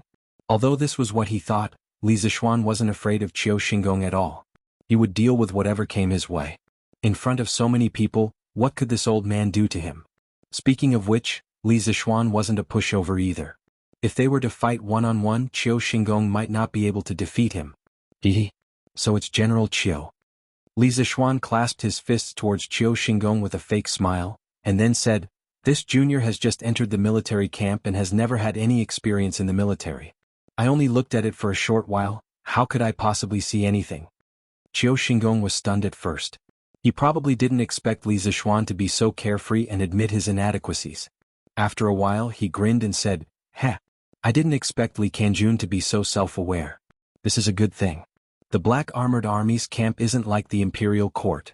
It's also not something your Yanhuang College can compare to. You can be a fish in water in the Imperial Court and be a competent Yamacho in the Academy. However, that doesn't necessarily mean that you can be a qualified Black Armored Army conscript. When the old man saw Li Zishuan's humble attitude, he took advantage of his seniority to take advantage of the situation. Li Zishuan resisted the urge to ridicule him and said, "General Qiu has fought alongside His Majesty for many years. Your experience and knowledge are naturally much richer than this junior's. This junior also knows that my ability is limited and I'm not sure if I can be a good commander. If General Qiu has the time and can impart some of your experience to this junior will naturally be very grateful." What? Li Qianjun, you've been observing for so long. The Black Armored Army's camp. At this moment the soldiers were training in full swing. Li Zishuan was also seriously observing the training of the soldiers on the drill grounds. He mainly wanted to understand more about the training methods of the soldiers of this era.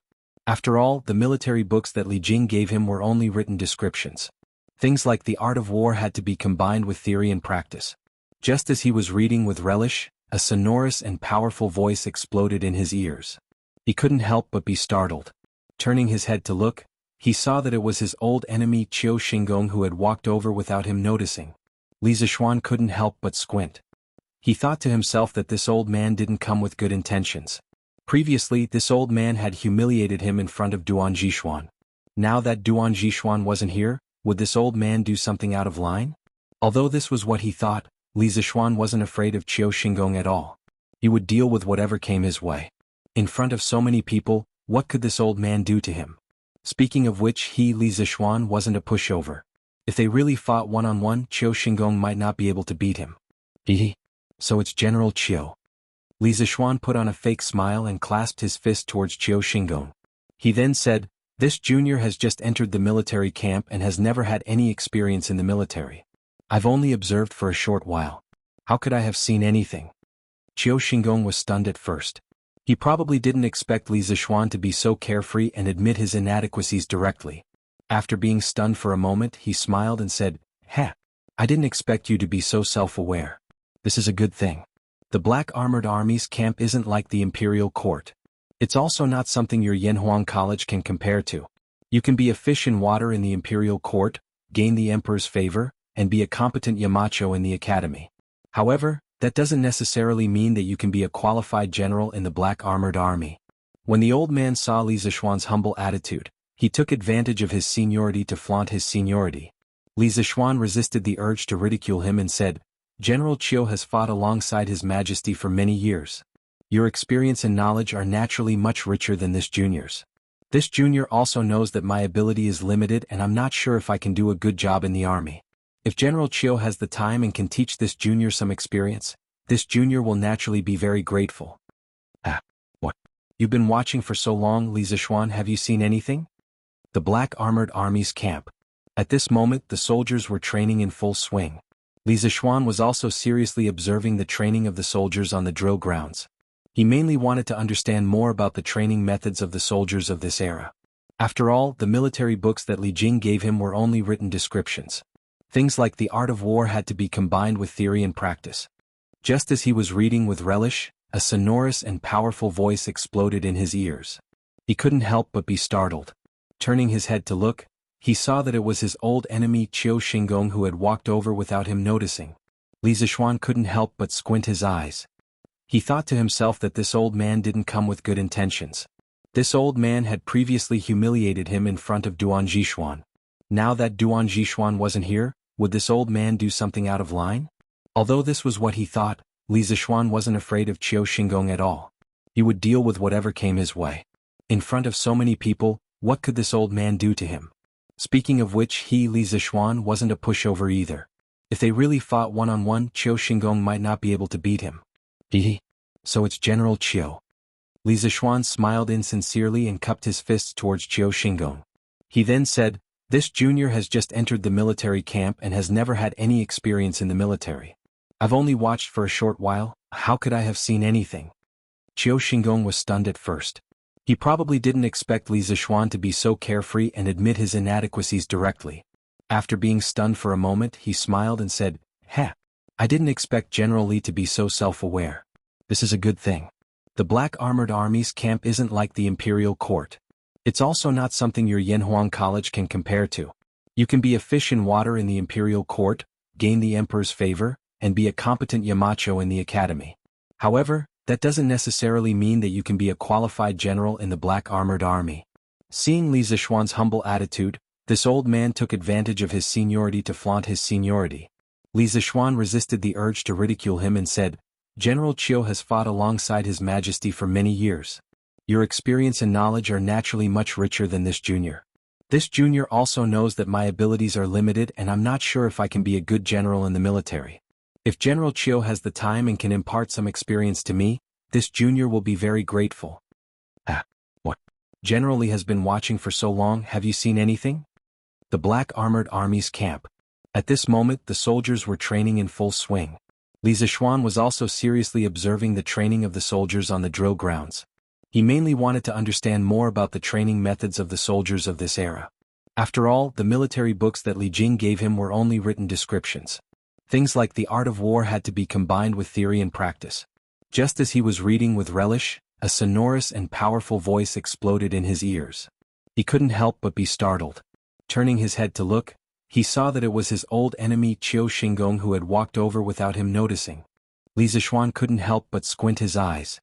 He thought to himself that this old man didn't come with good intentions. This old man had previously humiliated him in front of Duan Zhishuan. Now that Duan Zhishuan wasn't here, would this old man do something out of line? Although this was what he thought, Li Zishuan wasn't afraid of Qiu Xingong at all. He would deal with whatever came his way. In front of so many people, what could this old man do to him? Speaking of which, Li Zishuan wasn't a pushover either. If they really fought one-on-one, Qiu Xingong might not be able to beat him. So it's General Qiu. Li Zishuan put on a fake smile and clasped his fists towards Qiu Xingong. He then said, "This junior has just entered the military camp and has never had any military experience. I've only watched for a short while, how could I have seen anything?" Qiu Xingong was stunned at first. He probably didn't expect Li Zishuan to be so carefree and admit his inadequacies directly. After being stunned for a moment, he smiled and said, I didn't expect you to be so self-aware. This is a good thing. The Black Armored Army's camp isn't like the Imperial Court. It's also not something your Yanhuang College can compare to. You can be a fish in water in the Imperial Court and gain the Emperor's favor. You can be a competent Yamacho in the academy, but that doesn't necessarily mean that you can be a qualified general in the Black Armored Army. Seeing Li Zishuan's humble attitude, this old man took advantage of his seniority to flaunt his seniority. Li Zishuan resisted the urge to ridicule him and said, "General Qiu has fought alongside His Majesty for many years. Your experience and knowledge are naturally much richer than mine. I also know that my abilities are limited and I'm not sure if I can be a good general in the army. If General Chiu has the time and can impart some of your experience to me, I will be very grateful. What? You've been watching for so long, Li Zishuan, have you seen anything? The Black Armored Army's camp. At this moment the soldiers were training in full swing. Li Zishuan was also seriously observing the training of the soldiers on the drill grounds. He mainly wanted to understand more about the training methods of the soldiers of this era. After all, the military books that Li Jing gave him were only written descriptions. Things like the art of war had to be combined with theory and practice.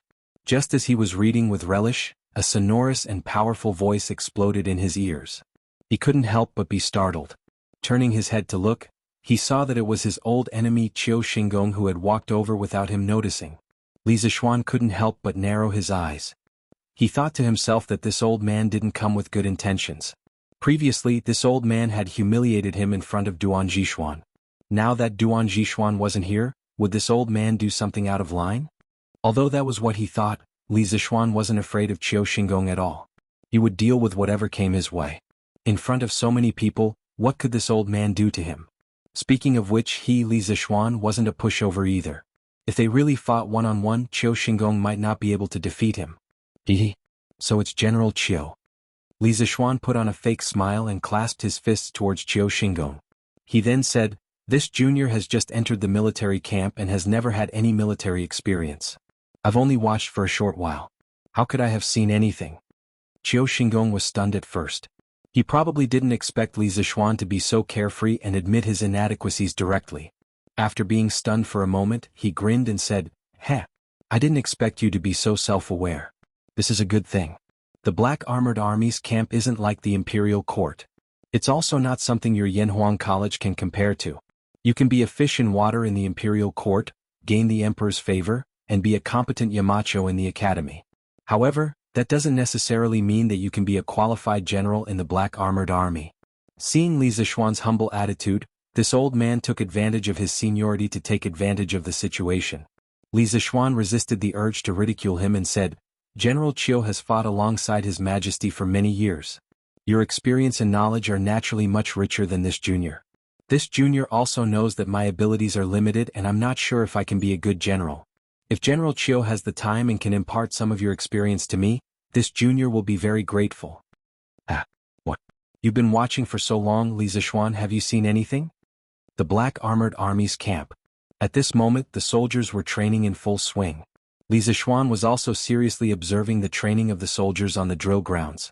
He mainly wanted to understand more about the training methods of the soldiers of this era. After all, the military books that Li Jing gave him were only written descriptions. Things like the art of war had to be combined with theory and practice. Just as he was reading with relish, a sonorous and powerful voice exploded in his ears. He couldn't help but be startled. Turning his head to look, he saw that it was his old enemy Qiu Xingong who had walked over without him noticing. Li Zishuan couldn't help but squint his eyes. He thought to himself that this old man didn't come with good intentions. This old man had previously humiliated him in front of Duan Zhishuan. Now that Duan Zhishuan wasn't here, would this old man do something out of line? Although that was what he thought, Li Zishuan wasn't afraid of Qiu Xingong at all. He would deal with whatever came his way. In front of so many people, what could this old man do to him? Speaking of which, Li Zishuan wasn't a pushover either. If they really fought one-on-one, Qiu Xingong might not be able to beat him. So it's General Qiu. Li Zishuan put on a fake smile and clasped his fists towards Qiu Xingong. He then said, "This junior has just entered the military camp and has never had any military experience. I've only watched for a short while, how could I have seen anything?" Qiu Xingong was stunned at first. He probably didn't expect Li Zishuan to be so carefree and admit his inadequacies directly. After being stunned for a moment, he grinned and said, "Heh, I didn't expect Colonel Li to be so self-aware. This is a good thing. The Black Armored Army's camp isn't comparable to the Imperial Court. It's also not something that Yanhuang College can compare to. You can be a fish in water in the Imperial Court, obtain the Emperor's favor, and be a competent Yamacho in the Academy. However, that doesn't necessarily mean that you can be a qualified colonel in the Black Armored Army." Seeing Li Zishuan's humble attitude, this old man took advantage of his seniority to flaunt his seniority. Li Zishuan resisted the urge to ridicule him and said, General Chiu has fought alongside His Majesty for many years. Naturally, your experience and knowledge are much richer than this junior's. This junior also knows that my abilities are limited and I'm not sure if I can be a good colonel. If General Chiu has the time and can impart some of your experience to me, this junior will be very grateful. Chapter 1732. Currently, the Black Armored Army is divided into 5 battalions, A, B, C, D, and E respectively. They are located at the east, west, south, and north corners of the drill ground, as well as the center. Each battalion has 1,000 people. Lieutenant Zhang Shigui of the A Battalion is at the peak of the Qi stage. He has been in the army for 11 years. Back then he fought alongside His Majesty against Wang Shichong and Dou Jianda. He is one of the oldest generals in the Black Armored Army. Lieutenant Zhang Kangyan of the C Battalion has been in the army for 7 years. Lieutenant Liu Da of the D Battalion has been in the army for 7 years. Lieutenant Sun Jiping of the E Battalion has been in the army for 3 years. He just joined the Black Armored Army not long ago and is the only new recruit among the 5 Black Armored Army captains. Sun Jiping was originally a general in the Northern Imperial Army. He has outstanding military achievements and is good at commanding troops.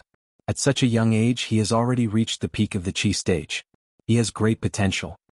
In the Black Armored Army's main camp, Duan Zhishuan brought Li Zishuan around the drill ground to inspect the 5 battalions.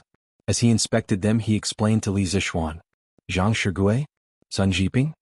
When Li Zishuan heard Duan Zhishuan's explanation, he couldn't help but be surprised. Out of the 5 names that Duan Zhishuan mentioned, 2 of them were Li Zishuan. They were Zhang Shigui and Sun Jiping. There was no need to talk about Zhang Shigui. Those who had watched the TV series The Legend of Shui Rengge would know that there was a villain in the Tang dynasty named Zhang Shigui. He was jealous of his subordinates' achievements and framed the famous general Shui Rengge. In truth, this was just the novel vilifying Zhang Shigui's mission. In the official history books, Zhang Shigui was actually a famous general of the Great Tang, a founding general of the Great Tang. His military exploits were illustrious. Moreover, he knew people well, loved his soldiers, had a keen political insight, and was skilled in both civil and martial arts. He could definitely be called a famous general of his generation, completely different from the unofficial history books. Zhang Shigui joined the army at a young age and joined Li Yuan at the end of the Sui dynasty. Later he gradually mingled with Li Er. When Li Er established the Black Armored Army, Zhang Shigui was one of the first Black Armored Army generals. His personal strength was not bad, but in that era of famous generals, his edge was completely overshadowed by Qin Qiong, Yu Qijingde, Qing Yaojin, and the other exceptional generals. It was to the extent that he was still only a mid-level general in the Black Armored Army, while Qing Yaojin, Yu Qijingde, and the others had become great generals of one of the 12 guards of the capital. Li Zishuan never thought that he would meet someone like Zhang Shigui in the Black Armored Army's camp. He could not help but take a few more glances at Zhang Shigui. If meeting Zhang Shigui was a surprise, to Li Zishuan, meeting Sun Jiping in the Black Armored Army's camp was a pleasant surprise. Sun Jiping used to be a subordinate of Dugu Xin and held the position of a military officer in the Northern Yamen Imperial Army. Last year, when Li Zishuan led the army to besiege the Snake Spirit Mountain, the main force was the Northern Yamen Imperial Army. To a certain extent, Sun Jiping could be considered as a comrade who had fought side by side with Li Zishuan. In that battle, many Imperial Army soldiers were killed or injured, but Sun Jiping was lucky enough to survive. After returning to the capital, Sun Jiping was promoted to the position of a general in the Northern Yamen Imperial Army because of his military exploits. It was because of his participation in that battle that Sun Jiping's attitude towards Li Zishuan became extremely respectful. Although Li Zishuan was young, he was a man who had annihilated a mountain sect and avenged his fellow soldiers. He was worthy of Sun Jiping's respect for the rest of his life. Furthermore, when Cui Yunhan had led the students from the Hongwen school to besiege the Li Zishuan, it was Sun Jiping who had led the troops to rescue Li Zishuan. Li Zishuan would never have thought that he would meet Sun Jiping in the Black Armored Army. Moreover, Sun Jiping had even become a lieutenant. He was very curious as to how Duan Zhishuan had managed to poach Sun Jiping from the Imperial Army. However, all these were not important. The most important thing was that he had finally met an old acquaintance in the Black Armored Army. This was really not easy. What? Have you heard of these 2 people before? Duan Zhishuan asked curiously when he saw Li Zishuan's reaction. Cough. I've heard of them, of course I've heard of them. Li Zishuan coughed dryly and quickly changed the topic. This Black Armored Army is really filled with talented people. Duan Zhishuan did not suspect anything and nodded. That's right. The soldiers in the Black Armored Army are all elites from the various armies. It is because they are all elite soldiers that His Majesty was able to defeat Wang Shicheng's army of 100,000 with just 3,000 Black Armored Army during the crucial battle in Luoyang. Li Zishuan could not help but nod his head. Sometimes quality was more important than quantity. It was the same principle as the special forces of the modern era. Those who could become special forces were the kings of soldiers. If such people were to form a group of elite soldiers, they would be like a sharp sword on the battlefield. They would often be able to achieve unexpected results. Half a month ago, His Majesty ordered the 12 military guards to step up their training. All the soldiers are urgently preparing for battle. As the Black Armored Army has just been expanded and His Majesty has high hopes for them, the training pressure on the Black Armored Army is undoubtedly the greatest. Now that Li Zishuan has come to the barracks, I hope that you can integrate into the Black Armored Army as soon as possible so that the Black Armored Army can become a fighting force as soon as possible. Duan Zhishuan suddenly sighed and said faintly. Li Zishuan clasped his fist and said, "It is my duty to do so. Let me bring you to continue watching." Duan Zhishuan nodded and pointed to a group of soldiers who were training on the drill ground. He said, "Ever since His Majesty led the officials to Yanhuang College to watch your military training ceremony last year, the various barracks in the capital have gradually begun to implement your formation training method.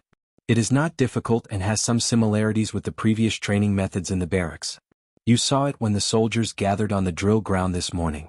They stood in neat formation. However, the Black Armored Army is still cavalry. The focus of our training is on their horse skills."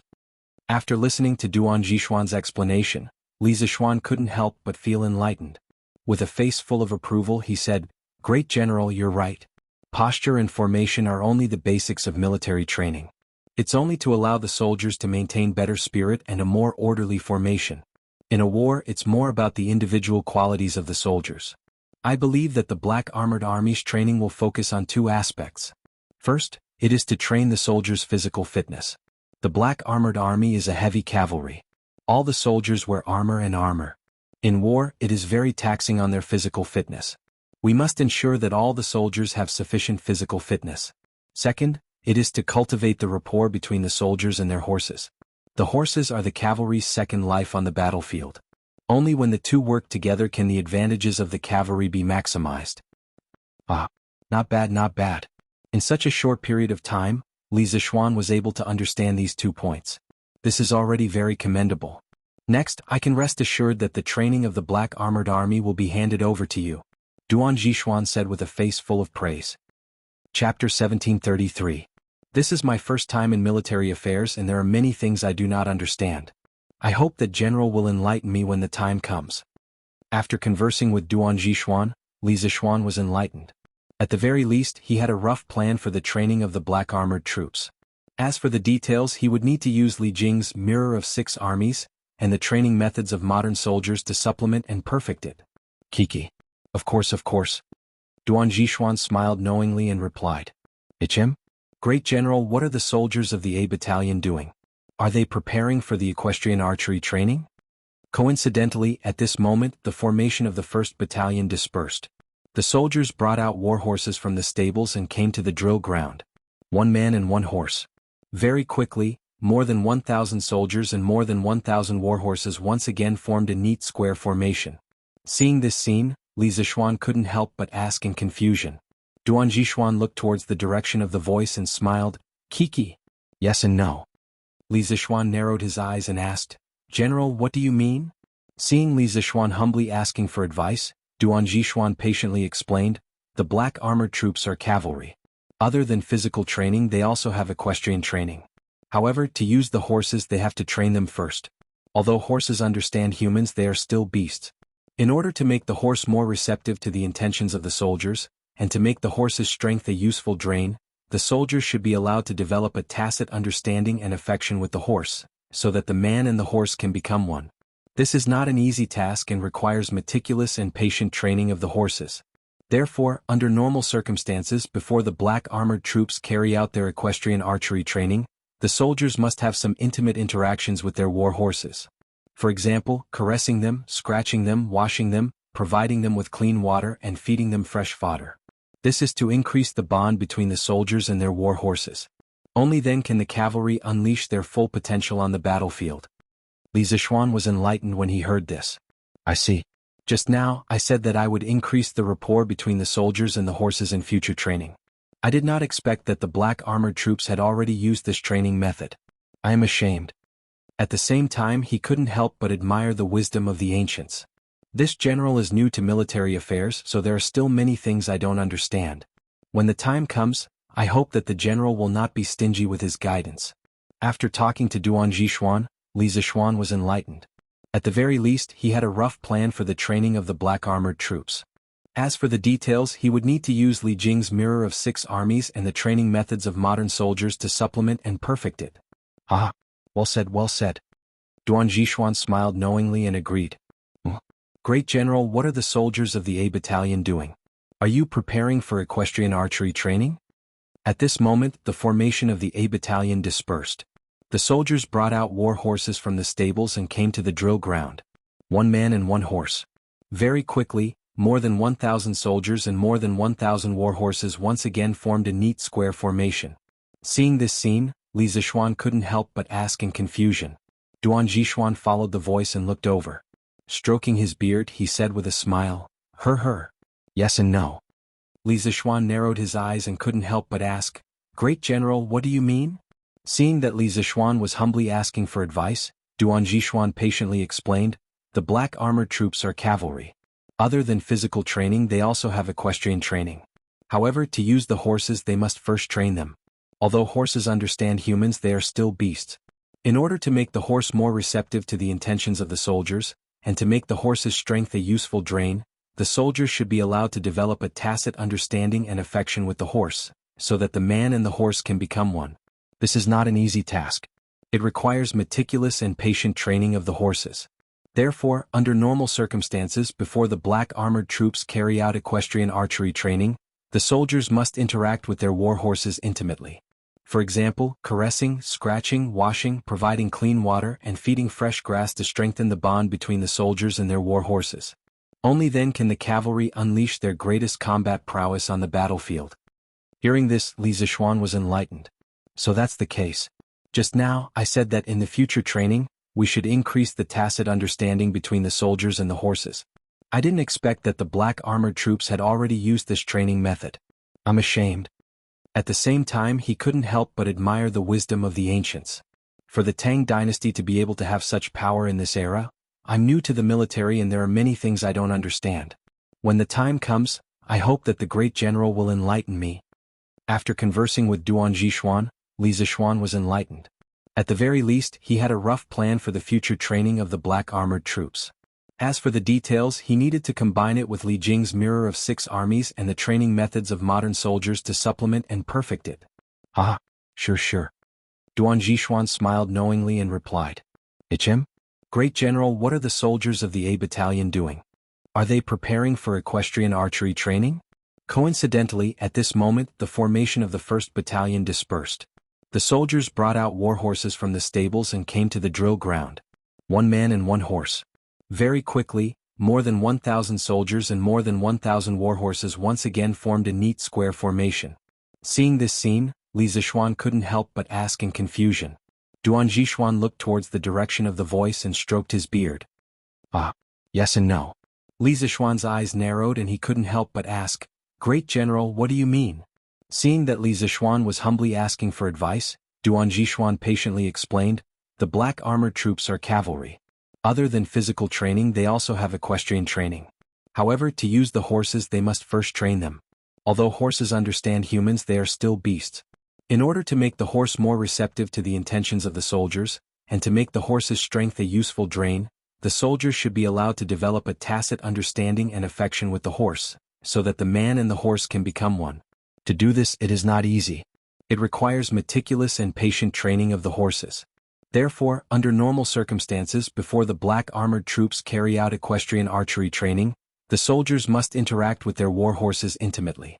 For example, caressing, scratching, washing, providing clean water, and feeding fresh grass to strengthen the bond between the soldiers and their war horses. Only then can the cavalry unleash their greatest combat prowess on the battlefield. Hearing this, Li Zixuan was enlightened. So that's the case. Just now, I said that in the future training, we should increase the tacit understanding between the soldiers and their horses. I didn't expect that the black armored troops had already used this training method. I'm ashamed. At the same time, he couldn't help but admire the wisdom of the ancients. For the Tang dynasty to be able to have such a great military force in this era, there are still many things that I don't understand. When the time comes, I hope that the great general will enlighten me. After conversing with Duan Zhishuan, Li Zishuan was enlightened. At the very least, he had a rough plan for the future training of the black armored troops. As for the details, he would need to use Li Jing's mirror of 6 armies and the training methods of modern soldiers to supplement and perfect it. Of course. Duan Zhishuan smiled knowingly and replied. Him? Great General, what are the soldiers of the A Battalion doing? Are they preparing for equestrian archery training? Coincidentally, at this moment, the formation of the A Battalion dispersed. The soldiers brought out war horses from the stables and came to the drill ground. 1 man and 1 horse. Very quickly, more than 1,000 soldiers and more than 1,000 war horses once again formed a neat square formation. Seeing this scene, Li Zishuan couldn't help but ask in confusion. Duan Zhishuan looked towards the direction of the voice and smiled. Yes and no. Li Zishuan narrowed his eyes and couldn't help but ask, what does the great general mean? Seeing that Li Zishuan was humbly asking for advice, Duan Zhishuan patiently explained, the black armored troops are cavalry. Other than physical training, they also have equestrian training. However, in order to use the horses, they must first train the horses. Even though horses understand humans, they are still beasts. In order to make the horse more receptive to the intentions of the soldiers, and to make the horse's strength a useful drain, the soldiers should be allowed to develop a tacit understanding and affection with the horse, so that the man and the horse can become one. This is not an easy task and requires meticulous and patient training of the horses. Therefore, under normal circumstances, before the black armored troops carry out equestrian archery training, the soldiers must interact with their war horses intimately. For example, caressing, scratching, washing, providing clean water, and feeding fresh grass to strengthen the bond between the soldiers and their war horses. Only then can the cavalry unleash their greatest combat prowess on the battlefield. Hearing this, Li Zishuan was enlightened. So that's how it is. Just now, I said that in the future training, I would increase the content of developing a tacit understanding between the soldiers and the horses. I didn't expect the black armored troops to have already used this training method. I'm ashamed. At the same time, he couldn't help but admire the wisdom of the ancients. For the Tang dynasty to be able to have such a great military force in this era, there are still many things that I don't understand. When the time comes, I hope that the Grand General will enlighten me. After conversing with Duan Zhishuan, Li Zishuan was enlightened. At the very least, he had a rough plan for the black armored troops' future training. As for the details, he would need to use Li Jing's mirror of 6 armies and the training methods of modern soldiers to supplement and perfect it. Of course. Duan Zhishuan smiled knowingly and replied. Grand General, what are the soldiers of the A Battalion doing? Are they preparing for equestrian archery training? Coincidentally, at this moment, the formation of the 1st Battalion dispersed. The soldiers brought out war horses from the stables and came to the drill ground. 1 man and 1 horse. Very quickly, more than 1,000 soldiers and more than 1,000 war horses once again formed a neat square formation. Seeing this scene, Li Zishuan couldn't help but ask in confusion. Duan Zhishuan looked towards the direction of the voice and smiled. Yes and no. Li Zishuan narrowed his eyes and couldn't help but ask, what does the Grand General mean? Seeing that Li Zishuan was humbly seeking advice, Duan Zhishuan patiently explained, the black armored army is a cavalry unit. Other than physical training, the soldiers also have horsemanship training. However, in order to use a horse, they must first train the horse. Although horses understand humans, they are still beasts. In order to make them accept the intentions of the soldiers and use the strength of the horses effectively, the soldiers and the horses have to develop a tacit understanding and relationship. This was not an easy task. It required a lot of meticulous and patient training of the warhorse. Therefore, under normal circumstances, before the black armored troops carry out their equestrian archery training, the soldiers must have some intimate interactions with their war horses. For example, caressing them, scratching them, washing them, providing them with clean water and feeding them fresh fodder. This is to increase the bond between the soldiers and their war horses. Only then can the cavalry unleash their full potential on the battlefield. Hearing this, Li Zishuan was enlightened. So that's the case. Just now, I said that in the future training, we should increase the tacit understanding between the soldiers and the horses. I didn't expect the black armored troops to have already used this training method. I'm ashamed. At the same time, he couldn't help but admire the wisdom of the ancients. For the Tang dynasty to be able to have such power in this era, I'm new to the military and there are many things I don't understand. When the time comes, I hope the Grand General can enlighten me. After conversing with Duan Zhishuan, Li Zishuan was enlightened. At the very least, he had a rough plan for the future training of the black armored troops. As for the details, he would need to use Li Jing's Mirror of Six Armies and the training methods of modern soldiers to supplement and perfect it. Sure. Duan Zhishuan smiled knowingly and replied. Chem? Grand General, what are the soldiers of the A Battalion doing? Are they preparing for equestrian archery training? At this moment, the formation of the A Battalion dispersed. The soldiers brought out war horses from the stables and came to the drill ground. 1 man and 1 horse. Very quickly, more than 1,000 soldiers and more than 1,000 war horses once again formed a neat square formation. Seeing this scene, Li Zishuan couldn't help but ask in confusion. Duan Zhishuan looked towards the direction of the voice and stroked his beard. Yes and no. Li Zishuan narrowed his eyes and couldn't help but ask, Grand General, what do you mean? Seeing that Li Zishuan was humbly asking for advice, Duan Zhishuan patiently explained, the black armored troops are cavalry. Other than physical training, they also have equestrian training. However, to use the horses they have to train them first. Although horses understand humans, they are still beasts. In order to make the horse more receptive to the intentions of the soldiers, and to make the horse's strength a useful drain, the soldiers should be allowed to develop a tacit understanding and affection with the horse, so that the man and the horse can become one. To do this, it is not easy. It requires meticulous and patient training of the war horses. Hence, under normal circumstances, before the black armored troops undergo equestrian archery training, the soldiers have to interact with their war horses intimately. For example, caressing, scratching, washing, providing clean water and feeding fresh grass to increase the bond between the soldiers and the war horses. On the battlefield, only then can the cavalry unleash their full potential. Li Zishuan heard this and was enlightened. So that's how it is. Just now, I said that in the future training, I would increase the content of developing a tacit understanding between the soldiers and the war horses. I didn't expect that the black armored troops had already used this training method. I'm ashamed. At the same time, he couldn't help but admire the wisdom of the ancients. Chapter 1734. Qiu Xingong was originally inspecting the training of the soldiers in 2nd Battalion. Before Li Zishuan came to the barracks, he was in charge of the daily training of the black armored army.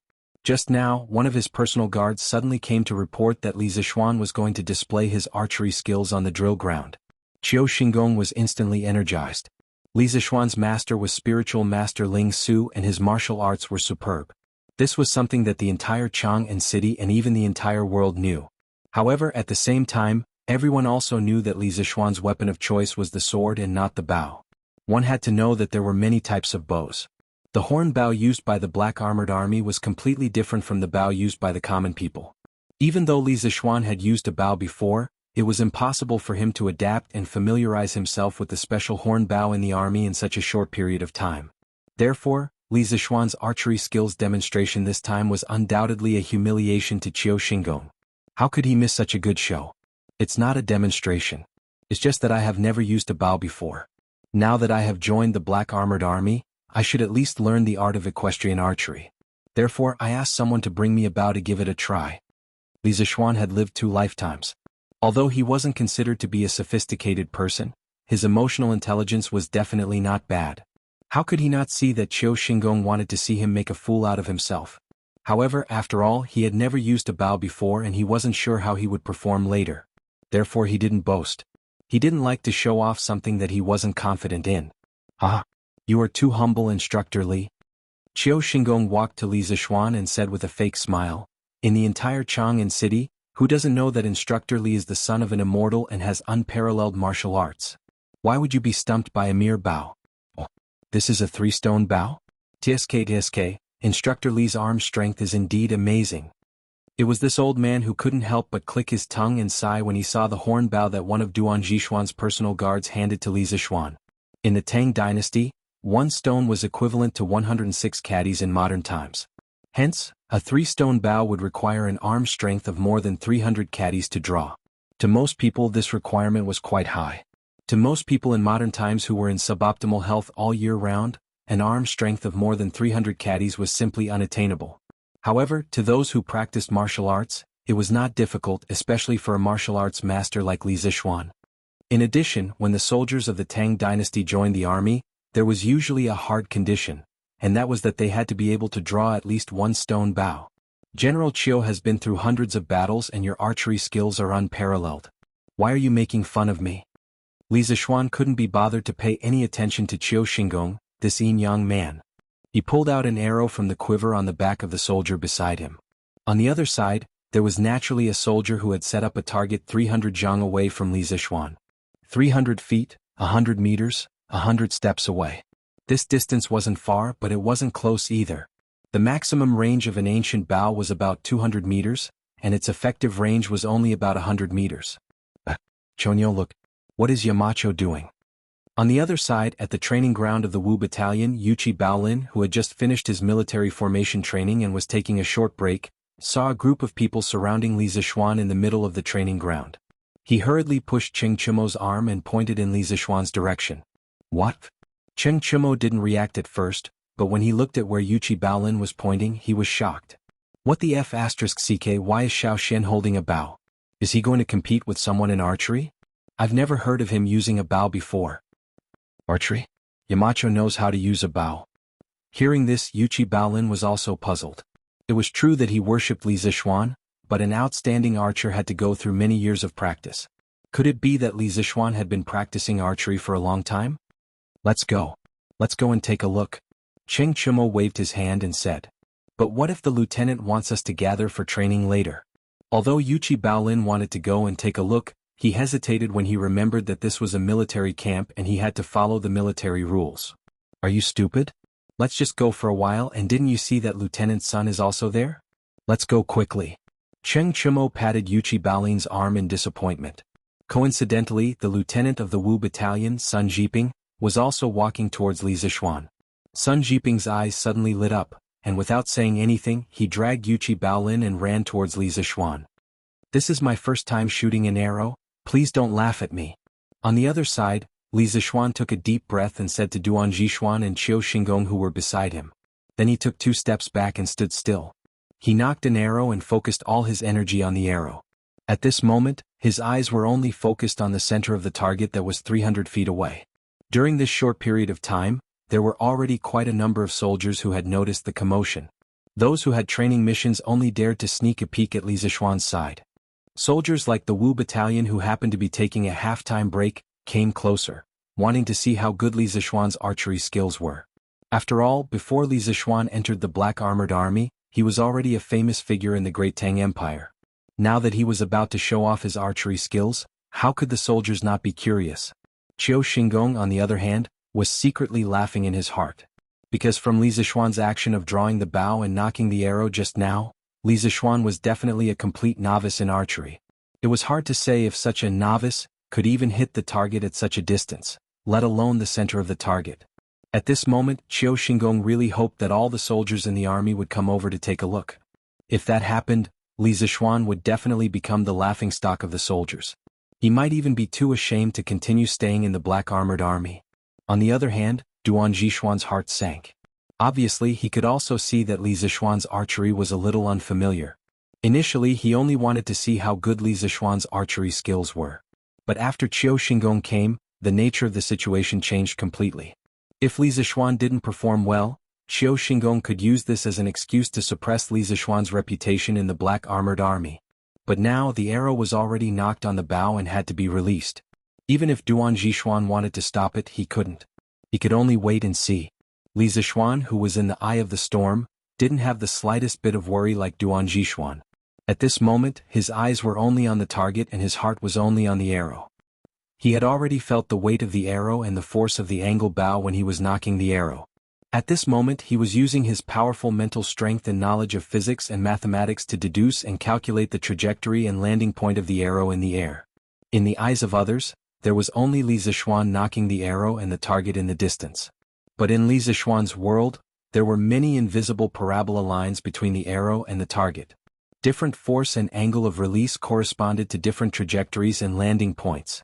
A simple engineering student could easily deduce the trajectory and landing point of an arrow with a known speed and angle of release, but unfortunately this engineering student couldn't pull the bow. A strong martial artist could easily pull the three-stone bow, but when he tried to shoot the arrow for the first time, he would definitely not be able to hit the target 300 feet away. This was because he lacked experience and couldn't calculate the landing point of the arrow. And Li Zixuan happened to be the perfect combination of the two. He was an engineering otaku with excellent martial arts skills. It's done. This is the force in the angle. Although it was a complicated process to deduce and calculate the trajectory and landing point of the arrow, for Li Zixuan, who had powerful mental strength, it only took him a few breaths to complete. Soon he found a perfect parabola among the many invisible trajectories of the arrow.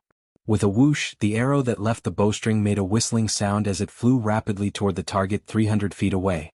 At this moment, everyone's hearts were in their throats. Qiu Xingong was already prepared to burst into laughter, while Duan Zixuan had a serious look on his face. He was already thinking about how he could help Li Zixuan out of this predicament later.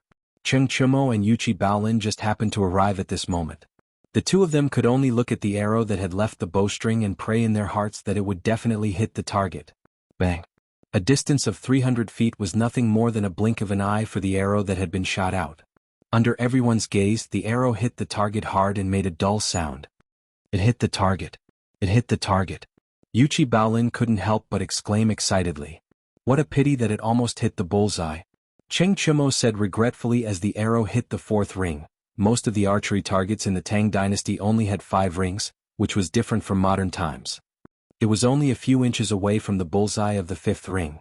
On the other side, the smile on Qiu Xingong's face suddenly froze. Although the arrow did not hit the bullseye, it was still very close to the bullseye. One had to know that this was Li Zixuan's first time shooting an arrow. It was definitely not embarrassing to have such a result.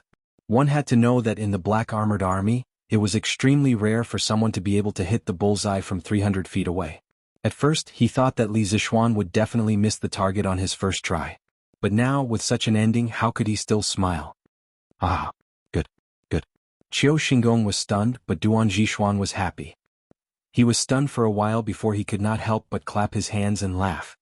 Adjunct Li can hit the bullseye from 300 feet away on his first try. Such talent is really rare. What? This is Adjunct Li's first time shooting an arrow? When the surrounding soldiers who came to watch the fun heard Duan Zixuan say that this was Li Zixuan's first time shooting an arrow, they couldn't help but suck in a breath of cold air.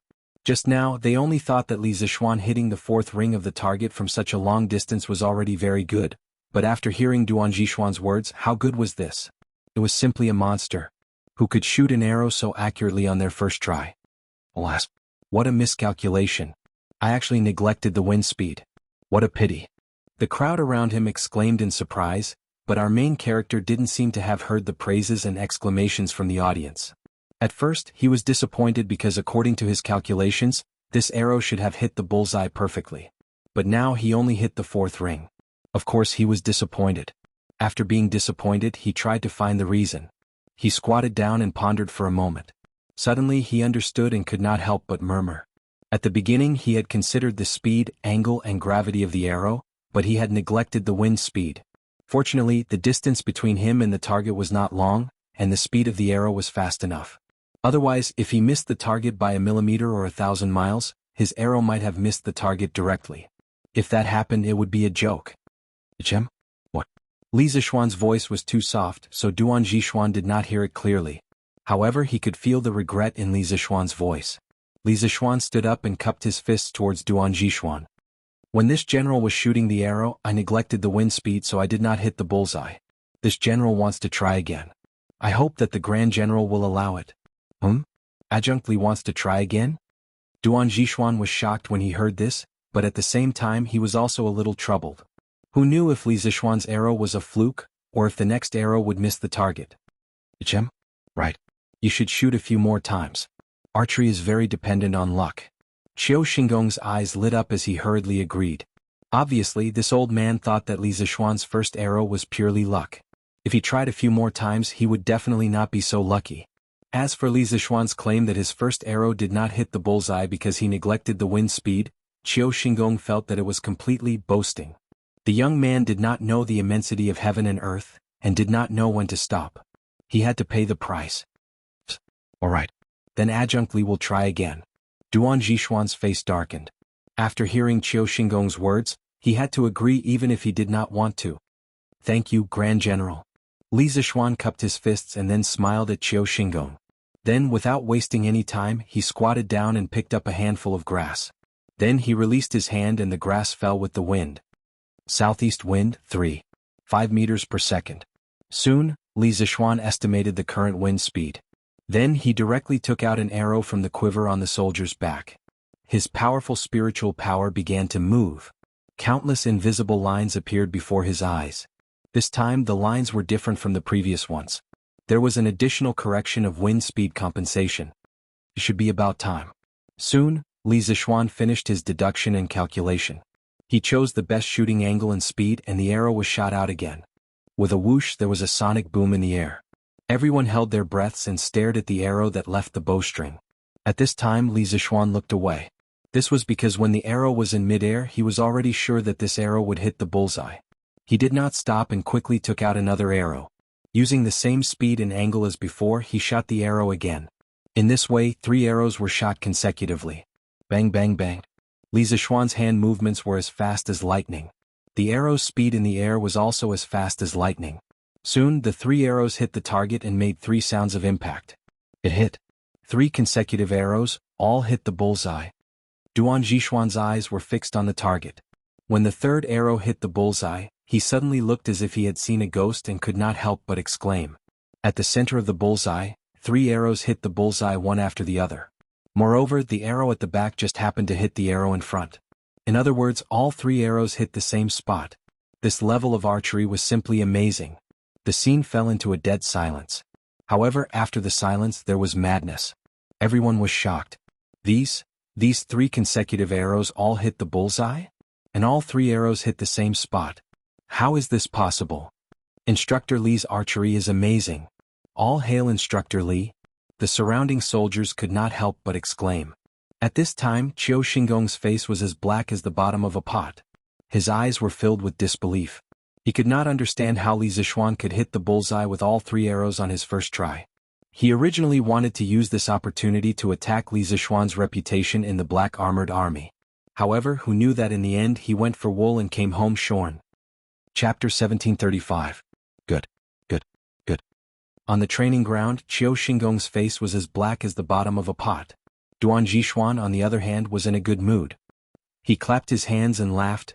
I didn't expect Adjunct Li to be so talented in archery. General Qiu, what do you think of Adjunct Li's archery skills? As he finished speaking, Duan Zhishuan glanced at Qiu Xingong with a spurious smile. Earlier, Qiu Xingong wanted to humiliate Li Zishuan at every turn, so wasn't that the same as slapping Duan Zhishuan's face? It was impossible for Duan Zhishuan to not be unhappy. Now that Li Zishuan had exceeded everyone's expectations, not only did he not embarrass himself, he even made a name for himself with these 3 arrows. Duan Zhishuan obviously wanted to counterattack Qiu Xingong. Hearing that, Qiu Xingong instantly felt as if he had eaten feces. His old face flushed red and after a moment of stuttering he finally opened his mouth and said, Adjunct Li, it's your first time shooting and you're already so accurate. Of course you're talented. Cough cough, but on the battlefield there won't be such a dead target standing there for others to shoot at. So, Adjunct Li needs to practice diligently in the future.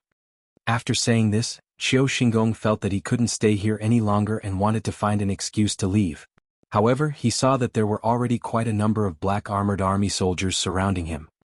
He rolled his eyes and immediately shouted, What are you all doing here? Don't you think the training mission is heavy enough? Get back to your training. Yes, General Qiu. When the soldiers saw Qiu Xingong's expression, they knew that this old fellow was not in a good mood right now. Thus, they hurriedly responded and scattered like birds, returning to their respective camps for training. Let's go. Let's go back to training. Even Cheng Chumo and Yuchi Baolin didn't dare to provoke Qiu Xingong at this time. Cheng Chumo saw Li Zishuan's prowess just now and wanted to talk to Li Zishuan for a while.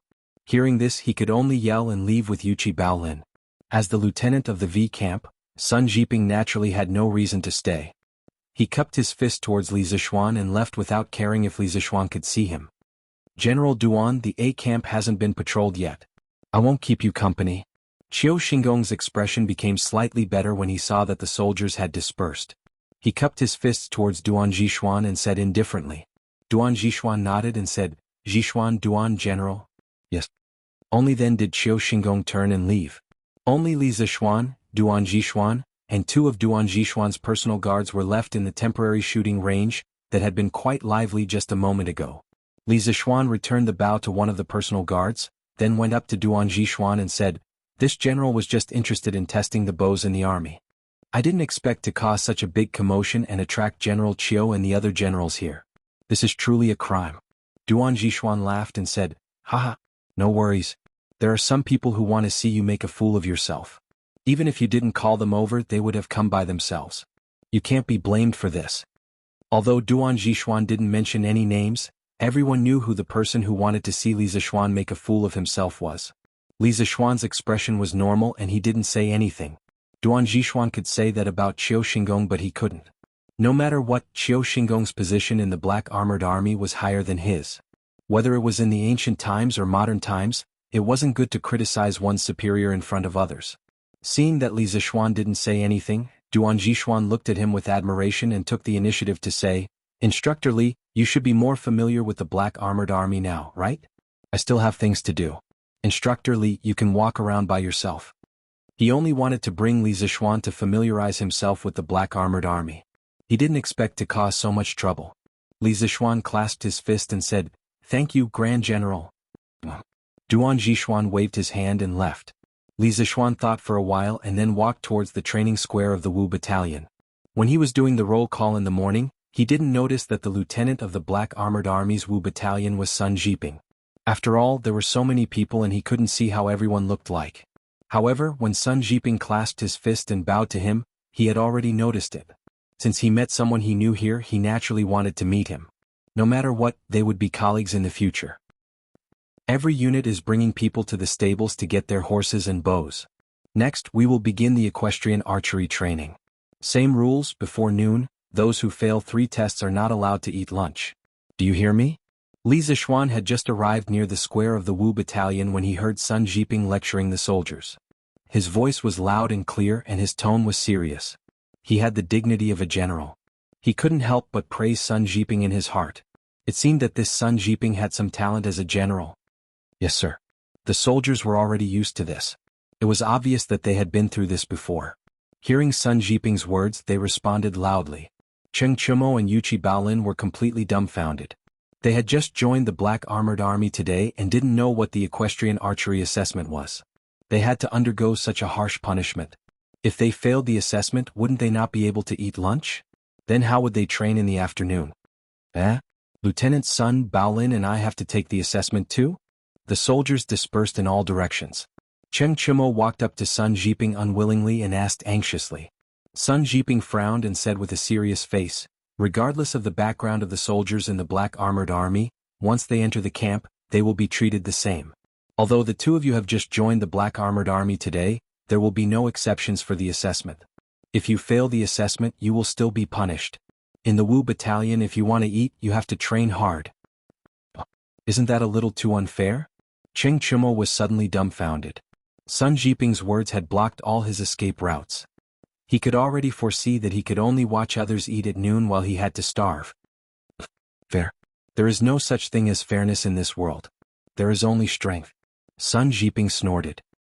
He thought for a while and said, However, the 2 of you are from a family of generals and have a strong foundation. As long as you don't slack off during training, the assessment in the Black Armored Army shouldn't be too difficult for you. But no matter what, since the 2 of you have joined the Black Armored Army, the general and I will treat you the same. There is no exception. When the Black Armored Army was expanding and the new recruits just entered the camp, they were all treated the same way. Do you understand? Cheng Chumo could only say helplessly, Understood. Then why aren't you going to the stables to get the horses? Sun Jiping said indifferently. Yes, sir. Cheng Chumo replied and left with Yuchi Baolin. Chapter 1736. Field Officer Sun is indeed a strict commander. In front of the Wu Battalion, Cheng Chumo and Yuchi Baolin left after listening to Sun Jiping's lecture. Li Zishuan walked up to Sun Jiping and smiled. Marquis. Sun Jiping was shocked to see Li Zishuan. He quickly cupped his fist and greeted him respectfully. Last year, Li Zixuan led the Imperial Guards to attack the Snake Spirit Mountain. In that battle, the Imperial Guards suffered heavy casualties. Sun Jiping could only watch helplessly as his fellow soldiers died in the hands of Yin Badian and the belly of 7th Cultivator of True Virtue. It was extremely painful. However, Li Zixuan destroyed the Snake Spirit Mountain single-handedly and avenged the Imperial Guards. Ever since then, Sun Jiping respected Li Zixuan immensely. Seeing Sun Jiping's respectful look, Li Zixuan chuckled and waved his hand, saying, "Haha, this is the military camp. We can address each other as soldiers. You don't have to be so polite." "Yes, I'm joining the army." Hearing Li Zixuan's sincere tone, Sun Jiping hesitated for a moment and cupped his fist. "Tell me, how did you become the field officer of the Wu Battalion?" Li Zixuan smiled and asked. He was overjoyed to meet an old acquaintance in the Black Armored Army. However, he was still curious as to how Sun Jiping came to be in the Black Armored Army. Sun Jiping thought for a moment and replied, "Ever since the rebellion in the 4th month, the Black Armored Army suffered heavy losses. His Majesty ordered the reorganization of the Black Armored Army. The soldiers of the Black Armored Army were all selected from the 12 battalions in the capital. General Guda recommended me. I passed the Black Armored Army's assessment and became the field officer of the Wu Battalion." To be able to become the field officer of the Black Armored Army, it proves that your personal ability is outstanding. Hearing this, Li Zixuan nodded and couldn't help but smile. An unnatural expression flashed across Sun Jiping's face. He forced a smile and said, "I'm only at the middle stage of Qi transformation. How can this insignificant ability be considered outstanding?" It was pure luck that he was able to become the lieutenant of the Wu Battalion. This general's ability is far inferior to General Dugu and Ho. "Lieutenant General Yu." Li Zixuan shook his head and said, "Your personal martial arts realm may not be as good as mine, but you were born in the military after all. In terms of military experience, you are far above me. There is no need to belittle yourself." Sun Jiping cupped his fists and said, "You flatter me, Colonel?"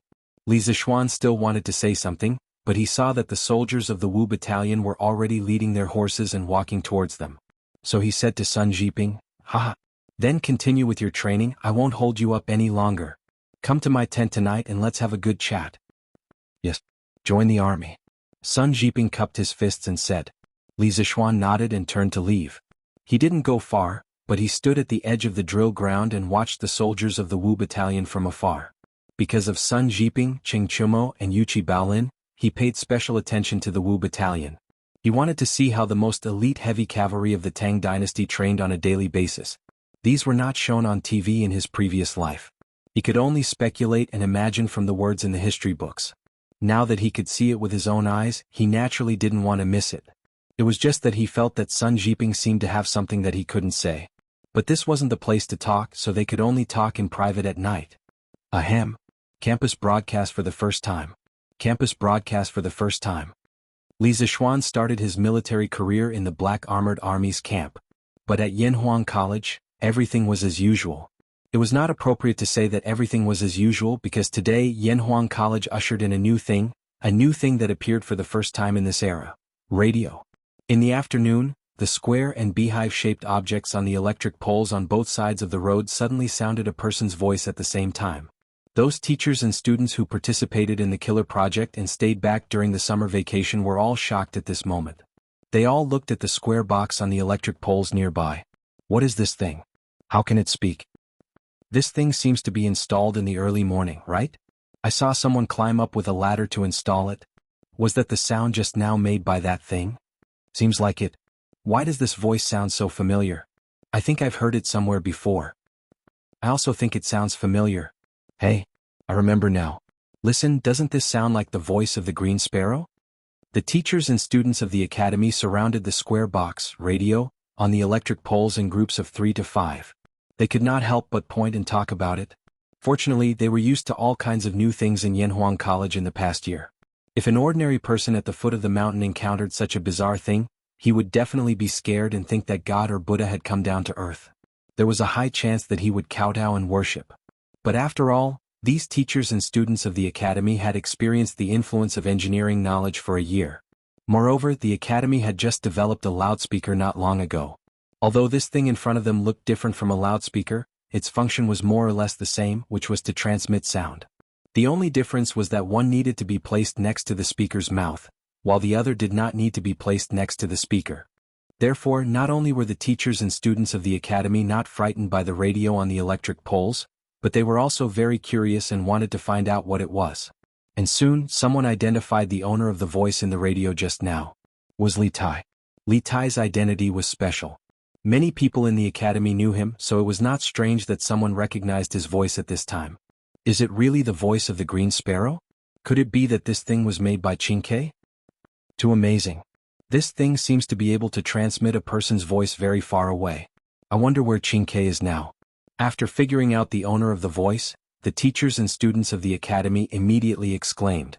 Thinking of Li Tai's identity as the deputy chief engineer of the second and third trump card projects of the academy, everyone easily guessed that the radio on the electric poles was probably made by Li Tai. After all, even some teachers in the academy were convinced by Li Tai's talent in engineering. Qingke, the sound can be heard from test points 1 to 10. Your radio is a success. Everyone in the academy is talking about you now. Everyone was guessing where Li Tai was at this time. In fact, this little fatty was in the Guanghua building of the academy. Li Tai had applied for a small room from the academy to be used as a radio room. At this time, Iron Egg, Sun Zifan, Qin Huayu, Meng Wenhao, and the others pushed the door open and said excitedly to Li Tai, who was sitting in front of the desk.